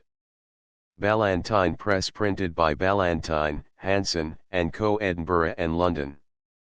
End of the Project Gutenberg ebook. School Life at Winchester College. Updated editions will replace the previous one. The old editions will be renamed. Creating the works from print editions not protected by U.S. copyright law means that no one owns a United States copyright in these works, so the Foundation, and you, can copy and distribute it in the United States without permission and without paying copyright royalties. Special rules, set forth in the general terms of use part of this license, apply to copying and distributing Project Gutenberg trademark electronic works to protect the Project Gutenberg trademark concept and trademark. Project Gutenberg is a registered trademark, and may not be used if you charge for an ebook, except by following the terms of the trademark license, including paying royalties for use of the Project Gutenberg trademark. If you do not charge anything for copies of this ebook, complying with the trademark license is very easy. You may use this ebook for nearly any purpose, such as creation of derivative works, reports, performances, and research. Project Gutenberg ebooks may be modified and printed and given away. You may do practically anything in the United States with ebooks not protected by U.S. copyright law. Redistribution is subject to the trademark license, especially commercial redistribution. Start, full license. The full Project Gutenberg license. Please read this before you distribute or use this work to protect the Project Gutenberg trademark mission of promoting the free distribution of electronic works, by using or distributing this work, or any other work associated in any way with the phrase Project Gutenberg. You agree to comply with all the terms of the full Project Gutenberg trademark license available with this file or online at www.gutenberg.org/license. Section 1. General Terms of Use and Redistributing Project Gutenberg Trademark Electronic Works. 1.a. By reading or using any part of this Project Gutenberg trademark electronic work, you indicate that you have read, understand, agree to and accept all the terms of this license and intellectual property, trademark/copyright, agreement. If you do not agree to abide by all the terms of this agreement, you must cease using and return or destroy all copies of Project Gutenberg trademark electronic works in your possession. If you paid a fee for obtaining a copy of or access to a Project Gutenberg trademark electronic work and you do not agree to be bound by the terms of this agreement, you may obtain a refund from the person or entity to whom you paid the fee as set forth in paragraph 1.e.8. 1.b Project Gutenberg is a registered trademark. It may only be used on or associated in any way with an electronic work by people who agree to be bound by the terms of this agreement. There are a few things that you can do with most Project Gutenberg trademark electronic works even without complying with the full terms of this agreement. See paragraph 1.c below. There are a lot of things you can do with Project Gutenberg trademark electronic works if you follow the terms of this agreement and help preserve free future access to Project Gutenberg trademark electronic works. See paragraph 1.e below. 1.c. The Project Gutenberg Literary Archive Foundation, the Foundation or PGLOF, owns a compilation copyright in the collection of Project Gutenberg trademark electronic works. Nearly all the individual works in the collection are in the public domain in the United States. If an individual work is unprotected by copyright law in the United States and you are located in the United States, we do not claim a right to prevent you from copying, distributing, performing, displaying, or creating derivative works based on the work as long as all references to Project Gutenberg are removed. Of course, we hope that you will support the Project Gutenberg trademark mission of promoting free access to electronic works by freely sharing Project Gutenberg trademark works in compliance with the terms of this agreement for keeping the Project Gutenberg trademark name associated with the work. You can easily comply with the terms of this agreement by keeping this work in the same format with its attached full Project Gutenberg trademark license when you share it without charge with others. 1.d. The copyright laws of the place where you are located also govern what you can do with this work. Copyright laws in most countries are in a constant state of change. If you are outside the United States, check the laws of your country in addition to the terms of this agreement before downloading, copying, displaying, performing, distributing or creating derivative works based on this work or any other Project Gutenberg trademark work. The Foundation makes no representations concerning the copyright status of any work in any country other than the United States. 1.e Unless you have removed all references to Project Gutenberg, 1.e.1. The following sentence, with active links to, or other immediate access to, the full Project Gutenberg trademark license must appear prominently whenever any copy of a Project Gutenberg trademark work, any work on which the phrase Project Gutenberg appears, or with which the phrase Project Gutenberg is associated, is accessed, displayed, performed, viewed, copied or distributed. This ebook is for the use of anyone anywhere in the United States and most other parts of the world at no cost and with almost no restrictions whatsoever. You may copy it, give it away or reuse it under the terms of the Project Gutenberg license included with this ebook or online at www.gutenberg.org. If you are not located in the United States, you will have to check the laws of the country where you are located before using this ebook. 1.e.2. If an individual Project Gutenberg trademark electronic work is derived from texts not protected by U.S. copyright law, does not contain a notice indicating that it is posted with permission of the copyright holder, the work can be copied and distributed to anyone in the United States without paying any fees or charges. If you are redistributing or providing access to a work with the phrase Project Gutenberg associated with or appearing on the work, you must comply either with the requirements of paragraphs 1.e.1 through 1.e.7 or obtain permission for the use of the work and the Project Gutenberg trademark as set forth in paragraphs 1.e.8 or 1.e.9. 1.e.3. If an individual Project Gutenberg trademark electronic work is posted with the permission of the copyright holder, your use and distribution must comply with both paragraphs 1.e.1 through 1.e.7 and any additional terms imposed by the copyright holder. Additional terms will be linked to the Project Gutenberg trademark license for all works posted with the permission of the copyright holder found at the beginning of this work. 1.e.4 Do not unlink or detach or remove the full Project Gutenberg trademark license terms from this work, or any files containing a part of this work or any other work associated with Project Gutenberg trademark. 1.e.5 Do not copy, display, perform, distribute or redistribute this electronic work, or any part of this electronic work, without prominently displaying the sentence set forth in paragraph 1.e.1 with active links or immediate access to the full terms of the Project Gutenberg trademark license. 1.e.6 You may convert to and distribute this work in any binary, compressed, marked up, non-proprietary or proprietary form, including any word processing or hypertext form.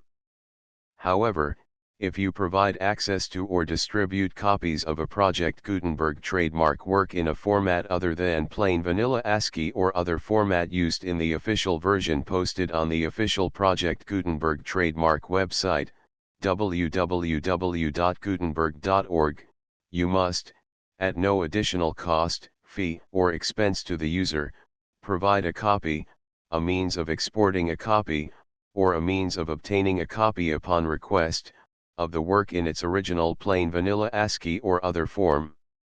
Any alternate format must include the full Project Gutenberg trademark license as specified in paragraph 1.e.1. 1.e.7 Do not charge a fee for access to, viewing, displaying, performing, copying or distributing any Project Gutenberg trademark works unless you comply with paragraph 1.e.8 or 1.e.9. 1.e.8 You may charge a reasonable fee for copies of or providing access to or distributing Project Gutenberg trademark electronic works provided that, you pay a royalty fee of 20% of the gross profits you derive from the use of Project Gutenberg trademark works calculated using the method you already use to calculate your applicable taxes. The fee is owed to the owner of the Project Gutenberg trademark, but he has agreed to donate royalties under this paragraph to the Project Gutenberg Literary Archive Foundation. Royalty payments must be paid within 60 days following each date on which you prepare, or are legally required to prepare, your periodic tax returns. Royalty payments should be clearly marked as such and sent to the Project Gutenberg Literary Archive Foundation at the address specified in Section 4, Information about donations to the Project Gutenberg Literary Archive Foundation. You provide a full refund of any money paid by a user who notifies you in writing, or by email, within 30 days of receipt that he does not agree to the terms of the full Project Gutenberg trademark license. You must require such a user to return or destroy all copies of the works possessed in a physical medium and discontinue all use of and all access to other copies of Project Gutenberg trademark works. You provide, in accordance with paragraph 1.f.3, a full refund of any money paid for a work or a replacement copy, if a defect in the electronic work is discovered and reported to you within 90 days of receipt of the work. You comply with all other terms of this agreement for free distribution of Project Gutenberg trademark works.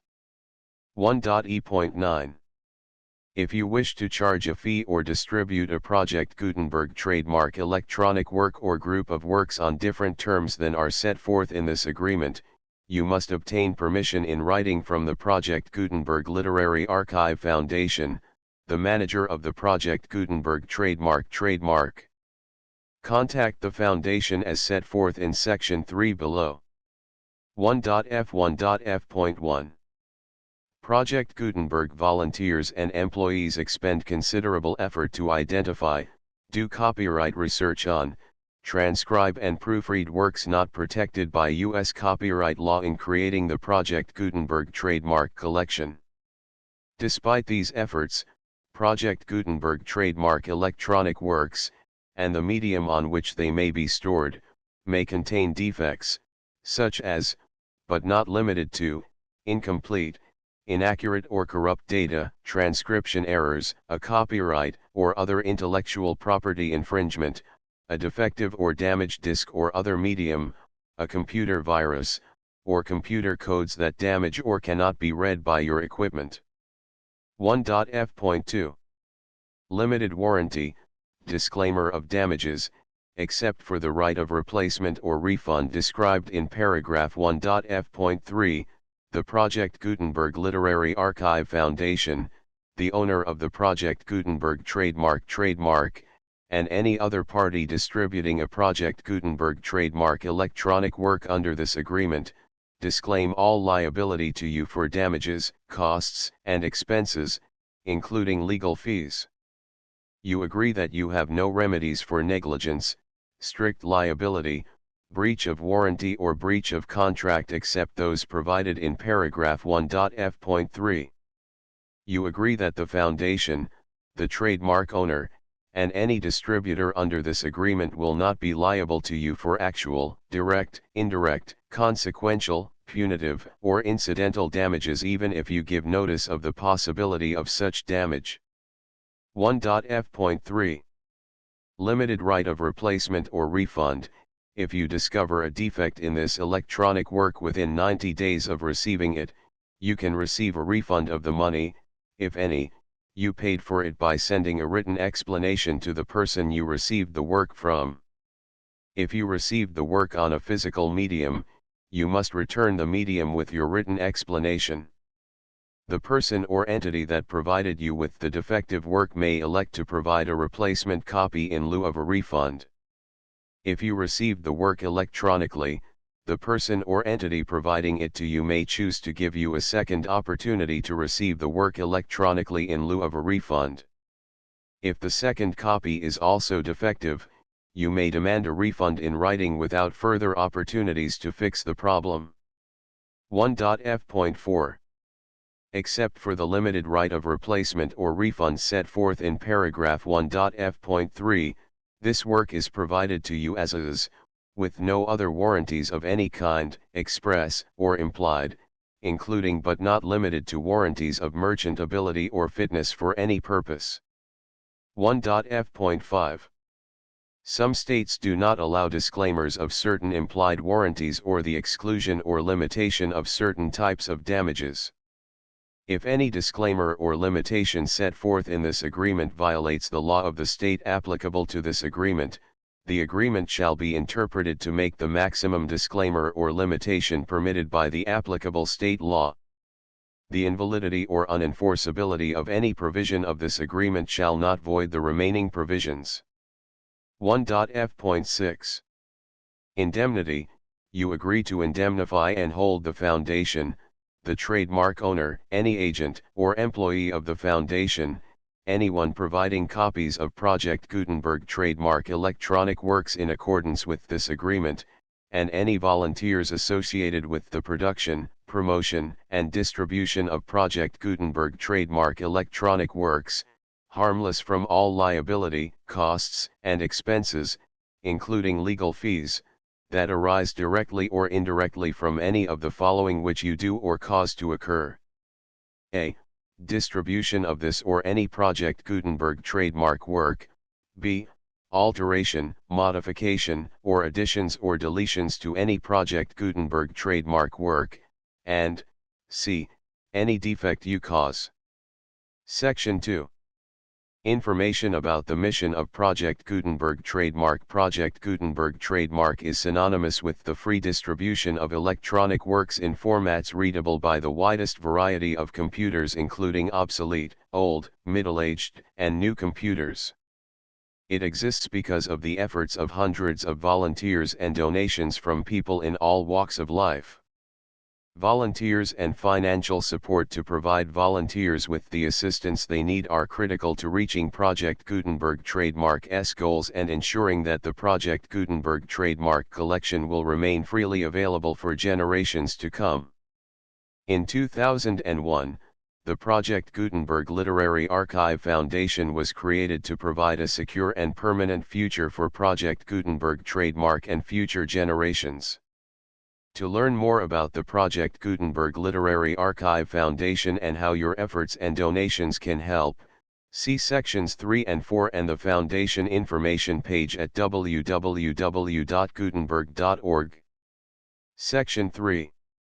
Information about the Project Gutenberg Literary Archive Foundation. The Project Gutenberg Literary Archive Foundation is a non-profit 501(c)(3) educational corporation organized under the laws of the state of Mississippi and granted tax-exempt status by the Internal Revenue Service.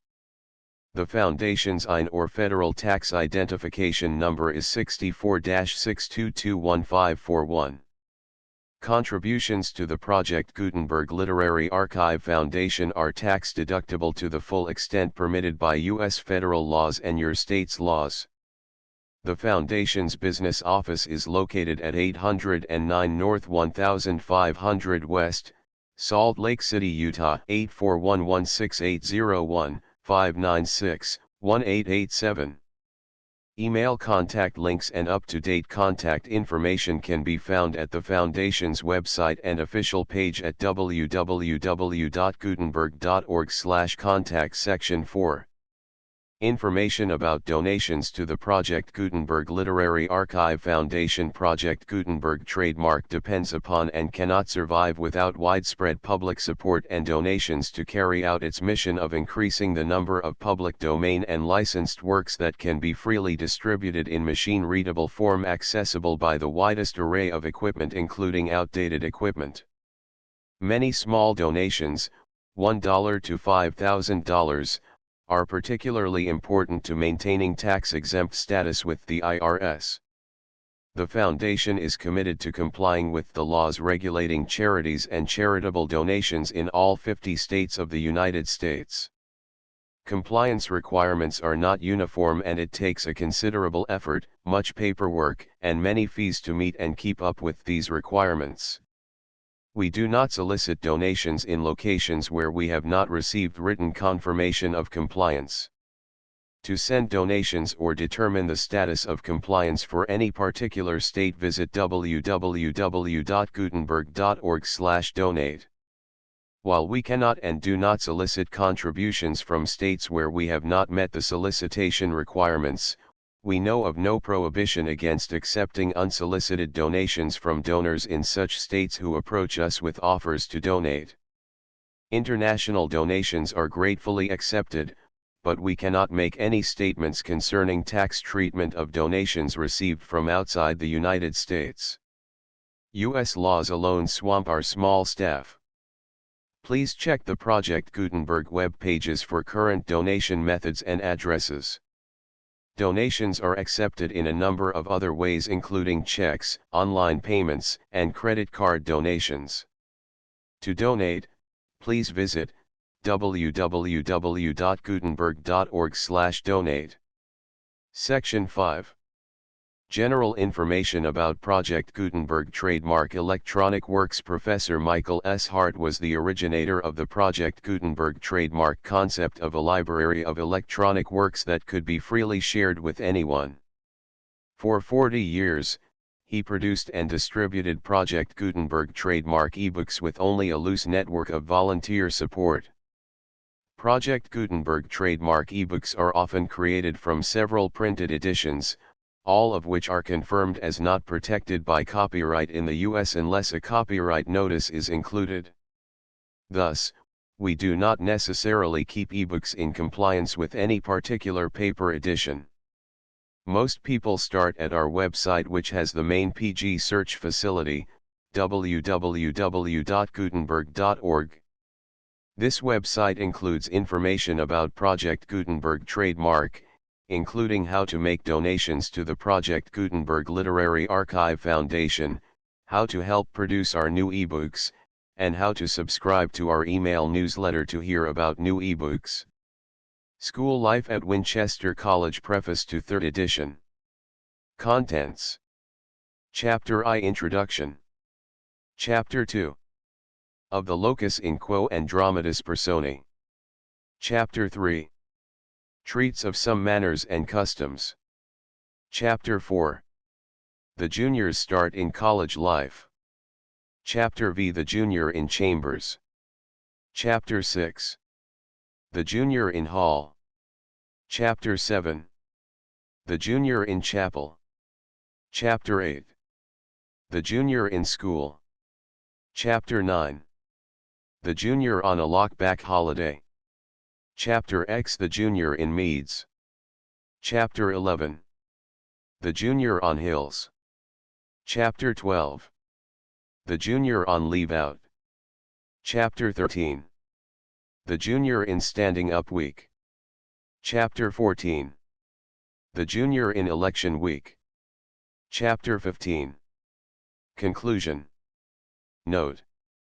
Glossary of words, phrases, and customs, peculiar to Winchester College 17 A B C D E F G H I J K L M N O P Q R S T V W Y. Footnotes. The full project Gutenberg license 234 V6789 X 11 12 13 17 18 19 20 22 23 24 25 26 28 29 31 32 33 34 35 36 37 38 39 40 41 42 43 44 45 46 47 48 49 50 51 52 53 54 55 56 58 59 61 62 63 64 65 66 67 69 71 72 73 74 75 76 77 78 80 81 82 84 85 89 90 91 92 93 94 95 96 98 99 100 101 102 103 104 105 106 107 108 109 111 112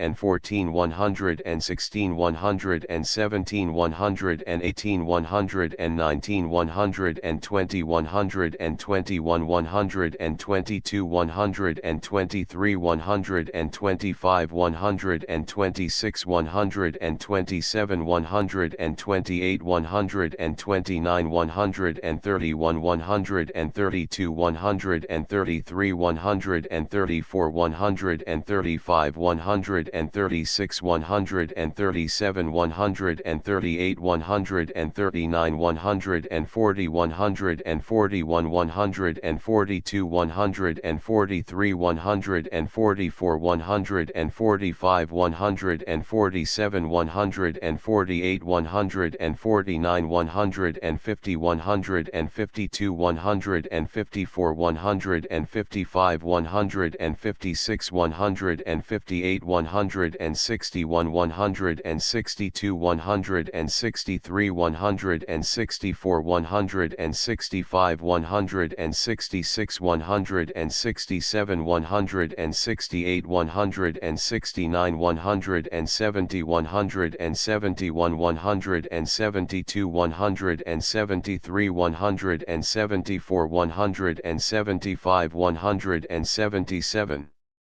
178 179 181 182 183 184 185 186 187 188 190 191 192 194 195 196 197 198 199 299 200 201 202 203 204 205 206 207 208 209 210 211 212 213 214 215 216 217 218 219 220 221 222 223 224 225 226 227 228 229 230 231 232 233 234 235 236 237 238 239 240 241 242 243